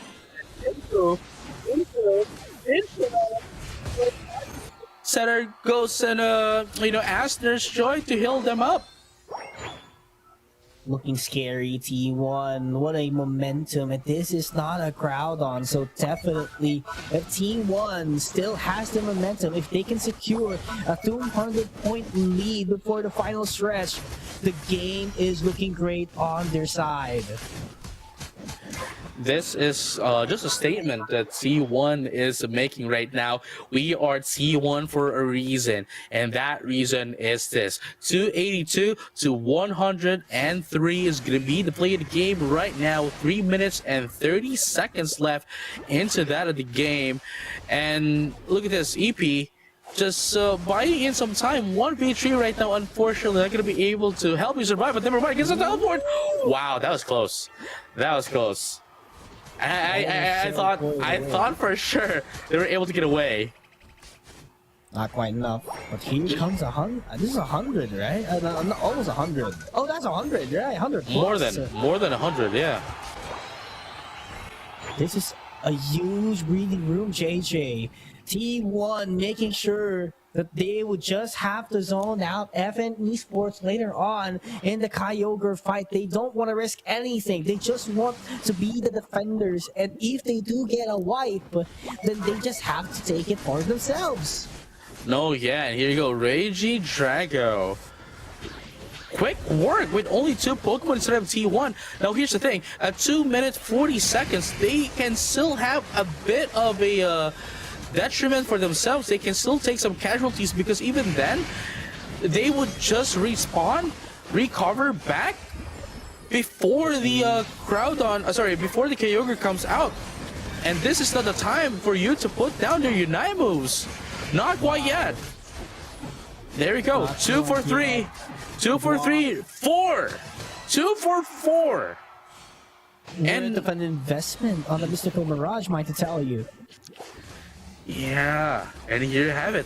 It seems as if T1 does not have any intention of taking the Kyogre, but instead just going to defend it away. And here comes the Here comes the Scyther putting down a hundo up top, and they don't really need the help of the Scyther either. And look at this right now, Kyogre. Oh wow, it is going to be it's not going to be the aura cannon coming in from that of the Lucario, but instead it is going to be the Snowball that's going to be able to secure the Kyogre. And just like that, as I mentioned, they don't really need the help of the Scyther because they know for a fact that they can take down FN Esports just like that. And here you have it, putting down the fast score goals right now. T1 at 120 right now to 103. Ah, man, even at the minute left, they're not going to be able to. It's almost impossible for them to catch up. Man, that was huge lead the T1 has. They were controlling the game, that's for sure, and they have a lot of toolkit that they could go for the last hit in the Kyogre. It's just so that FN Esports would not secure it. They had an Aura Cannon, they had the Snorlax has been just lurking all around circles, and they also have the Mew that could go for a Solar Beam, so there's just no way for them to lose the objective. Oh man, I think they still want to get the 4-digit mark for this game, and I think, realistically speaking, they can do that as well. Here you go. Oh my goodness, gets in the 4 more. Espeon and the Lapras going down. That's it. There you go. That is it. 4-digit mark here into the side of T1. 1 more. Wow. Oh, Was wow. that a 1,000-point lead? That was a 1,000-point lead, I think. Yeah, it is. There we go. Last minute score. That's a +10. Complete domination is what we saw in game number 1, and we do believe that is a 1,000-point lead. That's a more than 1,000. That's like 1,035-point lead. Quick maths, ladies and gentlemen, all trainers alike, of a lead against that of FN Esports. And as I mentioned, whoever's going to be winning game number 1 is definitely going to be winning game number 2 as well. I already saw the future. I've already been to the Asia Champions League finals, dude. Like, I know who's gonna win. So I'm just saying, I'm just not spoiling it, you know what I mean? But I already saw the future, and T1 is gonna be winning this match and gonna be winning the second match as well. You know, FN Esports needs to do something here. They need to adjust heavily. I wouldn't say just adjust, because adjustment only means you have to make some, some changes to what you have done. But for them to, for you to be able to go up against C1, you need to shut them down. You need to be able to get your spikes immediately. You need to be able to maintain that up until the late game. Because C1, they didn't really need the power spikes. They were already in control since minute 0. Yeah, I think I'm not quite sure as well with the Lapras pick that was actually gotten by FN Esports, because I do not see quite the value yet of the Lapras. I mean, yeah, the others were pretty neat, right? You have the Rival with Fable, you have maybe the Aegis Slash needs some work to do as well, because I think it was just Clefable and Espeon at the end of the day. Like Chobo, look at that. Chobo was just behind, and he is a Lapras, so you need to get those bubble beams as much as possible to reach your opponent. But if you're at the back, then definitely everyone has to tank the damage, you know, your teammates have to tank it. And yeah, for sure, you have Clefable, but that's not the ideal setup, at least. Man, it's quite, see, here's the thing, man. Like, even if FN Esports was able to take down the character, as I mentioned, T1 didn't really need it. You know, they didn't really need it. They didn't even really need the help of the Scyther. We saw that they didn't really need those help, but they still were. They still got it nonetheless, which just allowed them to stampede over FN Esports, and they need to change. They need to have a different approach than that of what they did in game number 1, because C1 is just going to walk right through them. Yeah, absolutely. I think that will be the same case again in game number 2 if the same performance continues for FN Esports. So a huge action has to be taken here into consideration, JJ. It's not about the trap. I mean, yeah, for sure, the trap can be changed into something better, but I think what matters the most is the Pokemon that fits into their playstyle, because I think the playstyle was kind of off a while ago. I mean, I've been talking about the Lapras, who was actually just behind, you know what I'm saying? I mean, yeah, sure, you do the bubble beams, but right after that, you're just running around in circles. I think that has to be changed. And, you know, attackers, I think it's pretty common for it to stay at the back, but Aegis Slash, I think it needs more. It needs more aggression and confidence for them to take KOs.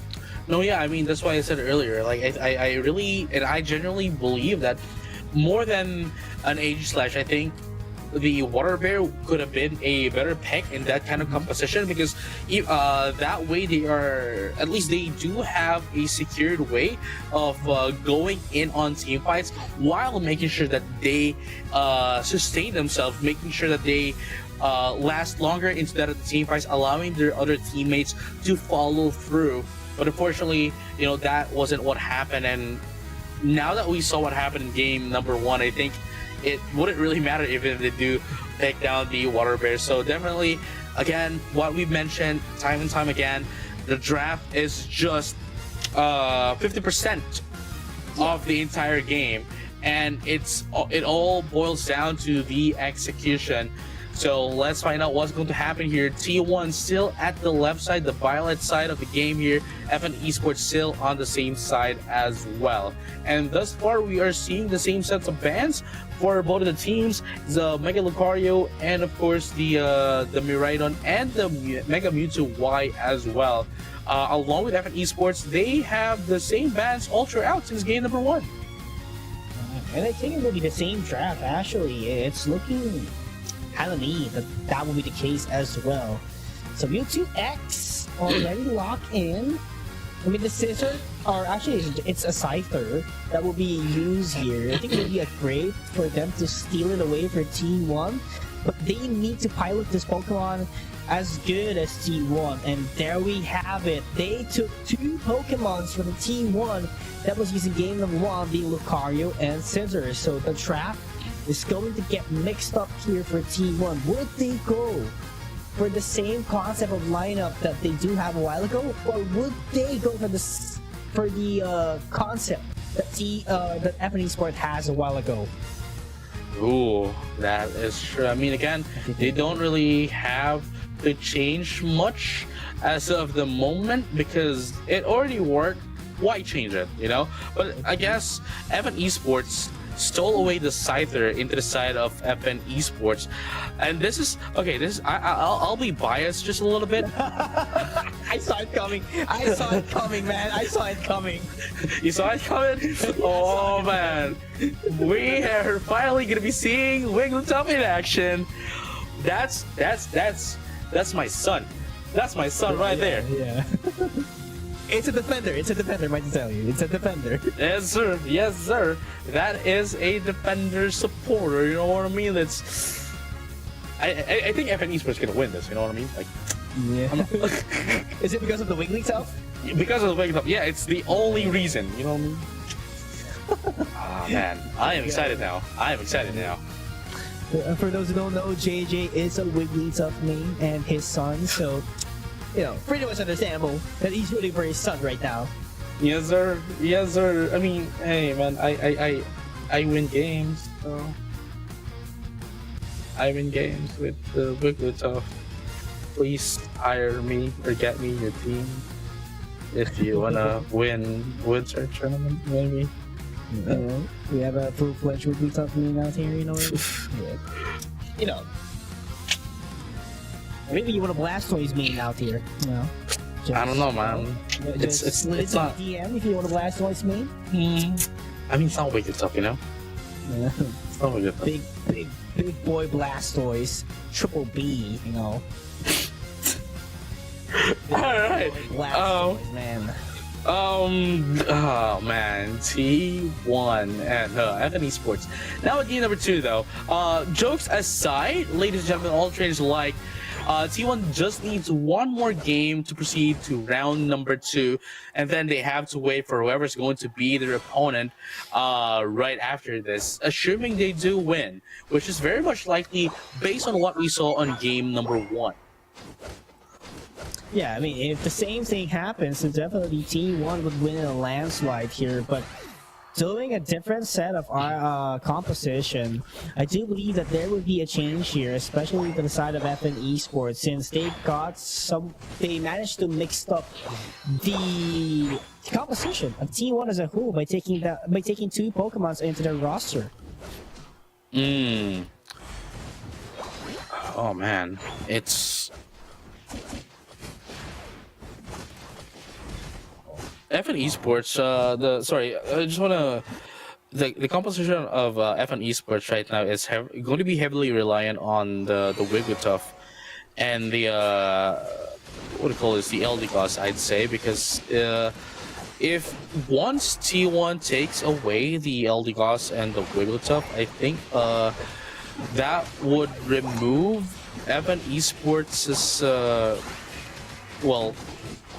survivability into the team fights, and T1 can easily break through their formation, especially with the what do you call this? With the Mewtwo, Omega Mewtwo X that can essentially just, you know, pull them in.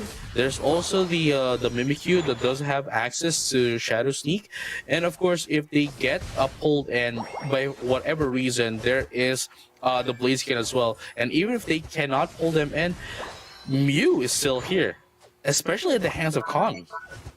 Yeah, Kami's such a dangerous man when he gets this Mew. We've seen that since day number 1, and he still continues to use it, so you gotta respect that one. But here we go, your son, it's with a rollout, gets pulled immediately by AP, gets taken down. My son! Beautiful. No! It's a beautiful side shot, what do you mean? Rollout? My son wasn't able to do nothing, bro. I mean, yeah, I love the concept of the rollout. We'll see the impact on the later stages of this game, JJ, because the crowd control that it offers, man, definitely a top tier. It's very not being recognized. But I think not in this. Does the job, man. I think not in this map though. Quite unfortunate. Sure, it does have a lot of knockoff, but like, there's not a lot of opportunities for you to use a rollout in this map, especially with these kinds of obstructions and walls in the game. There's not much for you to bounce off in and out. Enough, except for like those. Look at that crevice from that of the central area, right at the end. Yeah. That is where you can actually make full potential of the rollout. But hey, man, it's their. It's a strategy. I think they're gonna be able to make us, to show us rather, what the full potential of rollout later down the game. And here you go, rollout just tries to get away. Chobo almost gonna be taken out very beautifully. Gonna be able to survive with the help of the gold zone shields, double slap as well. Very, you know, they try to get away. They try to survive a little bit. But what's another interesting point here is Subak goes in for the goes in for the scissor instead of the scyther. Goes in for the DPS rather than the burst. Uh-oh, not looking good for FN. That's too easy last hit for their team.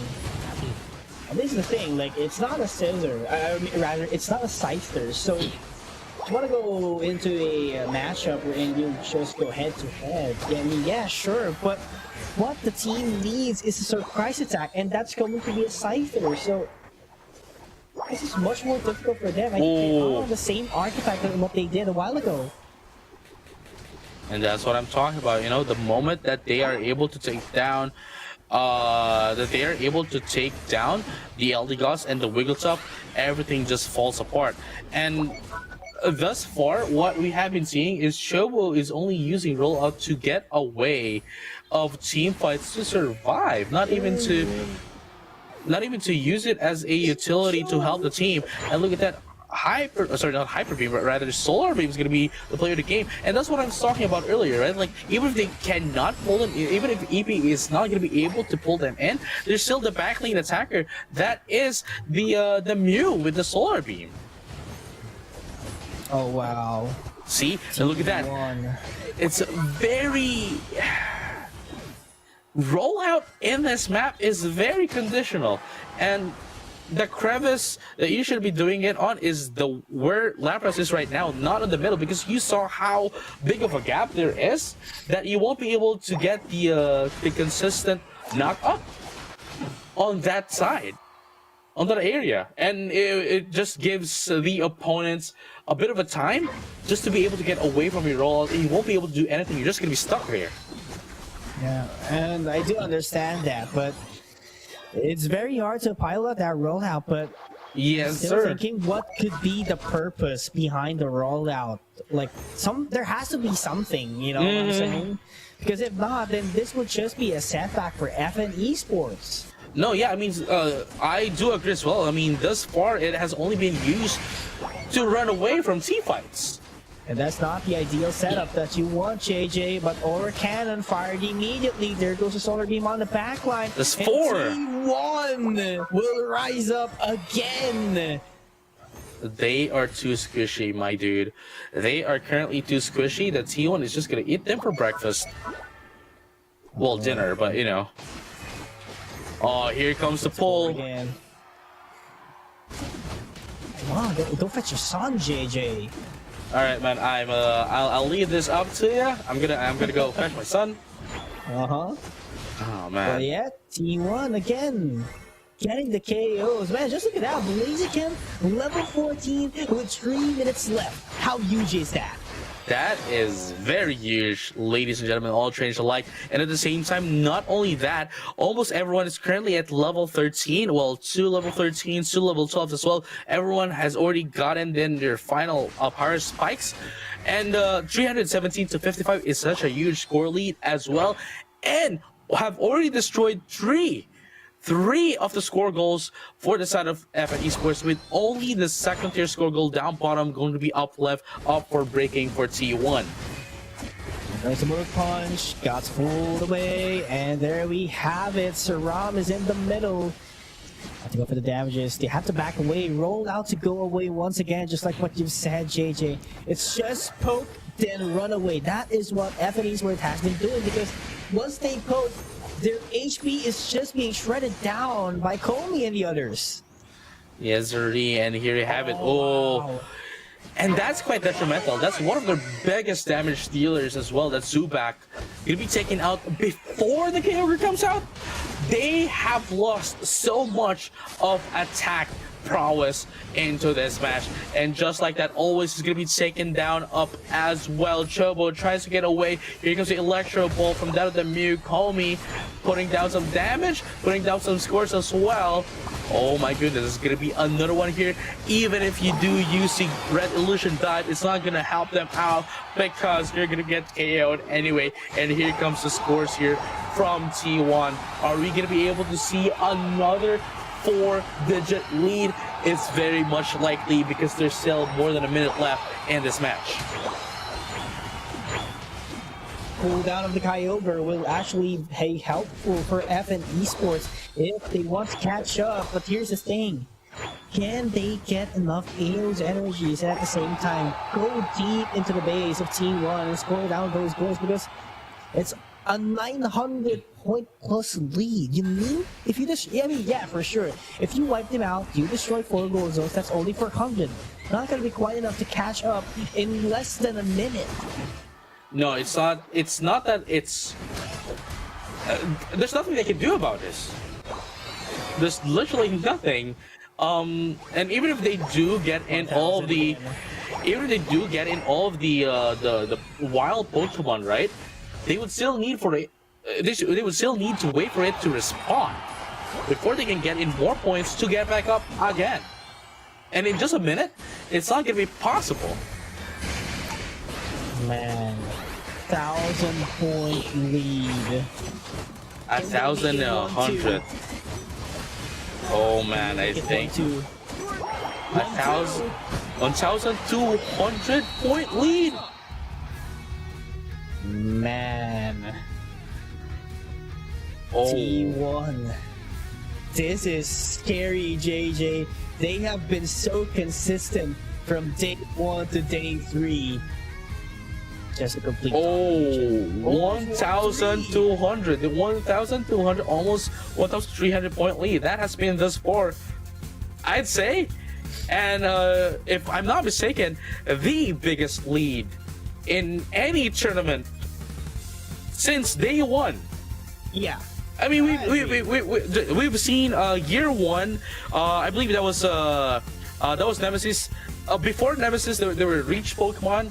That was when they won Aeos Cup, when they had a game where their opponent had 0 points. But even then, the lead wasn't as much as this. Man, this is a huge statement. It's such a huge statement, dude. This is history in the making. This has been the most lead in points in a Pokemon game, in a Pokemon Unite match, rather, in a competitive setting across the world. this will go trending as soon as this gets posted, man. Who would have thought that a 1,300 score would be possible in this kind of stage, man? And I might to tell you, these teams for sure have been competing multiple times against each other because both came from the same region. Oh, for sure. It's just that we kind of dismiss the fact that T1 went up on top. I mean, we know for a fact that there are some regional differences. There are competitiveness of regions. Obviously, if we do match other regions to another region as well, they would be better. But with the same kind of region playing together, we can just see how much of a gap they actually do have against each other in their own region. And with this kind of result, we can definitely say for sure that T1 really is the top team of South Korea.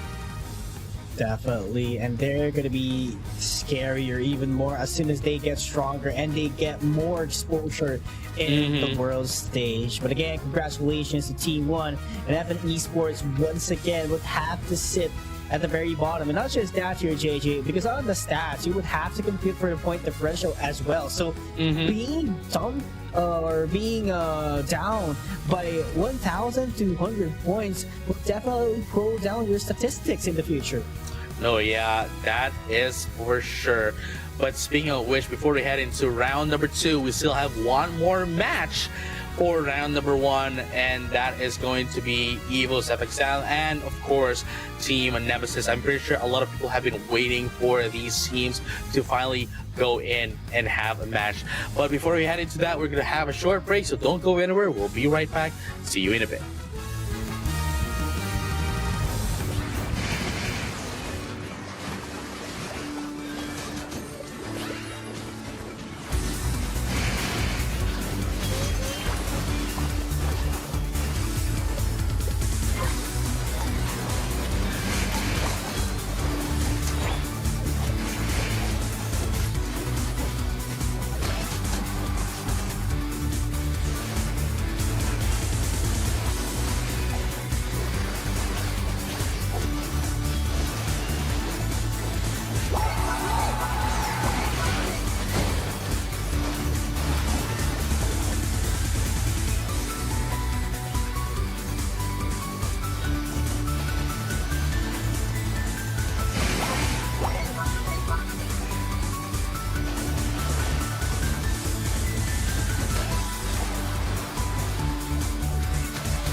Ladies and gentlemen, all trainers alike, once again, we are back at the Pokemon Unite Asia Champions League 2026. This time around, we're going to be heading towards the last match of round number 1. And whoever's going to be winning here will be going up against, man, I'm sorry to say this, going up against T1. Yeah, It's the same wall, man. It's the same wall. Like, I mean, that's the wall that we're looking at on it, but T1 as well. You know what I'm saying? But yeah, Evos XL do have our guys here: 94 Z-Ray, of course, Slash, Shingdi, and 77 Shin.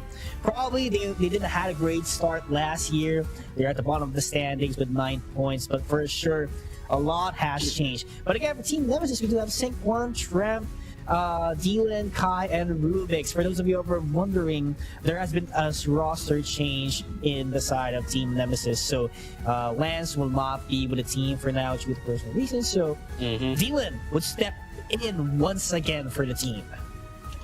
Yeah, and now we have our key player here, which is actually quite interesting. Well, you know, historically speaking, Shinji has always been the key player here for this team, but there has been, I'd say, a bit of an identity confusion, because it seems as if they were making what do you call this, Slash as the key player for this team currently. But right now, of course, for Team Nemesis, it is going to be Sync 1 as their key player for this time around.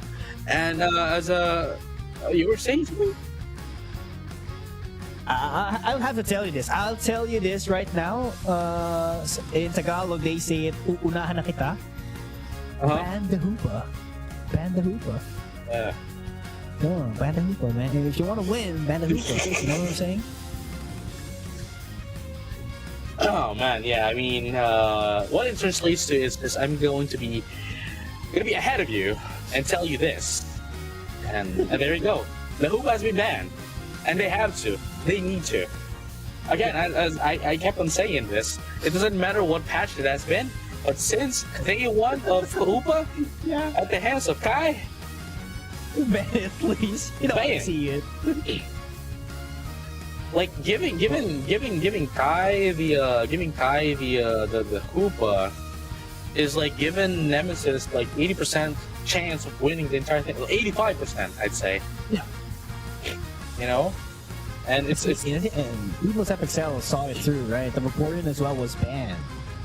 Yeah, I mean, it's not like they can see that in their actual own interface, right?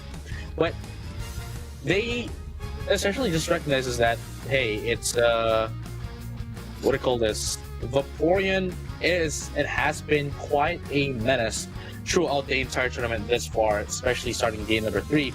But now Kai choosing to go in, or at least choosing the Mega Mewtwo X maybe for their priority picks is gonna be answered back here by Z-Ray with Mega Mewtwo Y. Right. So I'm quite wondering, will there be a role change as well for Team Nemesis, because they have to fill in the all-rounder. So I'm not quite sure if Dylan would be it, because if, as you all know, Dylan was the former attacker when they were way back in Talon. So, but Tramp is available on their side, so Tramp is also an attacker in main. So, not quite sure what will be the setup from now, but I'm quite excited. But at least for today, we got Akuma joining the action for Evos FXL. Oh man, it's also it's gonna be the first time we're gonna be seeing the cake in our tournament, in the tournament series. Yeah. Was it banned day number 1 and 2? I cannot recall it that much. I think it just was not used. Yeah, not used, All right? dreamy, yeah. But this time though, we're gonna be seeing the Empoleon coming back again. Yeah, I know you love your Piplup, and of course, oh man, Lucario in this team is not gonna be played the same anymore. Not without people roster change. But hey, speaking of which, Evos FXL is gonna be going. Oh wow. Oh man, both of them. You just noticed, right? You just noticed it. Yeah, both of them. They're like, it's man. AKC was the one using the the what was the Blaziken and the Water Bear and the Dark Bear. You know what I mean? Like both of them are giving me the nostalgia. You know what I mean? Like, Yeah. Woo. Well, you know, both teams have their own stories, but for sure, you know, for the OG and the teams, definitely, you know what JJ needs. Yeah, but we have to look at the present, man. My guy, we have to look at the present, and for sure, only one is the goal for today, and that is to take the victory up against them. Evos, for sure. There has been a change. Team Nemesis, they just need consistency and be better every day, because theoretically speaking, if the same case is still present right now, if they were from November to January they're still the same, theoretically it will be Nemesis taking the game. But Evos FXL, if they manage to get their rhythm, this would be hard for Nemesis. yeah, hold up. Sorry, I'm still moving on to the present. You know what I mean? Like, it's just Yeah. But hey, anyway, going back into this game right now, we're still waiting for our game rounds to get picked up. But nonetheless, Team Nemesis and Evos FXL right now, game number 1. That's it. It's still early game. There's not really much to tell. Yeah.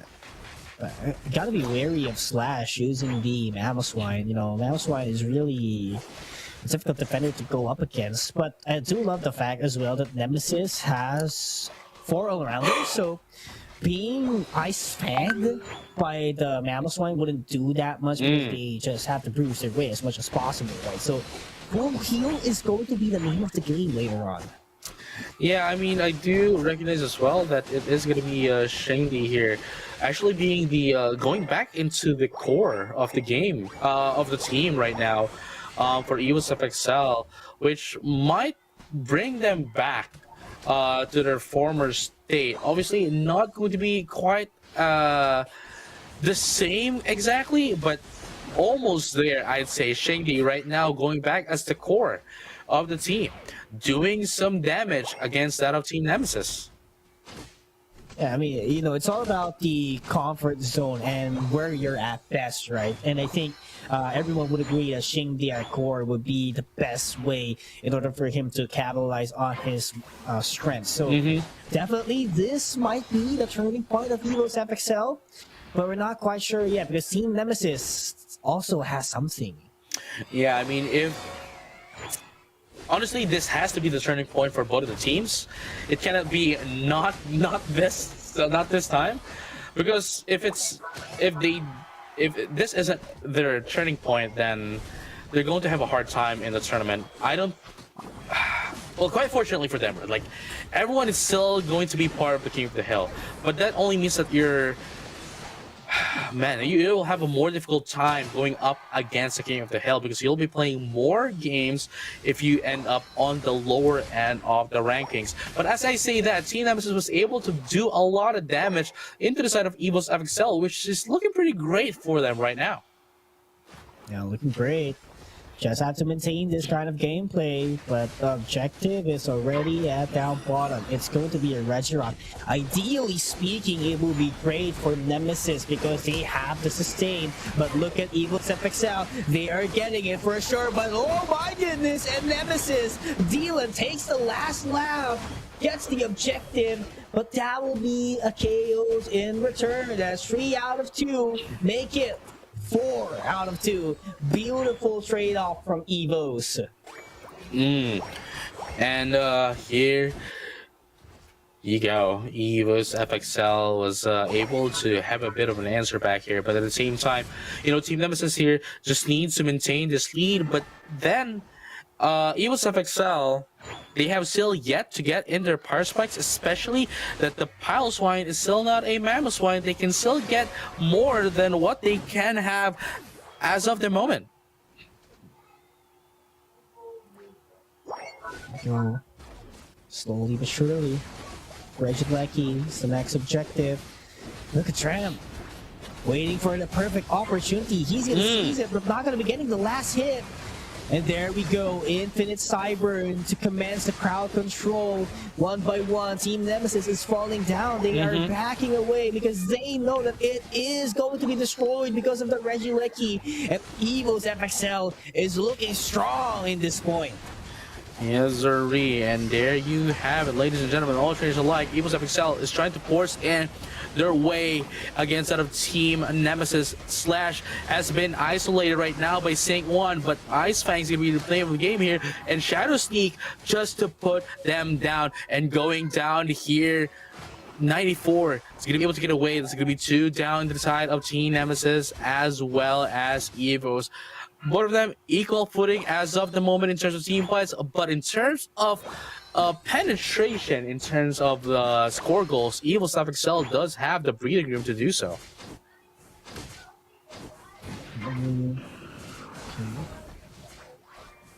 There goes. Timing. Timing is what they need. I feel like Slash just jump scare Nemesis out of nowhere with the Ice Fang, but look at that. In order to reveal the spot, definitely use your moves. Slash will be with a high horsepower, does not get the last hit.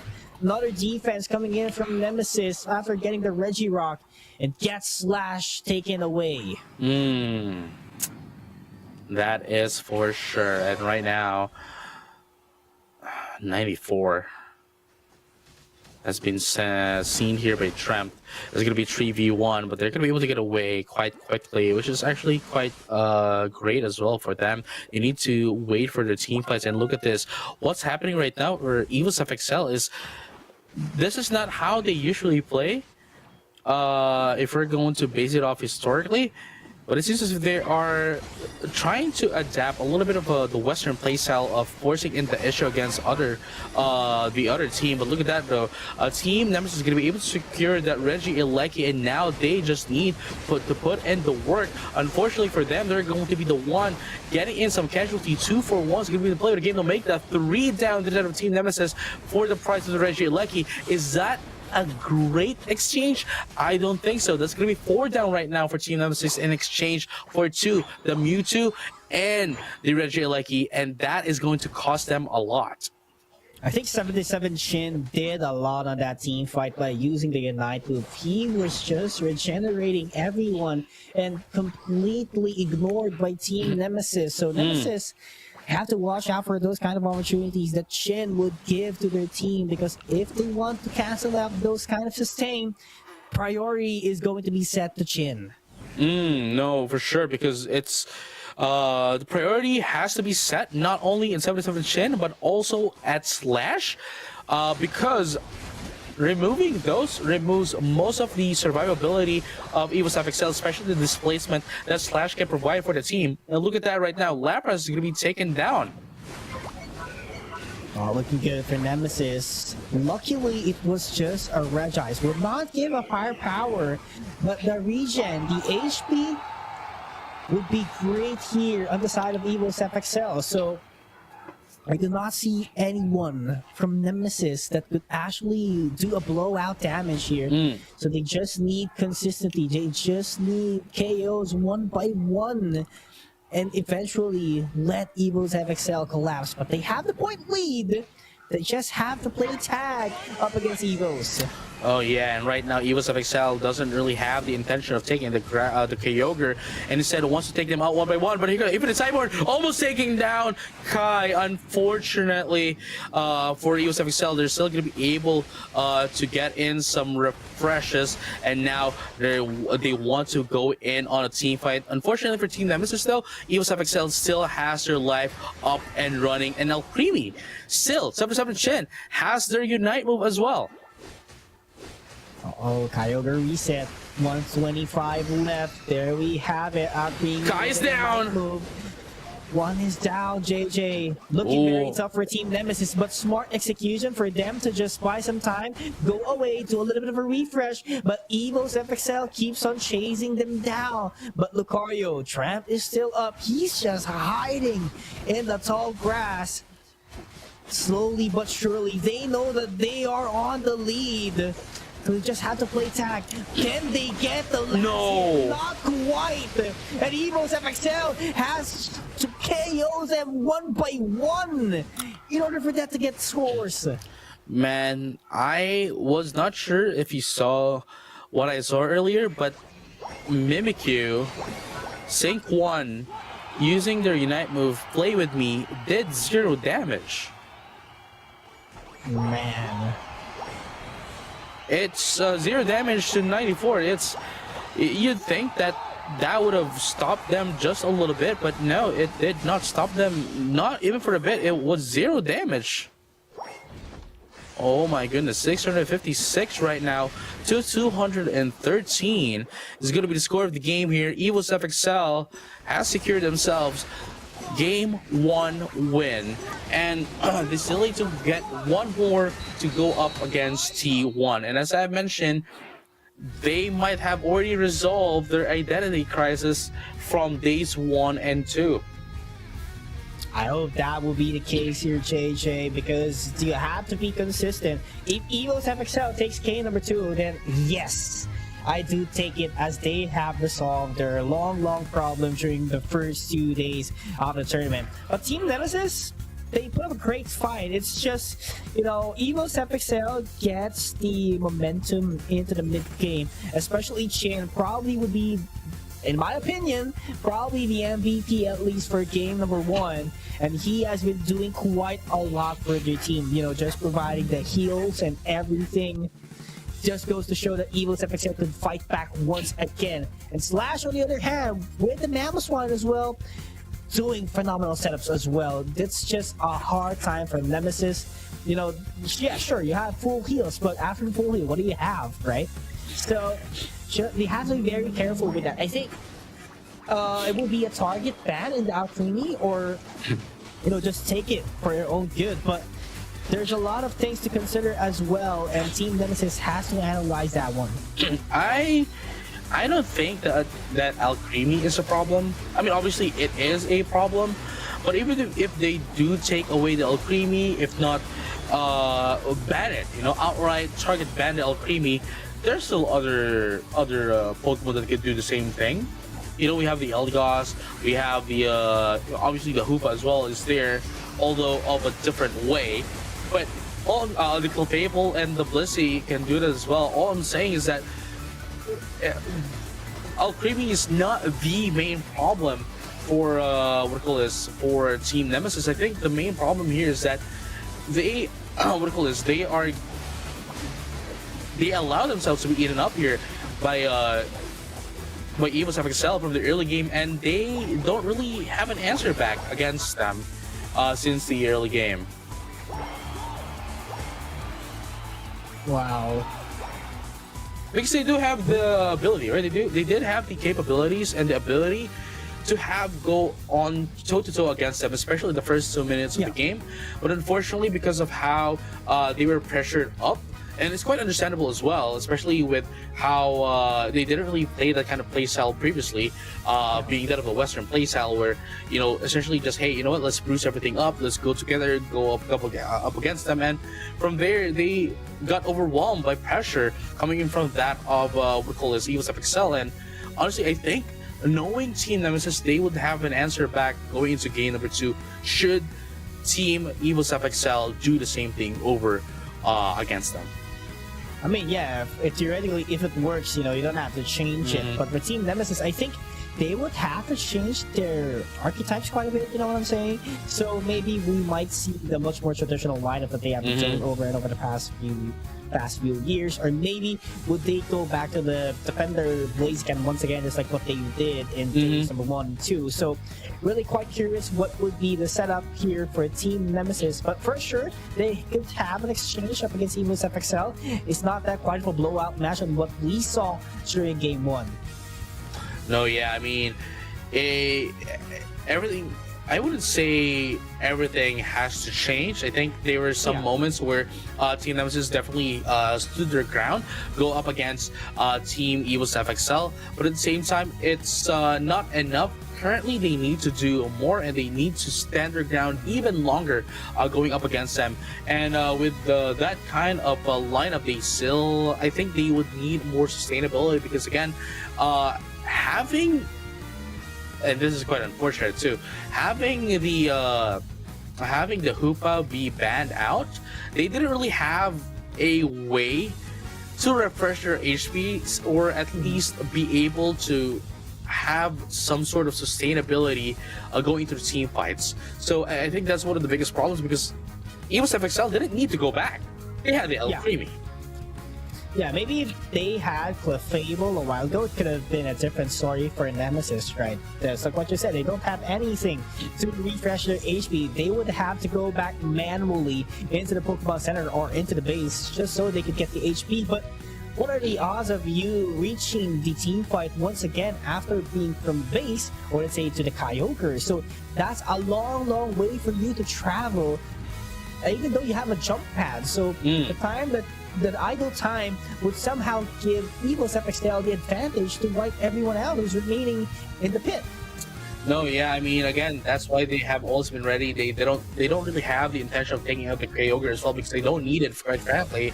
All they need to do is defend it away from that of Team Nemesis. But going into game number 2, I think they are now currently setting up the lobby as well as we speak of that. They need to change things up, because, well, I guess for both of these teams, really, their points are not there. It's not up there, and definitely losing this one is going to put them in quite unfavorable position going into the King of the Hill day number 6.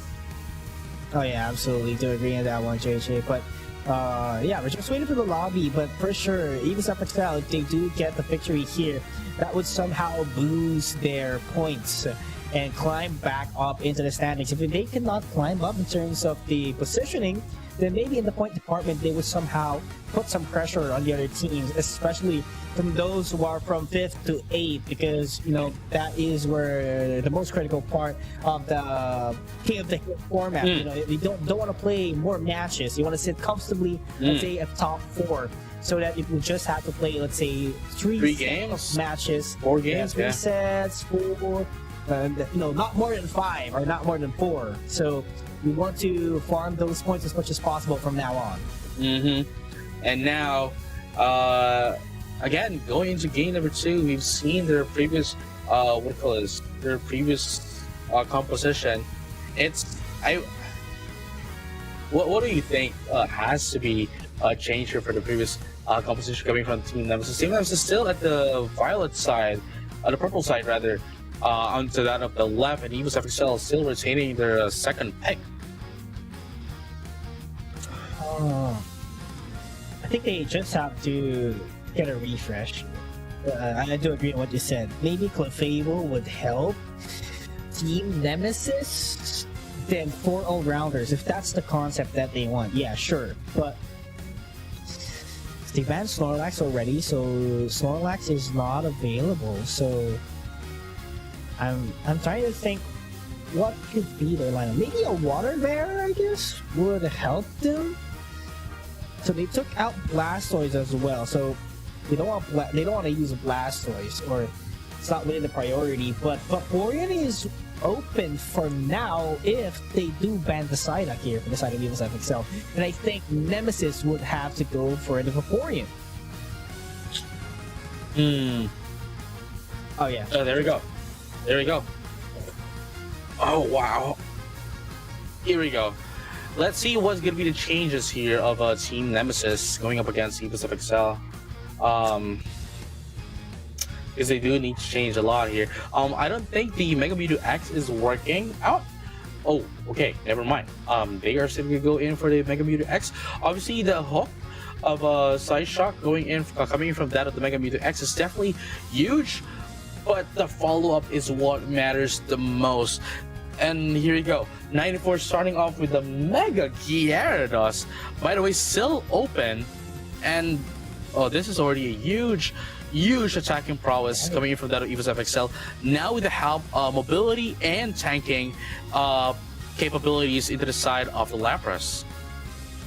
Could this be an all-rounder again, or I cannot forecast. Okay, there we go.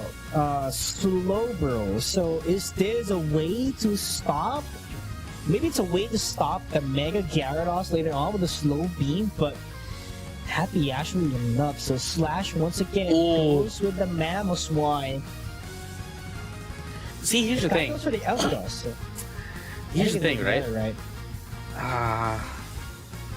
I think Elegance is a great pick here for Kai because the Hoopa has been banned. I don't think Rubik's will go in for telekinesis. Oh yeah. Because it wouldn't make sense if you already have the Mega Mewtwo X, right? Mm-hmm. So definitely this is gonna be a Scald. Scald Amnesia, yes, just to reduce the power of the attack coming in from that of Evo's FXL. But even then, even if they do reduce it, there is still the displacement coming in from the side of Slash, still into that of the Mamoswine, and at the same time, Shingdi here, it's a mid-range attacker.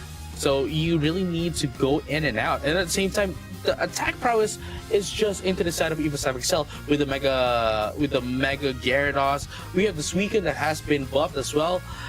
And they have all the sustain, quite unfortunately, for Team Nemesis. But going to Team Nemesis, all I can say is that they need to position themselves, especially the Slowbro, because I think that's going to be the most important Pokemon in this team as of the moment, because that is going to do the debuffs into the side of Evo's FXL if they do want to survive even longer than intended for each team fight. And this is quite concerning as well, knowing that Slash is using Mamoswine once again. Team Nemesis doesn't have someone who has full heal, and there's no Blissey available for them to cancel out what the Mamoswine can do. So if you get caught up by the Ice Fang, there's no way for you to run away. So pretty quite concerning as well for Team Nemesis. So they have to be very careful as much as possible. But we'll see what would be their statement here in Game 2. Here you go, Team Nemesis.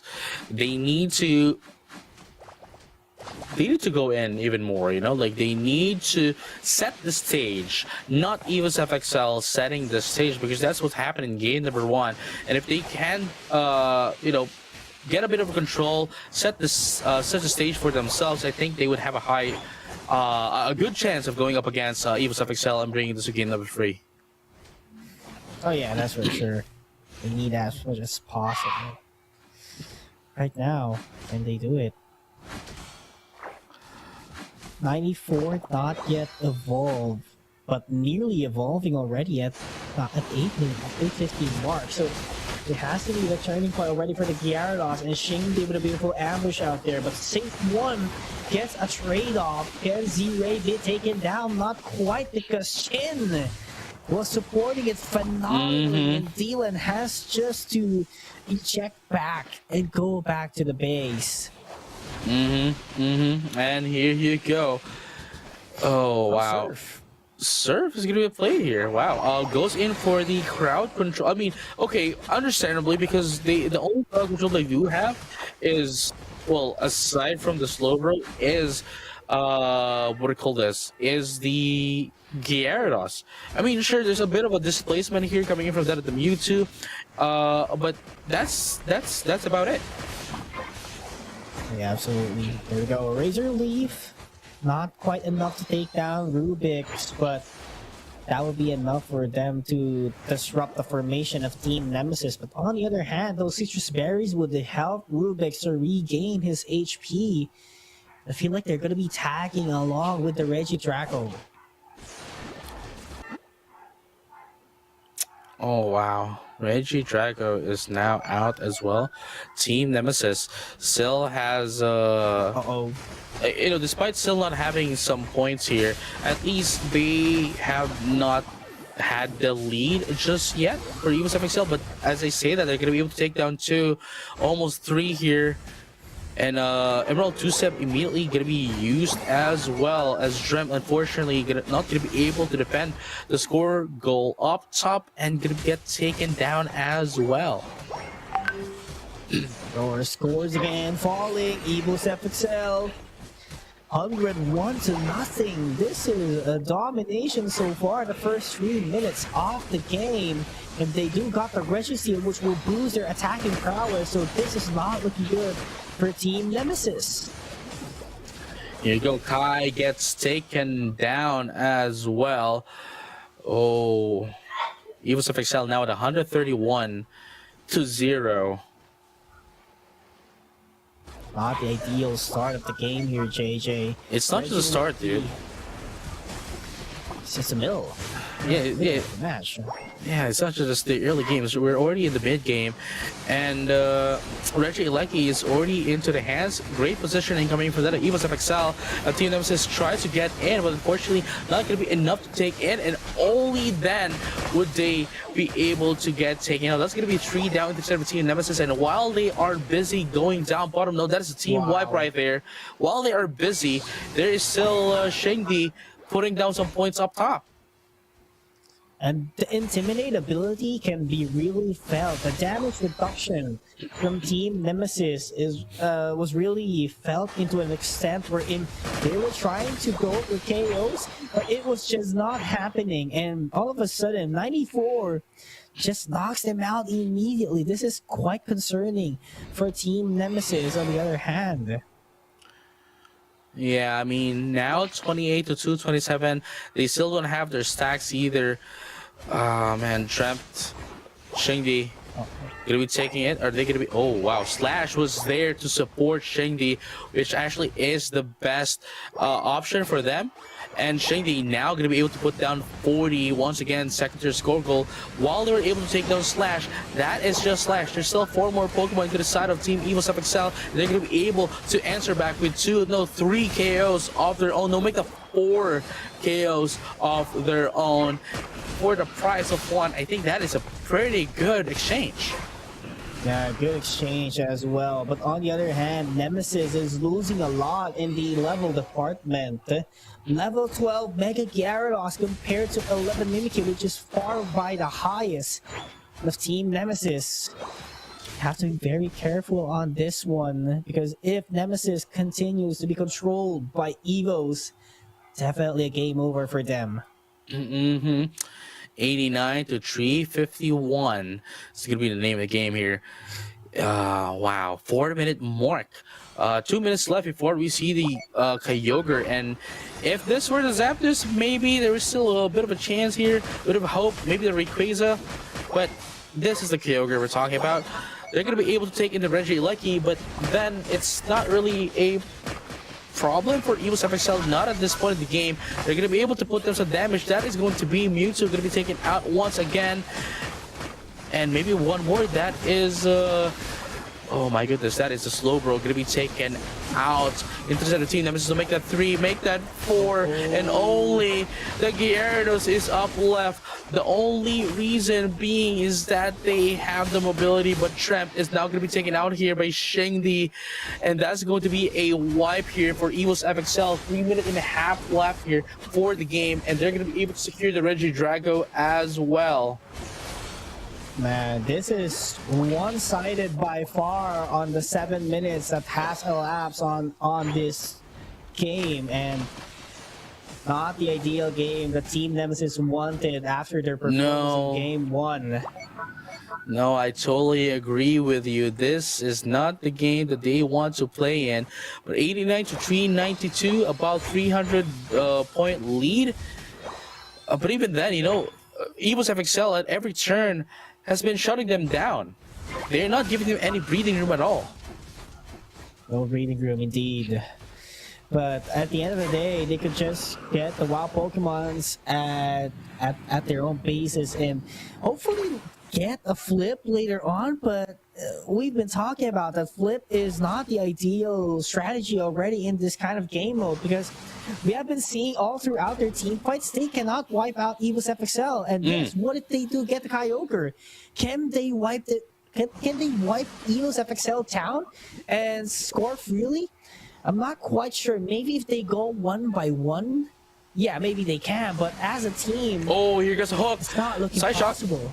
Side shot's gonna be popped here. I think this is going to be the site of the final battle, not in the Kyogre pit, but rather a little bit down in the river area. Shengdi poking the Kyogre, using it as a bait against that team nemesis.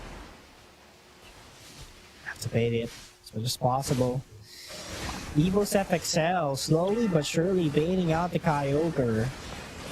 But Yeah. Team Nemesis, on the other hand, Infinite Cyburn. in. Oh wow, they didn't need it, but they still took it nonetheless, using it as a bait, as you mentioned, poking it just a little bit, while not actually, slashing in through that Kyogre, making sure that it can still be used as a bait. And unfortunately, they didn't even need to do it to use it as a bait, as they were able to still take down Team Nemesis.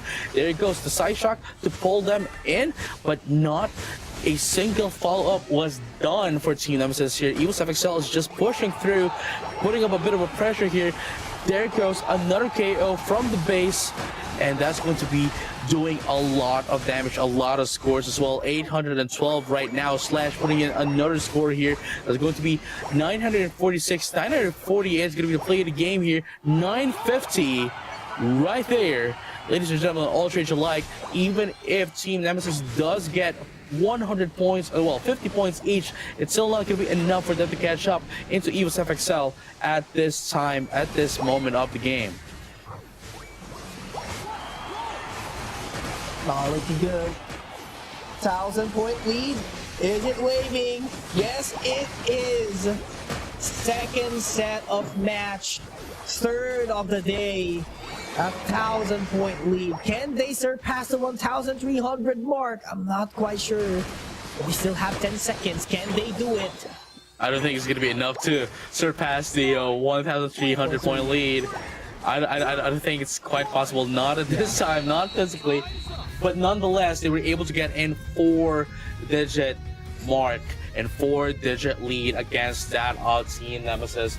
Quite unfortunate, but congratulations to Evo's FXL for moving into the second round. But they still have another hurdle to go up against, and that is T1.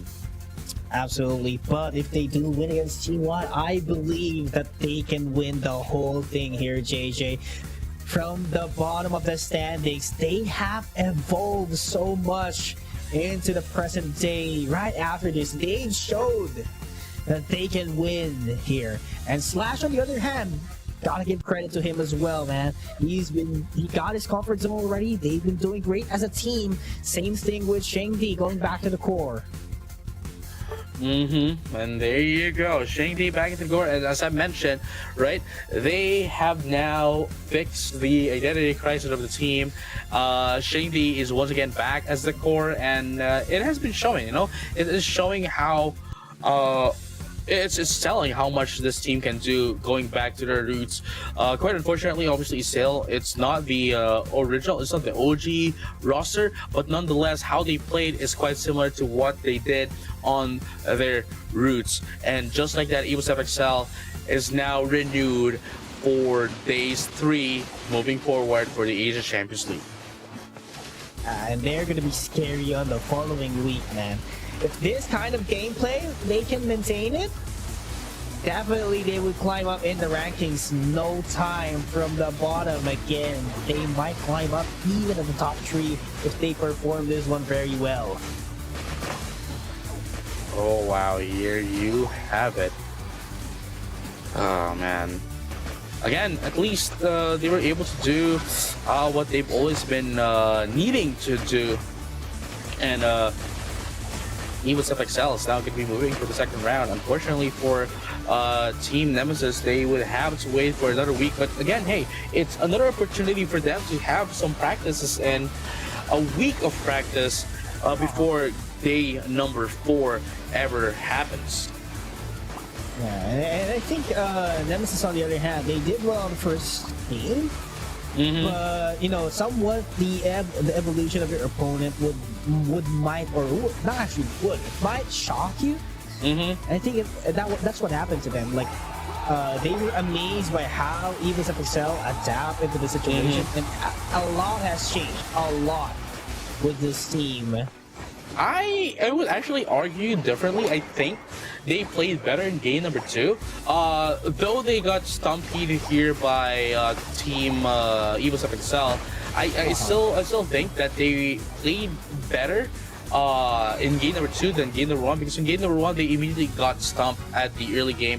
Going into the late game, they weren't able to answer back, but game number 2 they have been able to, at least some moments in the game where they were fighting them off at equal footing. But here we go, ladies and gentlemen, all change alike. For those who are who wants to join in the ACL Asia Champions League Finals, you now have the chance to join in the winter tournament, and the registration is now currently happening, and it's going to start on February 1st for our qualifiers and February 7th for the playoffs. And if you do win this, you get not only flight tickets, but also hotel accommodations to play for the Asia Champions League Finals in Yokohama, Japan. That goes for APAC East and APAC West for February 7th and 8th. 8th for the West, 7th for East. Yeah, make sure to mark your calendars, Pokemon trainers, and make sure to register if you want to shoot your shot and be the representatives of APAC East or APAC West. But again, because JJ, just like what JJ said, free accommodation, free flight tickets, everything is on its back. You just need to step up and be the very best on your region. But of course, Mike can tell you, 5 teams from ACL Southeast Asia League would be competing here, that's for sure. And aside from that, there's a lot of teams outside ACL Southeast Asia who's really strong and well-known contenders from their own regional qualifiers for WCS. Man, it's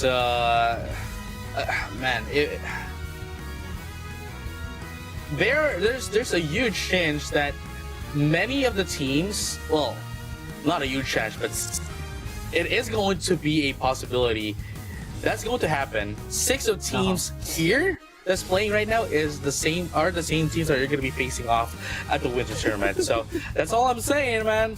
6 of teams here are going to be seeing them on the winter tournament. So hey, ladies and gentlemen, all trades alike, we'll be right back after this short break, so don't go anywhere. We'll be right back.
Welcome back, Pokemon trainers, to Pokemon Unite Asia Champions League. Silver Casters, Pickles, and with JJ Kun. And we are heading towards round number 2. And we'll see once again in action will be Full Sense and Onyx Rise.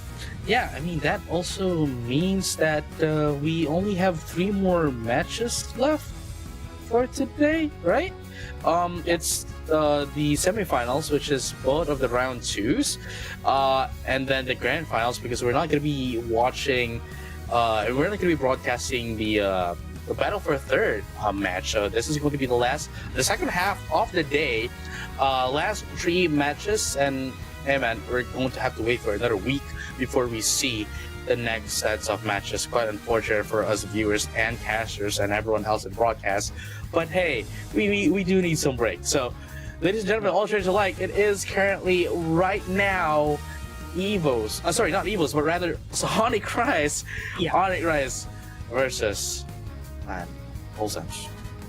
Yeah, and from the looks of it, right, on the first impression, man, Onyx Rise is such a huge hurdle for Full Sense that they have to face on, and they did had a hard time as well a while ago up against Made in Thailand. So this one will be a tougher challenge for them. That's and knowing Onyx Rise, they don't back down. Whoever their opponent is, they just give them a hard time.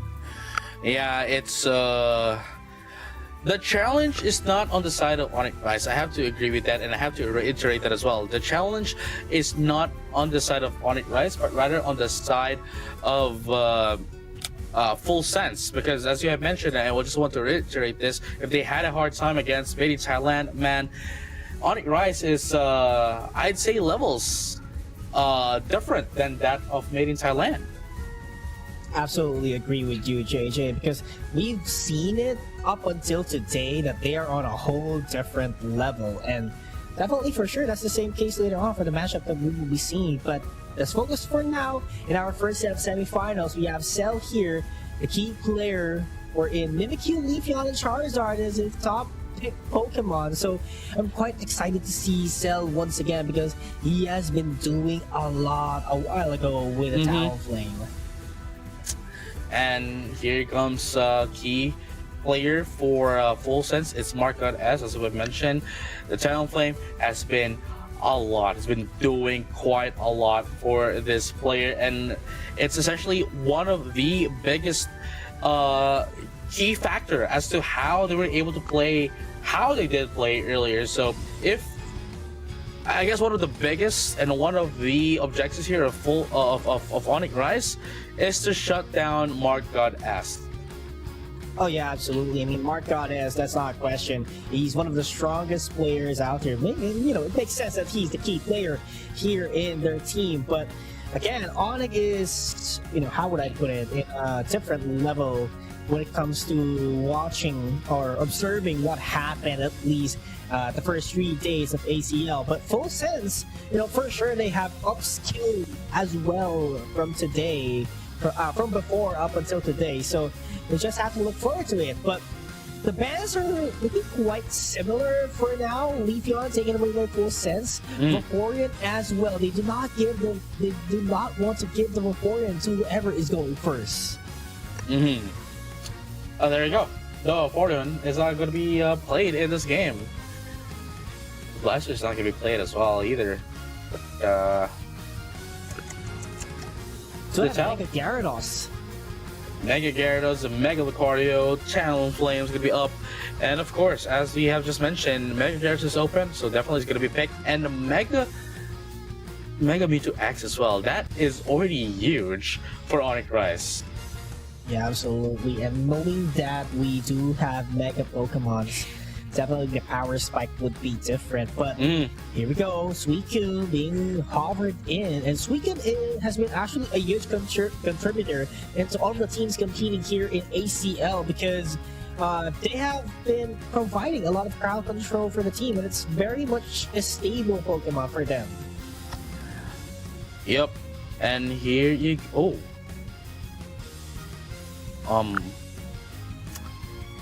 Rebel Rouser. It's the what do you call this? It's this guy again. It's the Crustle, and it's innocent. It's gonna be Onyx Rise. Gonna be using the Talonflame, which is quite interesting as well because we saw Markot as the one piloting the Talonflame, and I think we're gonna be able to see here a bit of a teaching moment here coming from Onyx Rise. If they're going to be able to pilot this Talonflame very well, which I do think they would be able to. But Crustle is the surprising pick here for Full Sense. Granted, it can do some displacements, but what much more can it actually provide into this kind of team? I'm actually quite curious as well because we have been analyzing a while ago what the maximum contribution of a Crustle in this point, the Rock Tomb, right? So if you do have a Gyarados that has access to Waterfall, a bird who has access to Fly, then what are we blocking actually? You know, that's what I'm quite concerned here because definitely Zoe could just pull someone in, and that Empoleon has an Hydro Cannon, a very mid-range move that could definitely set up a mini stun as well.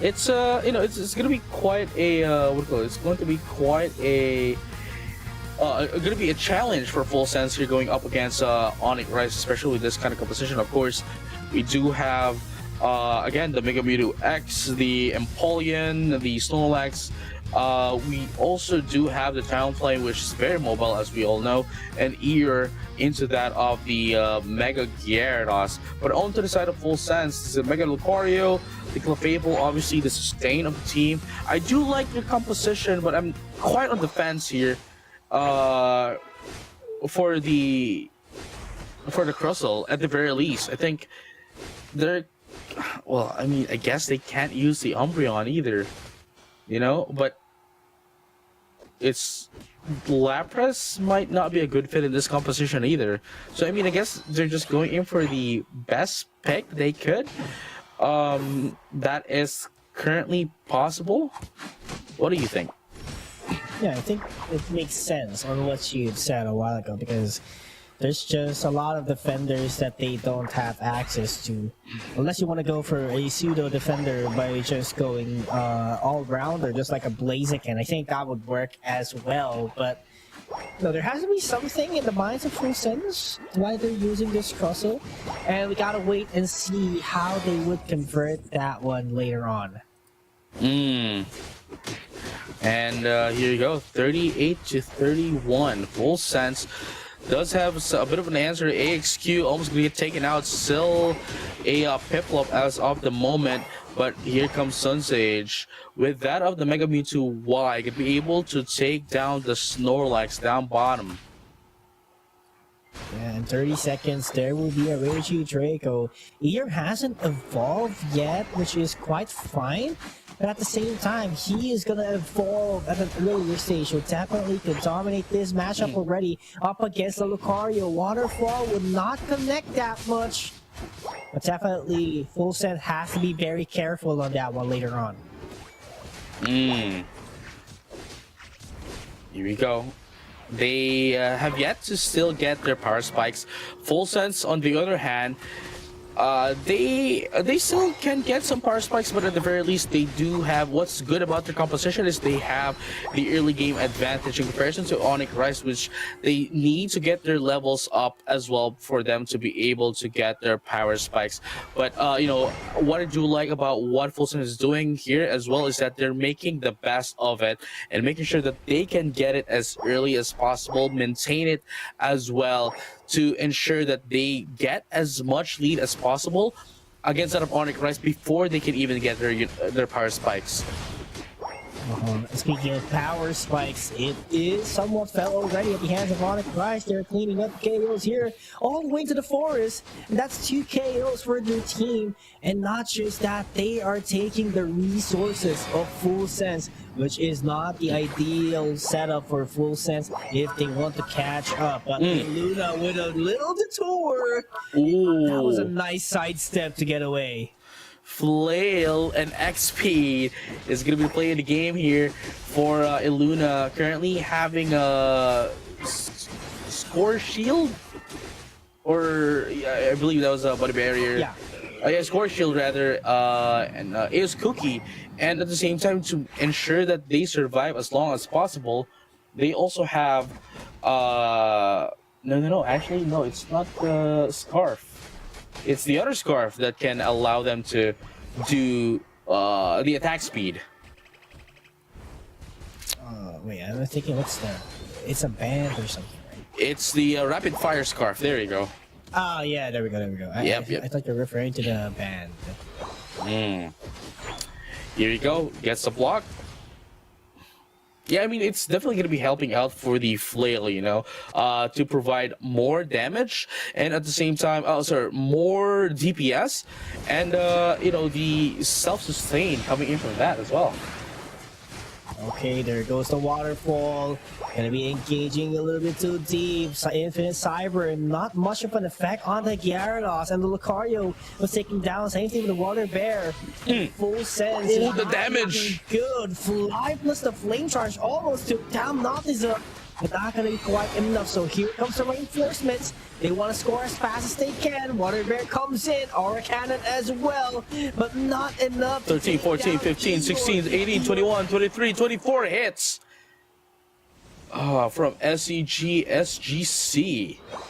You'll be able to take down the Mega Gyarados, ladies and gentlemen, all traders alike.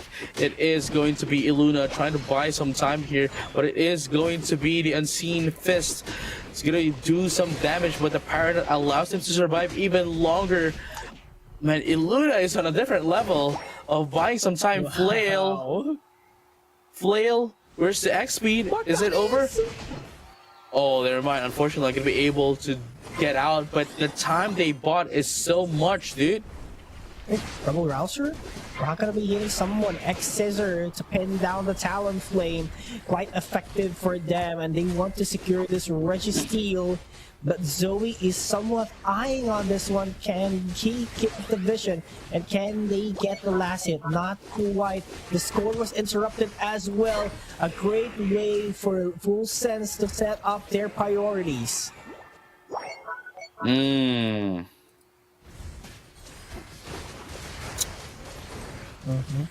There we There you go. Eeyore.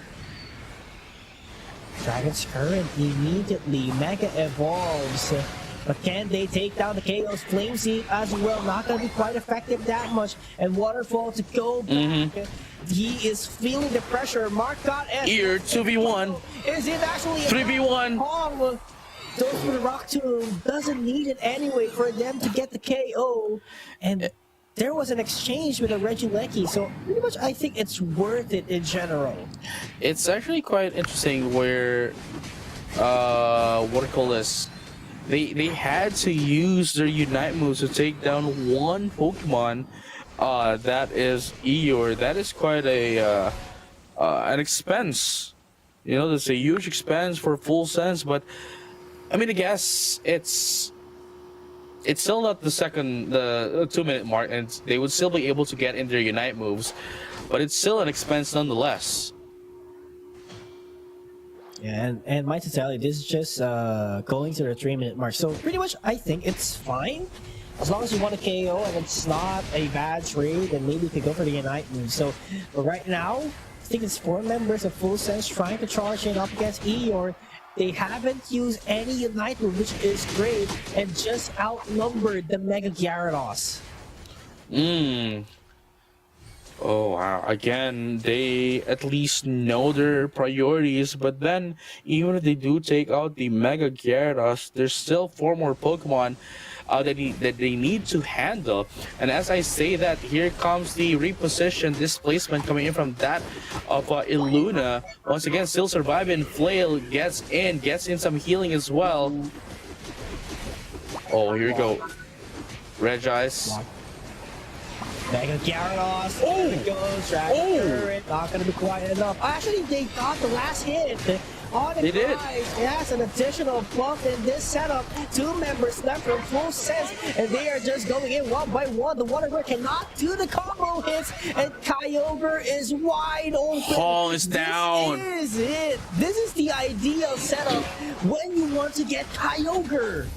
Yes, sirree. And look at that right now. Onyx Rise was able to deliver the final blow against that of Full Sense a few seconds before the Kyogre even comes out. I mean, honestly, when they popped in their Unite move, that was the start. That was the start of something new. Yeah, and that's actually a better way to get the Kyogre. Wipe out your opponent first before you take it, because there is an ample time for you to score the 50. But Onyx Rise doesn't need it to, actually. They just have to play defense, but for guarantees, you might be looking forward into 10 seconds left. I mean, look at the scores as well. It's 193 to 229. They really can't be too complacent either. If they did have a huge lead, maybe. But I think at this situation, they still needed the Kyogre just to, you know, just to not be complacent as to winning the game. There we go. 100 points. Yep. And the Empoleon marches into the fight. No one's going to be defending the goal zones. If they get wiped out, this is a completely wrong move for Onyx Rise. But I think they are winning the fight so far. Hydro Cannon on the backline. And look at the Snorlax buying a lot of time. It's 4 members from Full Sense. And it was not enough to take him down. Illuna. man, it's immediately after, you know, the last team fight, immediately after the Infinite Cyber, that is the signal for Onyx Rise to have went inside and forced the issue against that of Full Sense. But honestly, with that all being said, I have to say, I don't know if you agree with me, but Illuna is the MVP of that match. Absolutely, man. I agree. Definitely doing and providing a lot of space for the team. This positioning, that was just phenomenal. And again, JJ, this is just game number 1, and I do feel like it would be the same case for game number 2, unless Full Sense takes major actions by starting off with changing their trap. Because I feel like something is off. I mean, if you're going to be taking a look at the damage department, it is almost equally distributed. Which is, I think, not should be the case, because there has to be somewhat of a star. That's how I take it. And if both of you are doing the same damages in terms of percentage and numbers, then I do feel like you're just randomly doing the stuff that you want to do. Yeah, I mean, look at that though. That's what we're talking about, right? Like, if they already had a hard time against that of Mini Thailand, they would have a harder time against that of Onyx Rise. But then again, I mean, they did show us that, hey, they might have had a hard time against that of Mini Thailand, but they stood their ground a little bit. You know, they were able to go up against Onyx Rise quite fully, and it's not going to be surprising if they do make some adjustments and do take in game number 2 to lead us to game number 3. But with that being said, though, Onyx Rise made sure that they secured the win before the Kyogre comes out, making sure that they can take them out, wipe them out, and from there secure the win. Yeah, but still a close call here, because it was on time wherein, you know, they spawned back and you know, just barely made it. Yeah, actually, because if Full Sense has defended it enough and took down multiple KOs, it could have been their game, because they already burned down the timer of the Kyogre. No, exactly, right? Like, that's what I'm talking about as well. And they didn't really know who was in the lead, or at least they did. All they did know is that they are in the lead by not a lot of points, making sure that they don't want to do any rash decisions. So that's why I kind of understand and respect the decision of Onyx Rise, not pushing through, not making this mistake of, you know, heading in head first and waiting for everyone else to respond back for them to be able to put in their scores confidently. And if you were in the lead, as I mentioned, if they were on the lead, if they knew that they were in the lead by a mile away, then I don't think they wouldn't have had waited for the timer to go down a little bit, waiting for the teammates to respond back. Yeah, absolutely. But that's just game 1. They still have game 2 to bounce back here for Full Sense. But again, I think the Crosso somewhat did the job, but not into its maximum potential yet. So I'm really quite curious, will they retain this Crosso into their Pokemon roster heading towards game number 2? Because there has to be a change, and I think one step is for you to get the first pick and avoid banning multiple defenders. So if you don't want your opponent to use it, just take it. And I feel like Defender is a valid reason for you to prioritize that as your first pick. No, yeah, I mean, what could they, you know, do? If I'm quite on the fence where I don't think they should make a priority pick for a defender, but at the same time, I would understand if they do that, just so they would have a better viable option to use against that of Onyx Rise. But then if they would prioritize picking their defender, then they are going to risk giving Onyx Rise the first pick into their core.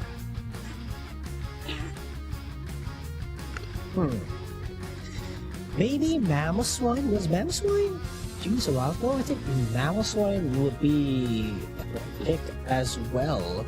So it was not banned, at the same time it was not used. So maybe a Mamoswine could actually do the job? Still thinking of Defender is actually quite available for them to use, because it's just I don't see the the maximum potential. I think it's just maybe Trevenant. I think Trevenant would be an option as well. The Horn Leech World Hammer combo maybe would, but yeah, I think Trevenant and Mamoswine is the only option or alternative option that they can go instead of Crustle. And I mean, if assuming from their previous lineup, I think that would have made a lot of sense because with their lineup earlier, they needed to they needed to line them all up, set them all up, so that everyone else would be able to deal damage across the board into the side of Team Onyx Rise. Absolutely, but it feels like we are on the same boat, JJ. I think it's the same lineup that they're trying to do for both the teams, but Snorlax is gonna get taken away.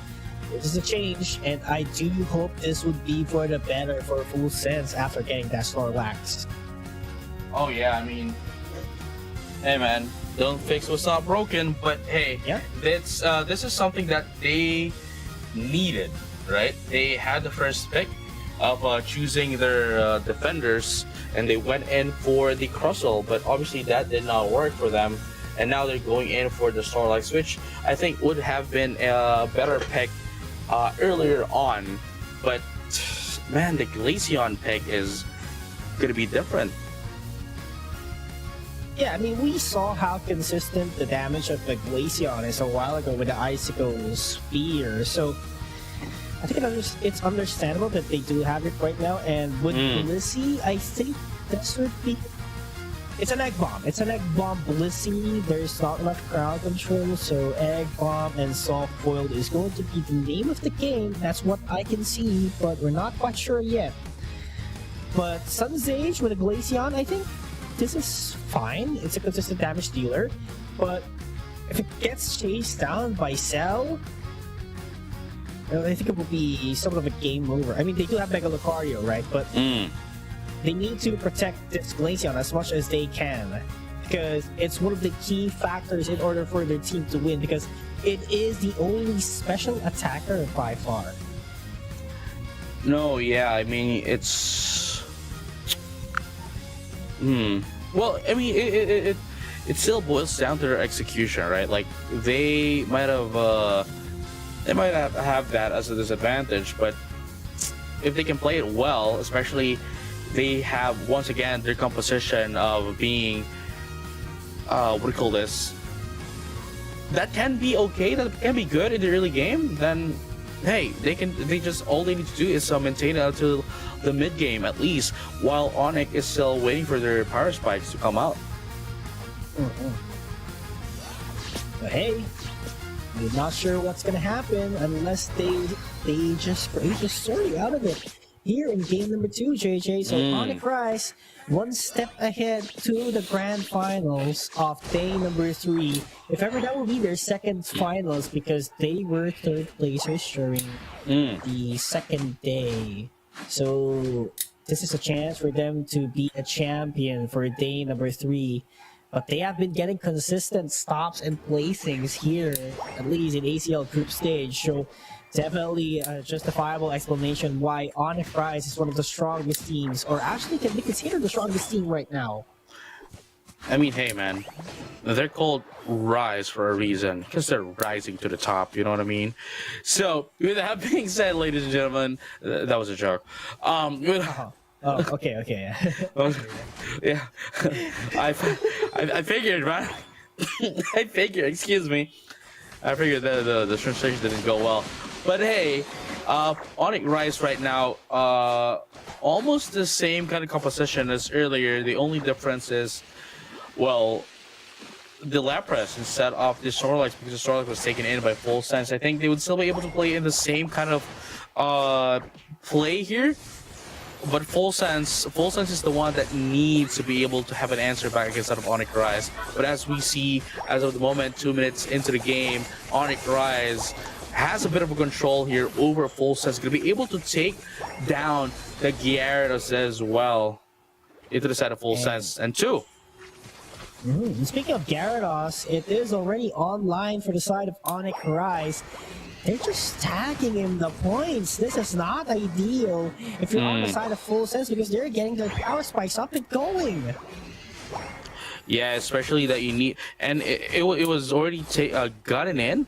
You know, it was they already got it 8 minutes into the game. It's not even like 7 minute 30. That's like the maximum, especially in a competitive setting, or else you will be labeled as delayed and won't be able to help out as much. But they did. They were able to take it in.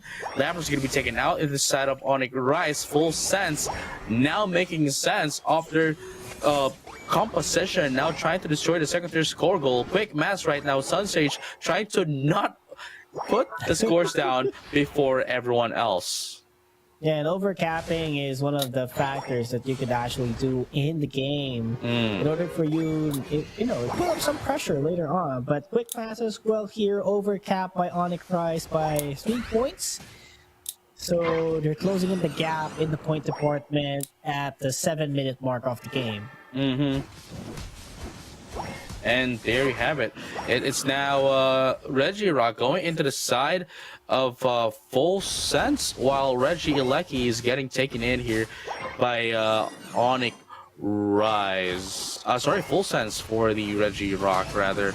Oh, the names got removed. We're gonna bring it back in just a bit. But as we see right there, Onyx Rise is on the orange side. That's on the right. And Full Sense on the left, just in case you have forgotten. Reggie Ilecki into the side of Onyx Rise. That is going to be another 3 goals, I think. But Illuna, nice defense out there, putting a lot of pressure. And Onyx, on the other hand, gets ahead of it. Let's get the wild Pokemons indeed. Mega Evolve already takes down the Lucario. A nice egg bomb to send them away. But the waterfall keeps on chasing them down. Can they make it? They're putting a lot of pressure out here. Lock saved the day. Nice defense here for a Full Sense. Yeah, that's what we're talking about, right? Like, it really did change a lot here for the set of Full Sense, especially the change of their not Unite move, but rather the defender, that of being the Snorlax. Here you go. One. Oh, they're back. The names are back right now. There you go. Yeah, the damage output as well for Full Sense. They are playing a different game than what they did from against that of Made in Thailand. That was a beautiful block, man. Did you see it? From the drop down on the fly to block it immediately, no damage has been done. Now this is Abhal and its fullest potential maybe. This is a much better pick from the Crosso that he did way back then. And Full Sense, just like what you've said, playing on a different phase, it seems like they are a different team. Yeah, you name it. New persona indeed for Full Sense. Look at that though. They're gonna be Bliss assistance before they got taken out. Unfortunately for them, Onyx Rise is rising up very fast and gonna be able to take down 3 in the process. Onyx Rise right now taking down 4. Ladies and gentlemen, Ultra like it is going to be Lucario up last for Full Sense.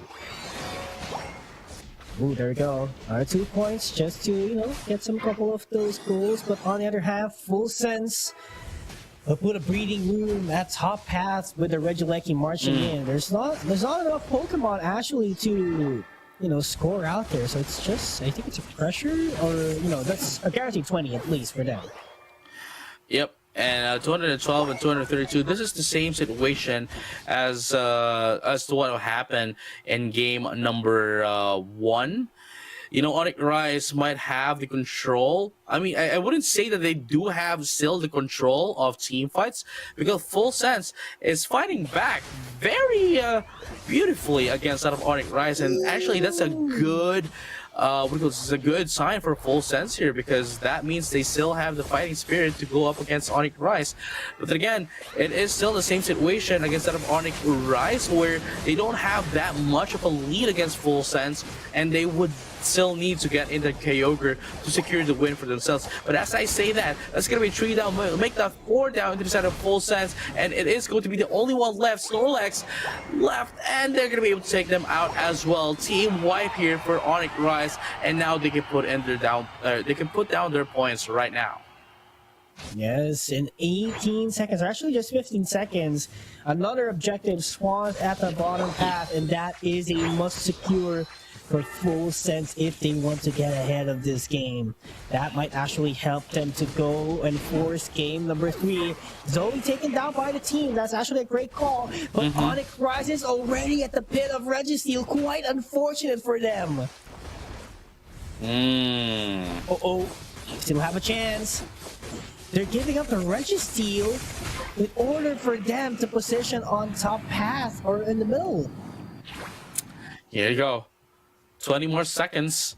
Actually, well, I was going to say like 13, 14 seconds is enough for a team to, what do you call this, to get in that objective up top, but then again, nobody is up there to position, and Onyx Rise is going to position themselves into that of the Kyogre. Here comes a fly! Infinite Cyber didn't really do a lot against that of Full Sense because of the sustain coming in from their team, but it is going to be Blissey going to be taken out first, and just like that, Full Sense secures in the Kyogre. They're going to be able to take them down 2-4-1 into the side of Full Sense. It's still not done indeed. Markgut S trying to survive here. Eeyore against 2. Hong and Markgut S. Markgut S has evaded the Mega Dragonite, Mega Gyarados rather. Yeah, I was too advanced. I thought it was yeah. But yeah, Mega Gyarados rather. But ears down. Evaded for the score, and they are in the lead by a bit here, JJ, by a bit only. So Onyx Rise could steal the game. They could still take the game. You know, it's 36-9. That's like what, 27 points of a. Am I right? No, 20. Yeah, 27 point of a lead. Yeah, 27 point of a lead here, for Full Sense, and that's not a lot. There you go. Oh, that was very close. Here you go. Full Sense. Are they going to be able to win this, or would Onyx Rise be able to do some points here? Talonflame. Talonflame is there, just waiting. 26 points here. And that's enough to win the game, actually. Zoe, here we go. Taking the bait. They took the bait. Oh, wow! They took the bait, but there's another humble for Full Sense. Oh, that's what I'm talking about. That's what I was talking about, ladies and gentlemen, all traders alike. Oh, wow. They are fighting off against Onyx Rise. They are answering back into Onyx, and they had a chance to take the game away from them. And I do believe that they have won game number 2 against that of Onyx Rise. There you go, 636 to 559. Ladies and gentlemen, all traders alike, Full Sense right now answering back into Onyx Rise. And as I mentioned, right,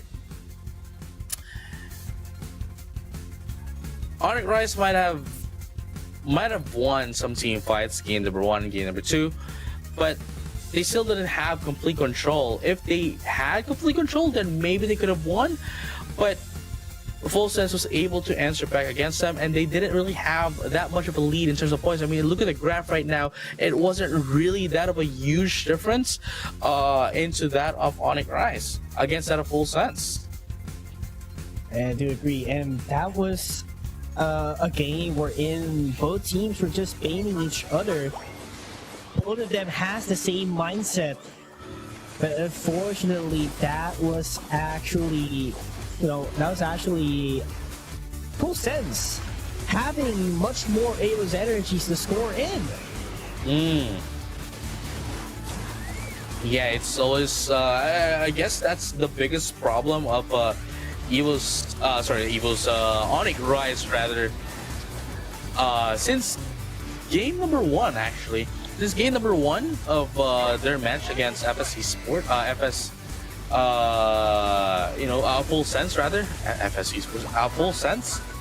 is that they can force the issue, but they really don't have that much points. And if they can make some adjustments to put a bit of priority into scoring points while making sure that they don't risk losing their capabilities of forcing in the issue against their opponents, then maybe they can have complete control of the map. Yeah, I do agree on the pointers on what you said a while ago. But I think on the other hand as well, Onyx was somewhat.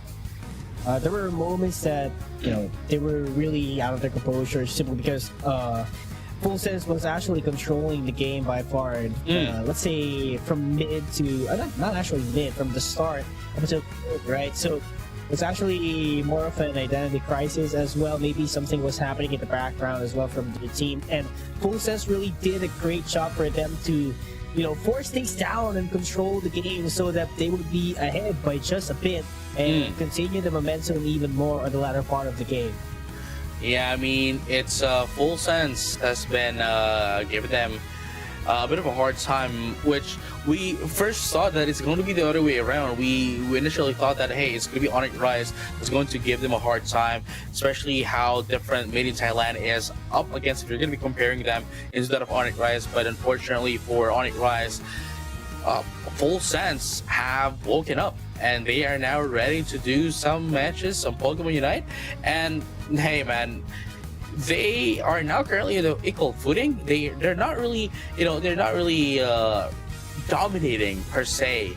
They might have been able to do some team fights here and there, but the score is the problem right now for Onyx Rise.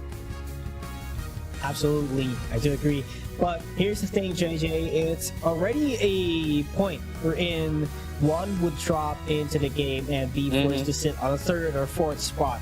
And definitely Onyx, this is a wake-up call for them, because for sure, what's on their mind is that they are the best team by far in the tournament. But for Full Sense, this is a huge motivation for them to be better into the coming game number 3.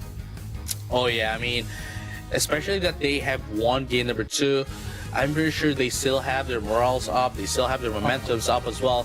Going into game number 3, that's going to provide them a boost of an advantage against Onyx Rise. But this time though, it is going to be Onyx Rise wanting to get the first pick. I was about to say the first turn, but you know what I'm saying? First turn. First turn. Yeah, first turn to pick. There we go. So, Mega Lucario is banned, so they're somewhat minimizing the Mega Pokemon of Full Sense, because ideally they won't be using it, so just take it away. And it has been a priority pick of Full Sense for the first 2 games, so minimize the options as much as possible is what Onyx has been trying to do here. And I feel like same draft would work here for Onyx. Maybe they would have Talonflame again and YouTube X same thing with Snorlax. But I think they don't need to change anything. They just have to maintain it. But Talonflame taken out, and same thing with Leafeon. What could replace that?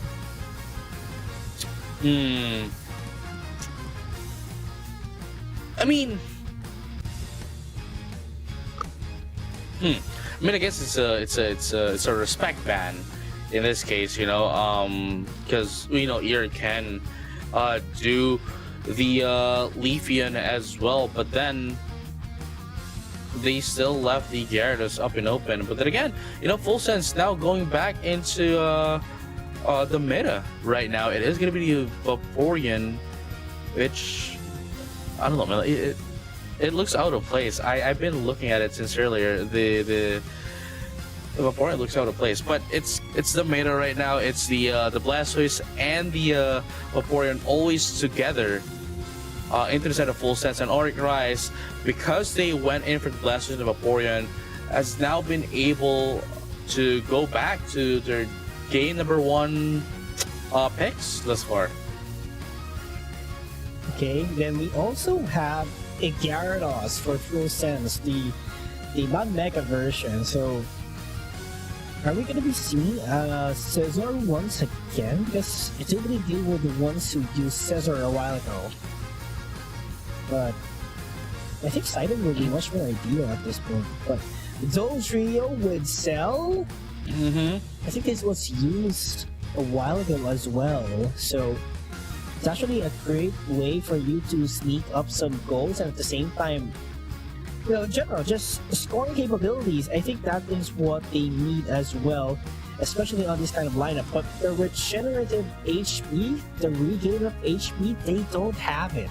So, I mean, I think it's understandable because it's full of losers for full sense. It's not attackers, so pretty much fair, I would have to say. What do you think, JJ? I mean,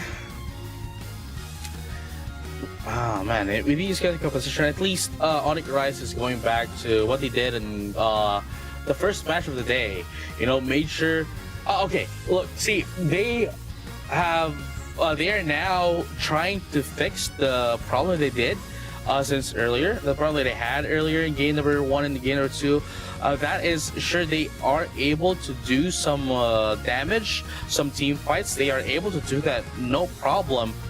But what they had as a problem is their scoring capabilities. They couldn't do the scores. They couldn't have had the gap, the lead, and they are now fixing it with that of the trio. Going back though into full sense, hey, it's what has been working for them, and I think that's something that they need to take as an objective as well, to make sure to mark down the trio, or else they would have a hard time, because they can only do one thing at a time, right? It's either to fight Onyx Rise or do the scoring. And if they do the scoring part, if they do the latter, they will be eaten up here by Onyx Rise. Yeah, and you know, it's just Dojrio does not just score, it can also deal damage. So this is somewhat balances the flavor of the composition of Onyx Rise. So I'm quite excited that you pointed out that one. So this is a match that, let's say, Onyx Rise would sit comfortably better compared to games number 1 and 2. Yeah, here you go. Onyx Rise right now. Full Saiyans. Gonna be game number 3. Whoever's gonna be winning this is going to proceed to the grand finals of the day. And what's great about this match, round number 2, is that if they do lose this, whoever loses this, they don't have to wait next week for the next match, because they would have the chance to go and get more points by winning the battle for 3rd. Oh, there we go. That's a lot of scores coming in for Onyx Rise. This is what they wanted to fix. Right now, it is being felt here. Look at that. So quick to clear out the Swabus and Altarias. That is how they do it. Here you go. Sun Sage. So it's a scissor. Yeah, using the scissor, not the spider, which is quite interesting. Because they have the DPS. That is Smart God S. Though its Unite move is more of a burst, it could serve as their DPS. And I don't know, man. Like I just, especially with this with the current meta right now, the value of a scissor is less than the value of a scyther. That's what I actually believe. Yeah, I think it does really make sense, since when you're trying to burst out your opponent, or if you want to KO, I think burst is the much more better option compared to being a bruiser, right? So scyther is pretty much bound, especially if you want a priority target. Here you go. Onyx Rise and full sense. Charging in. This is a quiet match, JJ. Not the explosive match that we saw from the past 2 games. Everyone is so careful because they have to make sure that they get the lead or somehow maintain on equal footing, because this is game number 3. No rooms for mistake. No, I do agree. And it's actually quite great as well for both of the teams because they want to make sure that they don't do the same errors, the same mistakes that they did game 1, game number 2, and both of them are actually taking their times as well. Though I have to say that the trio, we haven't really felt the trio yet with the scores, especially when they're almost the same in terms of points. There we go. Lead closing or widening. Oh, not widening, but closing in once again. This is literally anyone's game, but that is going to be the KO all the way to my big boy Blastoise taken down. Not gonna be quite enough to create a statement here. This is a quiet match, but I'm on with the muddy water. Gets a KO in return. There goes the handshake in terms of KOs. Here you go. Hong. Ooh. That's Hong for you, man. He used the muddy water to guarantee 40 points from the Gyarados. Beautiful communication and teamwork for full sense. See, again,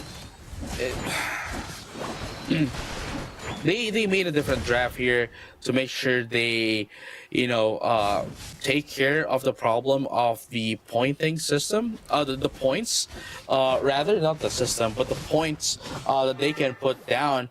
But Onyx Rise is the one in the deficit right now in terms of points, and Hong again with flip turn, just trying to do what the trio is supposed to be doing. Oh wow. Look at the range of the muddy water. It can literally just zone out your opponents once you see the muddy water, which is actually, gotta give credit to I'm Hong. He's doing a great job. By far, this is his best game, even though it's just halfway mark of the 3 games that they played at least for today. There you go, Onyx Rise. 184 to 252. Oh wow, they're gonna be able to get into Reggie Lucky, but it's gonna be a bit of a handshake here as Onyx Rise is gonna be the one taking the Reggie bottom. But still. Here we go. Mega Gyarados gonna be hopping in. Red Lucian dive to deal up some damage, but Axew is gonna be running away for his life. Ear as well. And that is going to be a KO for full sense. A while ago we were talking about Onyx Rise being a huge hurdle, but it seems like Onyx is facing a hurdle as well. They cannot bypass full sense the way they want to. Yes, sirree, and that's what we're talking about here. Full sense, right? Oh, here goes a Unite move to take down the Mewtwo into the side of Onyx Rise. 184 to 252. Oh, it's not a lot of a lead, but it's still a lead nonetheless. In comparison to the previous games that Full Sense has had, they didn't really have a lead. But this time, I like the fact that they are maintaining it as much as possible. Here comes the muddy water once again, just to push away Onyx Rise. They couldn't really do lethal casualties into the side of Full Sense. Not by far since the start of this match. Still a close game. Onyx Rise regains the lead once again. This is anyone's game, but for some reason, Full Sense seems to be the one controlling it, JJ. It is Full Sense the one controlling the game as of the moment. And look at this, AXQ gonna be... Oh wow, beautiful block here from Illuna. If it wasn't for Illuna, AXQ would have been able to be taken out here by Full Sense. And now only one score goal is up left down for Onyx Rise, and Full Sense might be able to go in for the Regieleki up top maybe, but no, it's going to be Onyx Rise here, which I think is going to be a huge one for Onyx Rise, going to give them a bit of a breathing room as well, allowing oh wow, okay, Full Sense did not go in for the positional advantage into that of the Kyogre, but instead wants to intercept the Regieleki. Is this the right play? I'm not entirely sure. I think it's somewhat valid because it gives time. Oh, never mind. That's why. Okay. They want to destroy the goal zone by the Regieleki. That is actually smart. But right now, cannot afford to get KO'd as much as possible. Kyogre is already up. Oh yeah, we'll have to talk about that later with the second-tier score goal up top. But right now, we are going to see potentially the final team fight of the game. That will determine who's going to move on to the grand finals. Ear is going to be taken down with the Red Illusion dive, going up against Illuna as well. It's going to be a 3v1 unstoppable right now. But is it? Oh wow, they're able to get away with Flail and X Speed. And are they going to be able to secure Kyogre? Let's find out. Here comes Triple Trample. Yes, sir. Higher Typhoon! Oh my goodness, Full Sense gets it. Cell's not gonna be able to seal it away. Here comes AXQ as well with Dragon Current, but not gonna do much. Full Sense right now at 268, and they can now put in some scores. And beautifully done here, Hong has been able to see AXQ coming to put them some scores and has been able to defend their score goal down bottom. Now 668, Full Sense 750 into Onyx Rise. I think the very first block from Illuna in the Kyogre pit was actually a huge mistake, wherein it gave an ample room for them to get a pickoff of a knockout up against Onyx Rise. So Full Sense seizes that opportunity and, you know, just followed up with everything with what they have. And it was a successful take for them. And might to tell you, this is Onyx that they are up against, and this is a statement from Full Sense.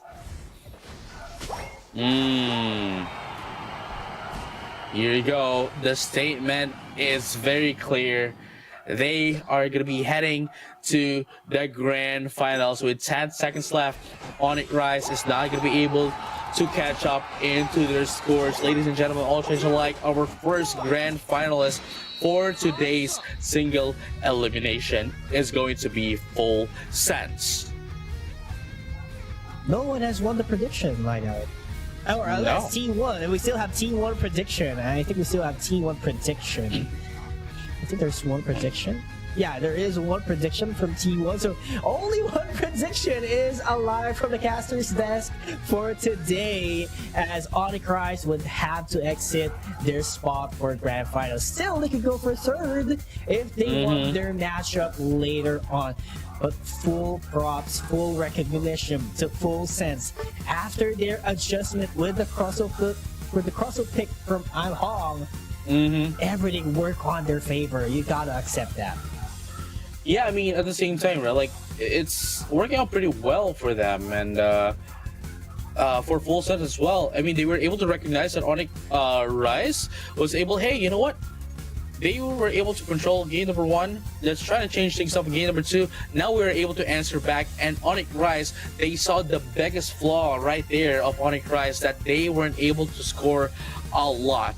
And so Full Sense, what they did, hey, let's play the same thing as what we did game number 2, but instead let's try to put down more points than ever. Try to push down more points than what we did game number 1, game number 2, and that's what they did, especially with Hong. Hong was acting as their Talonflame, acting as their Dodrio, using Flip Turn to put to be a mobile, you know, Pokemon to put it on score. But as I say that, you know,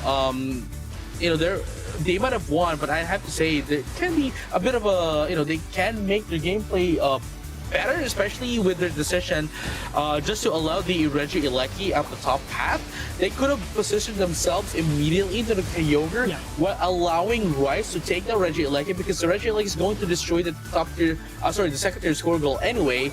That could have given them some time to position themselves better, because with that, they're scattered around the map, that the chances of them taking out the game, taking out Onyx Rise, was slimmed down just a little bit because of their positioning. But nonetheless, they still won, and they are still our first grand finalist for the day. Yeah, hey, a win is a win, but this is actually the first time that we get to see Full Sense into the grand finals. Will we be able to see another new team stepping into the grand finals, or will Team 1 continue their domination in this league? Yeah, well, I guess we'll have to find out when we come back. You know, only here at Pokemon Unite Asia Championships, Asia Champions League rather, 2026. And when we come back, there'll be 2 more matches. The second round 2 game and then the grand finals will determine who's going to fight off Full Sense later when we come back. So don't go anywhere. We'll be right back. Peace.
Welcome back to Pokemon Unite Asia Champions League. This is your caster still, Pikayus and JJ Kun, and we are heading towards our second set of semifinals. That is going to be T1 going up against Evo's FXL. Now, might to tell you, Evo's FXL, I do believe that this is their first time heading towards semifinals.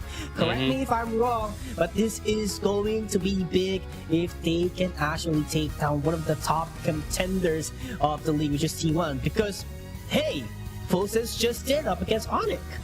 No, yeah, I mean, it could be anyone's game at this point. You know, it's we saw a what do you call this? We saw an underdog story on the last match, just now, 5 minutes ago.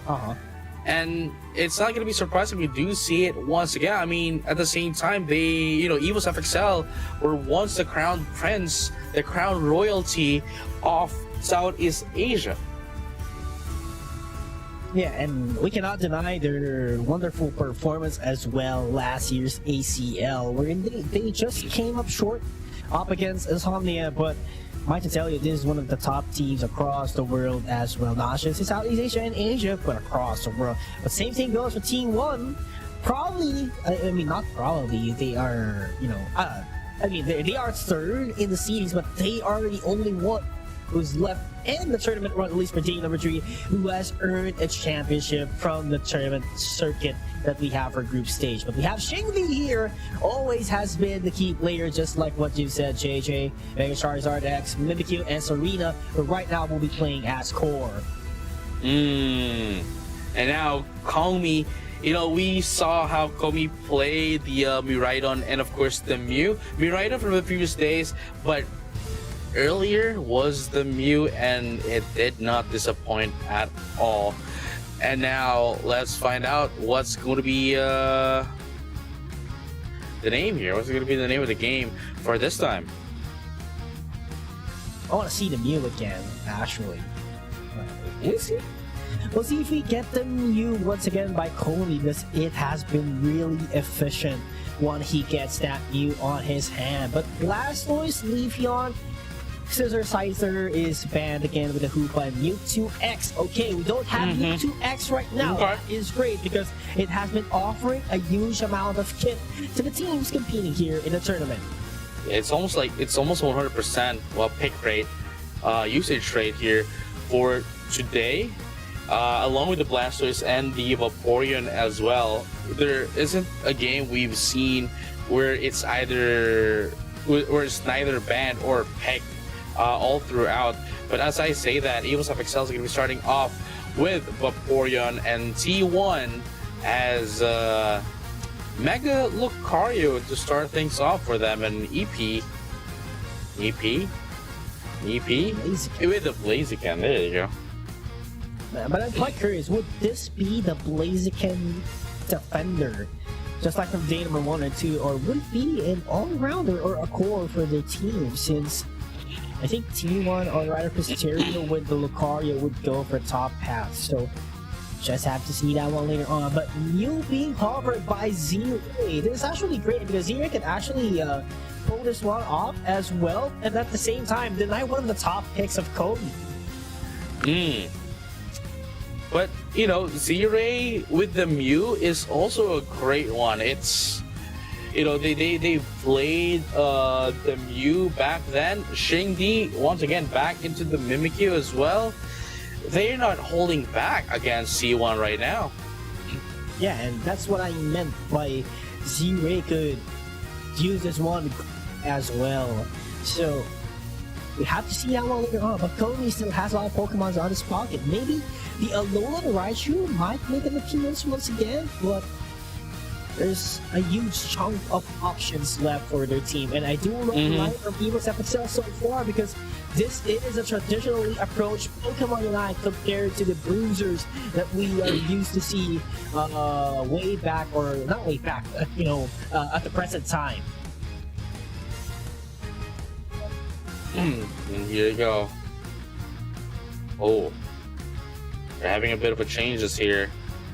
Let's find out who's going to be using who. Komi this time around, going in for the Mega Mewtwo Y.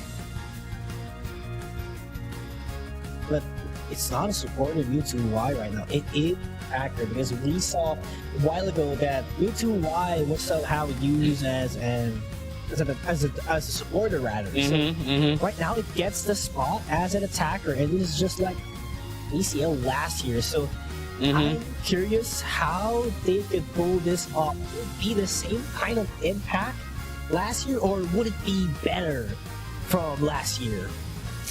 No, yeah, I mean, we will just have to find out this time around, as we are now headed in towards our second what we call it, semi-finals, round number 2. EvoSFXL going up against T1, and this is going to be a this is going to be a huge fight.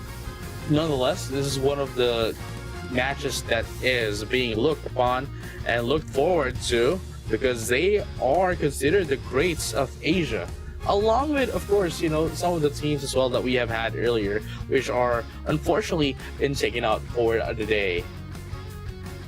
Well, here we go. Game number 1 of semifinals 2.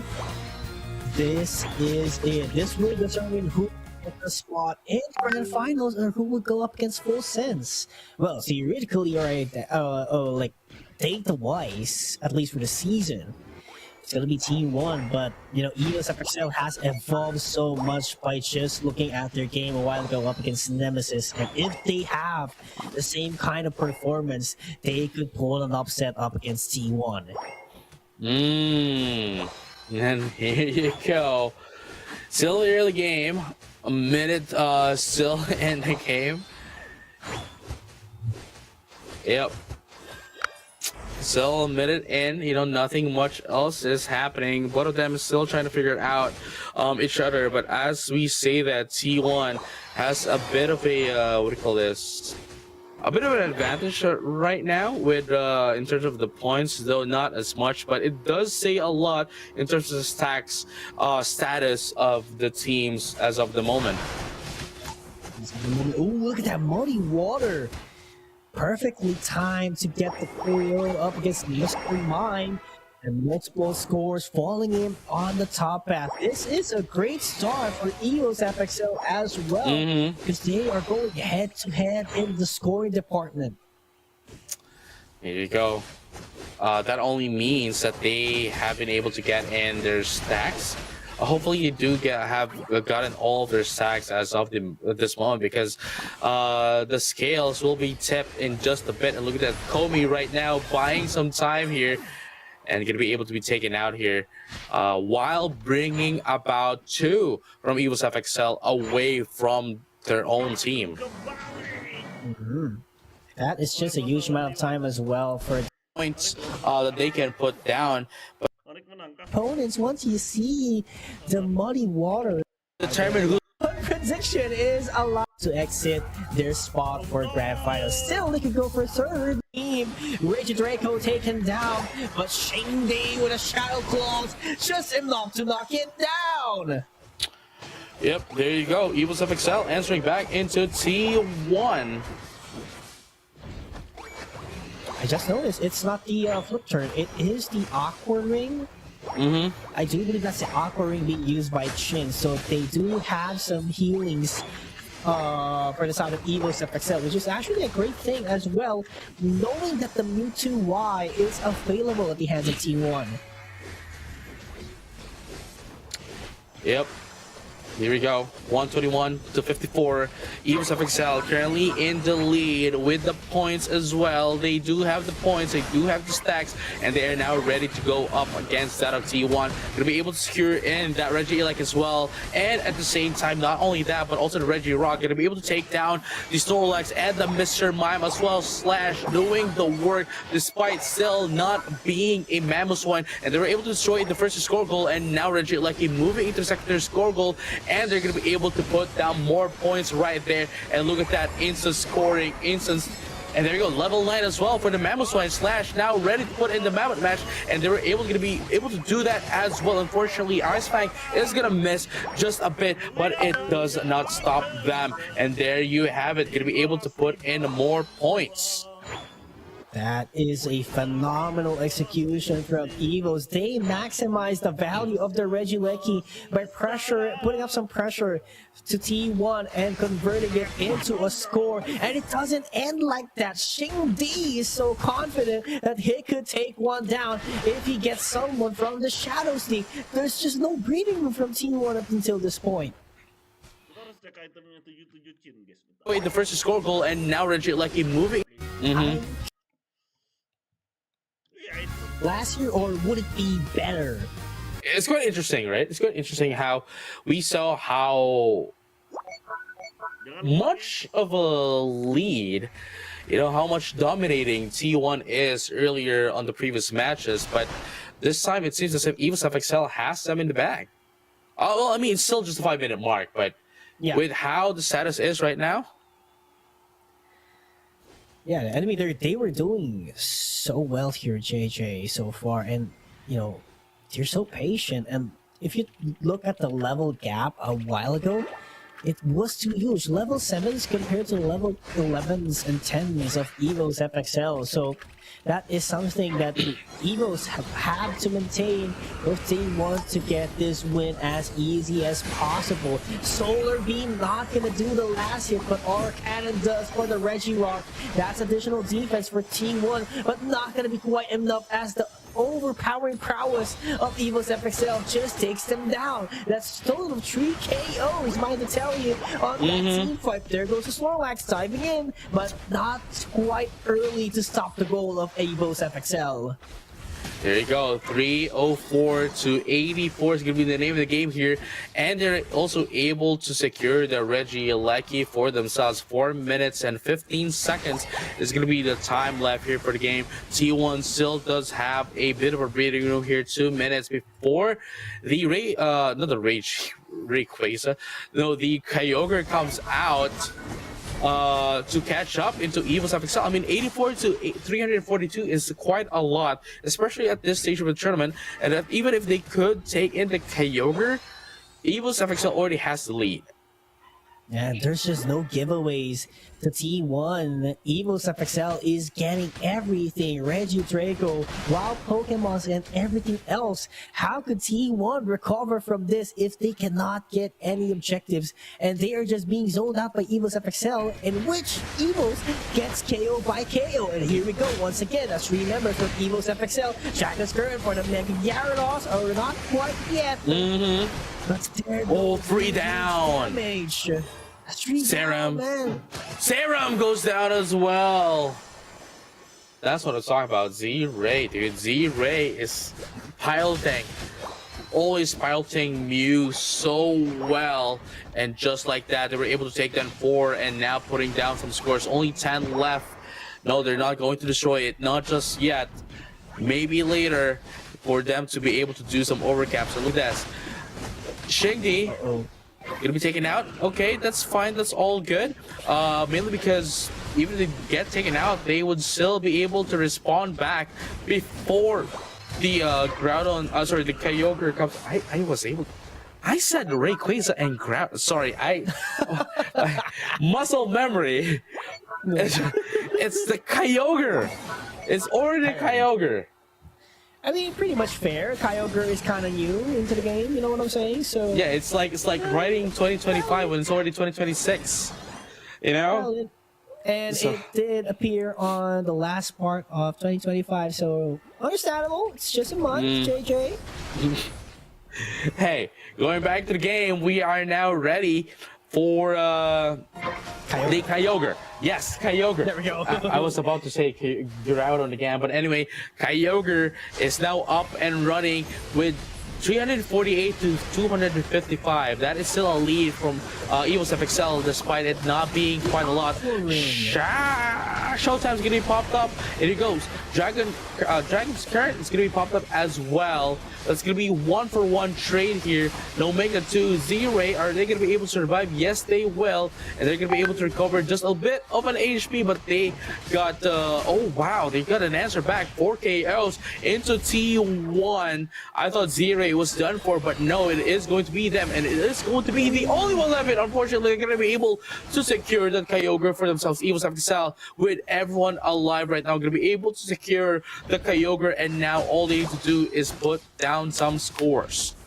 Did you saw the strategy of Evo's FXL? They waited for Mysterio to Mega Evolve himself. So when there's no Mega Evolve, the HP region with a close combat won't be enough to sustain himself. And right after that, when the Mega Evolution was gone, they just took the KO and got the last hit from the Kyogre. Smart execution from Evil's FXL, and they are just zoning out everyone else from Team 1 into their goal zone. Wow. Here you go. Evil's FXL trying to, well, not trying to, but is actually dominating right now. Dominating T1. They're not allowing them to score. They're not allowing them to defend, and just going in and in and in into that of T1. And you know, I don't think T1 is going to allow this to happen a second time. But with this kind of a morale boost and a momentum from Evil's FXL, it's not unlikely that this might happen again. Yeah, not unlikely, man. Top performance from Evil's FXL, JJ, and I have to tell you, it's Team 1, one of the probably considered strongest team here, gets taken out by Evil's FXL. This goes to show, man, numbers are just numbers.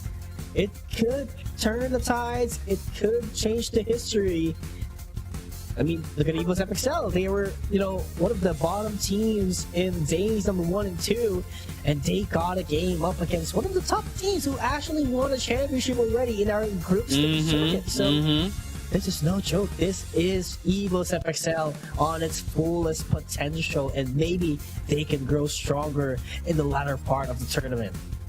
And it's going to be a what do you call this? A history in the making for Asian Champions League 2026. Should they win, because you know T1 has already been there. Evil's FXL is going to be the first one if they do win this, and at the same time, it's not going to be a regular in the top spot. It is going to be full sense. Absolutely. This is a statement, JJ, that everyone in the ACL could go way beyond they were in the past games. And Evil's FXL, with General Full Sense, demonstrates it. But might to tell you, this is just game 1. Game number 2 would commence very shortly. The question is, can Team 1 set up the pace and do a revenge match up against Evos? Oh, that is true. Well, we'll find out later on, you know, after this match, really. I mean, it's still just game number 1. There's still game number 2, and again, this is the best of 3. We can still go to game number 3. Yeah, and of course, you know, the fans and the players just want game number 3, that's for sure, because they want a rematch. They want the best Pokemon Unite action. And definitely, both of these teams have been fighting for more points, and you know, whoever gets the win definitely would lose their points by a lot. And Team 1 for sure, they want to get that spot. They want to be on top once again, because they're currently sitting at 3rd.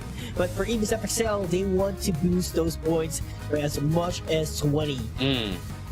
No, I mean, they really need that. You know, they really need that.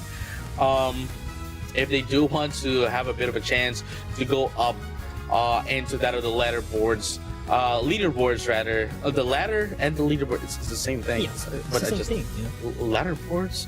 Anyway, they really need to win this if they do want to get up into the leaderboards. And at the same time, in a full sense, it's not any better. It's not any different. Rather, they do need the points as well if they want to get out of the the latter half of the rankings, especially that again the top 1 spot is already guaranteed to go to the finals, but at the second placer still has to fight for it. But at the same time, if you do get that, at least you only have to battle a maximum of 2 matches. Absolutely, and as much as possible, you want to be sitting comfortably at the top, so you don't have to play that matches. You know, do not let the tiredness and fatigue get over you, and you want to be on your full shape when you compete into the games on your way to ACL finals. And here you have it. I mean, we are now getting ready to get into game number 2. It's I don't know, man. It's I don't know. I mean, I guess it could still be anyone's game to game number 2, but it will, I guess, I wouldn't say it would depend on the draft, because we've seen how much both of them played essentially the same draft as well. So definitely the execution is going to play a part here. And with how T1 played earlier, I think they have still yet to reawaken into this match.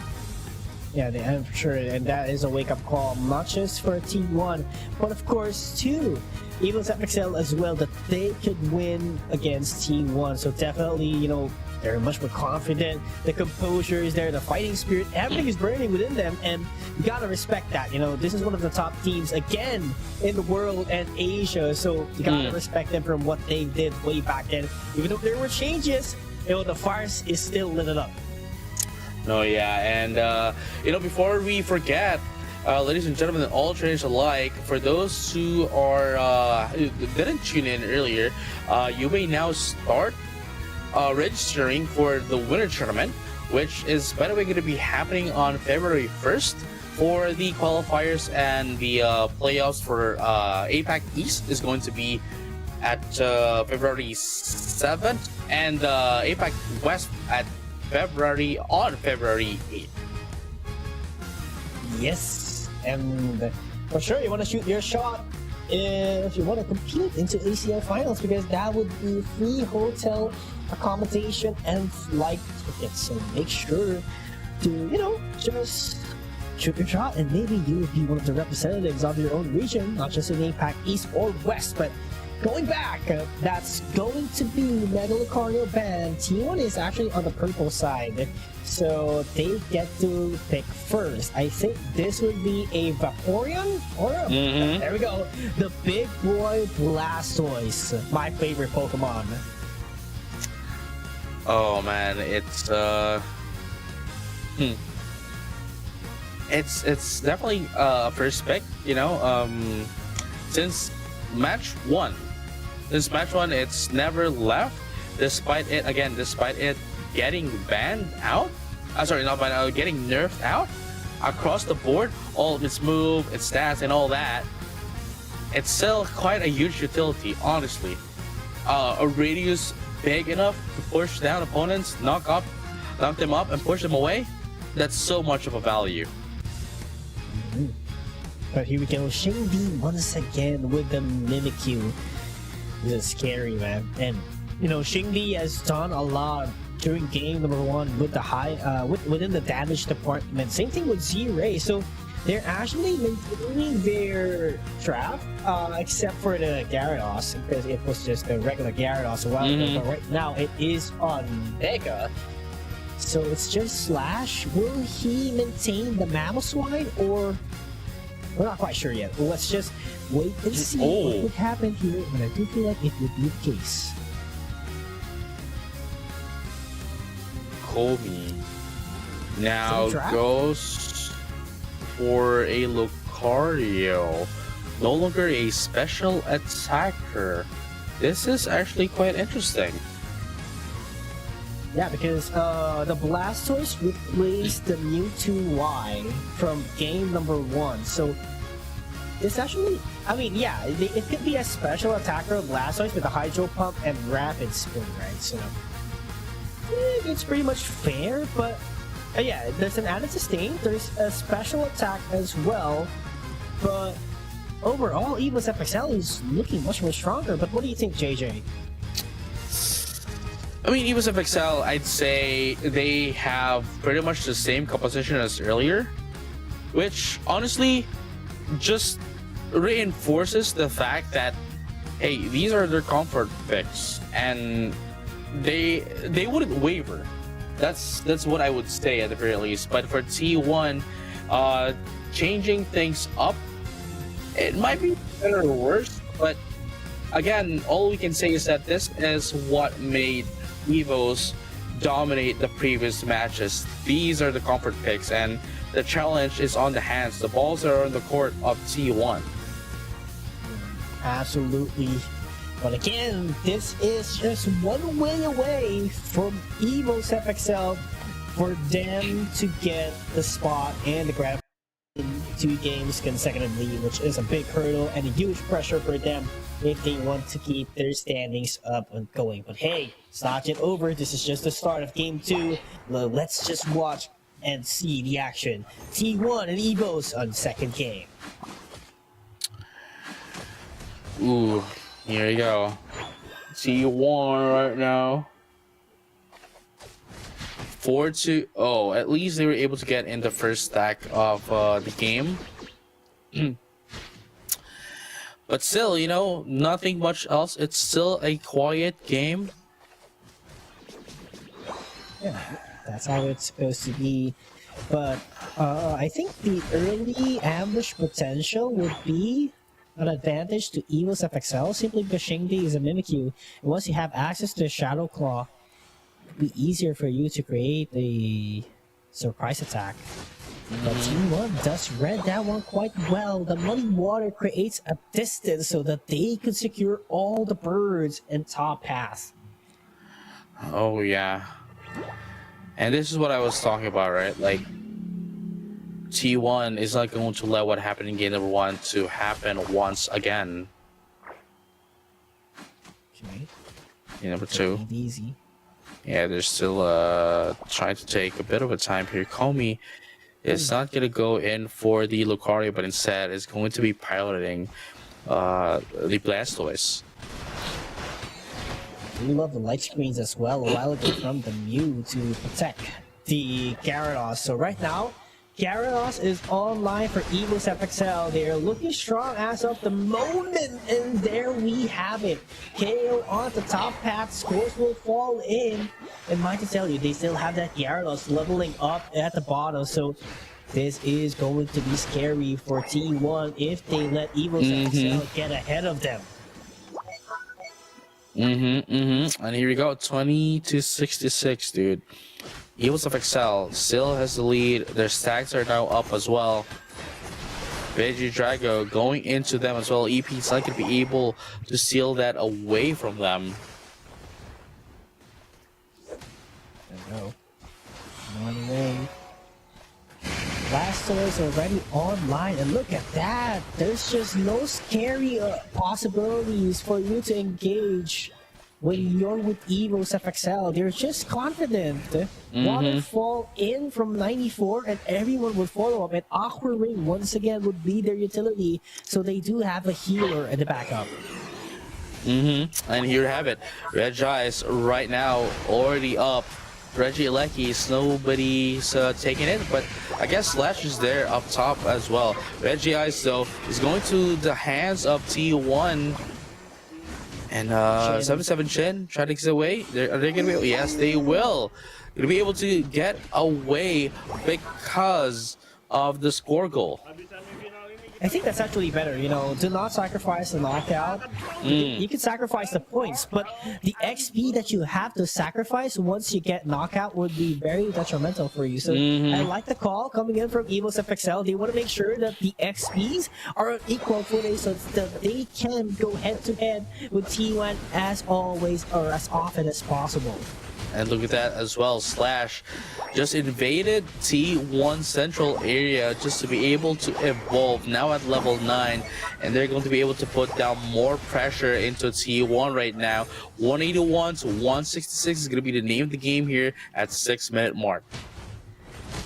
Of course, you have to get the wild Pokemon as quick as possible. If you're T1, you know that your opponent are quite deep into your base, so get the resources as fast as possible. But here comes the reinforcements. It's going to be 3v3. Trash Can trying to do the setup here. Ice Fang won't hit, but there goes the high horsepower. Hydro Typhoon as well coming in with Dragon Current. There goes Mega Gyarados with Dragon Breath. Not going to be hitting T1 members, but Xingdi will create a pressure as well. Lucario steps steps into the fight. 77 shield with the Morning Water trying to create the distance. But here we go. Gyarados pressure one by one, but not enough because the healing of the base was enough to support Team 1 for them to be alive. There you go. 181 to 166 is gonna be the name of the game here right now. EvoSF Excel though, both of them are actually quite on equal footing as of the moment. Both of them has 2 score goals down, and right now we're gonna be seeing another team fight here. Whoever's gonna be winning this one definitely would tip the scales. There you have it. Parano's gonna be popped up here. Oh wow, that is going to be Ragnarok coming into the side of T1 Aquaring. Just to get in some sustain. There you go. That's going to be Mew going down into the side of EvoSF Excel. Oh, there we go. Has to get away immediately. EvoSF Excel with a reset after that fight, and they have to be very careful. Regidrago will appear in just a bit, and I feel like EvoSF Excel does need it if they want to put more pressure against Team 1, knowing that they are behind by just a bit of a point. But you know, every score matters right now because the flip is really hard to execute until this point. What if you're dealing with Kyogre? Well, here you go. We're gonna be able to see that. Reggie Lucky is gonna be going into the side of EvoSF Excel. 94 is helping out a lot into the side of EvoSF Excel, giving them Flash. a slash around down bottom, dude. Yeah, he was just trying to control his rhythm with Pisterio, but look at this surf away from Team 1. That was actually great. Ooh, nice way to evade that. Pisterio gets away with the members of EvoSF Excel. And that was actually enough for them to create a reset. So EvoSF Excel needs to get their positioning as much as possible because Team 1 is somewhat controlling the little area. Did you see what happened with Shangdi right there? And Komi went in for the Hydro Typhoon as they got outnumbered. But immediately, the moment it popped up, Shangdi went in for play with me and stopped the Hydro Typhoon. Wow. The question is, can he get play with me online before Kyogre appears? That's a big asset later on into the team fight. So right now they're going to be brawling in on the Regirock. Z-Ray has a solar beam that could actually snipe it down. And I am sensing it would happen just like that. Z-Ray secures it, and there we go. They are going in one by one. Snorlax taken out, and they have time to position themselves into Kyogre. Oh wow, 181 to 166. While EvoSF Excel does have the prowess. The prowess advantage against that of T1, but they are going to be able to do this to slash, isolate them just a little bit, but not quite enough to actually take down slash away from EvoSF Excel. And look at this right now, here comes the surf, excuse me, surf from Kobe. Ooh, there goes the check button. Will he do the setup? Hydro Typhoon will pop up, but the play with me once again, perfectly timed by Shingdi to cancel it out. Muddy Water to set up some distance by Hydro Typhoon again. Hydro Typhoon once again, but there's not enough people to get up by it. But there goes Mega Gyarados doing some damage as well for EvoSF Excel. But Mew is already one down. That's gonna be 1-1. Slash Can still has a huge 2 for 2. Pisterio is running away, and Shingdi is the only man that can do the damage for their team. So they have to do a reset because it's just 1-1. Whoever loses their own rounder will definitely collapse in the fight. Yeah, Zuri, that's why they are currently buying some time using the Kyogre as a bait, but they're going to be able to take down Shingdi as well. Kyogre almost going to be taken out here. Who's going to be able to take this slashes right here along with Shen? Oh wow, that is going to be EvoSF Excel securing the Kyogre, and now all they need to do is run and score in. But here comes 55. Nobody else is on T1 going to try to score themselves.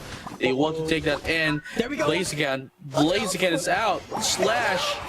There you go. Slash is being a support right there, allowing them to put down the scores for themselves. And just like that, while they had a bit of an issue, Evo7XL nonetheless was able to secure the win against T1 and is now going to be proceeding towards our grand finals along with Full Sense. Classic Evo7XL. This is what we were talking about before, JJ. This is their trademark. They have a great amount of teamwork. Just imagine Slash with that Ice Fang in order to let his teammates score. Yeah, that was the highlight of the game for them to win. And not just that, we were expecting that Z-Ray would collapse or would get knocked out by Pisterio after, you know, attacking him from the wall of the Kyogre pit. But no, Pisterio decides to retreat back and does not get the KO. But they have a lot of backup in mind because 77 Shin was the one who did the last hit in Kyogre. It's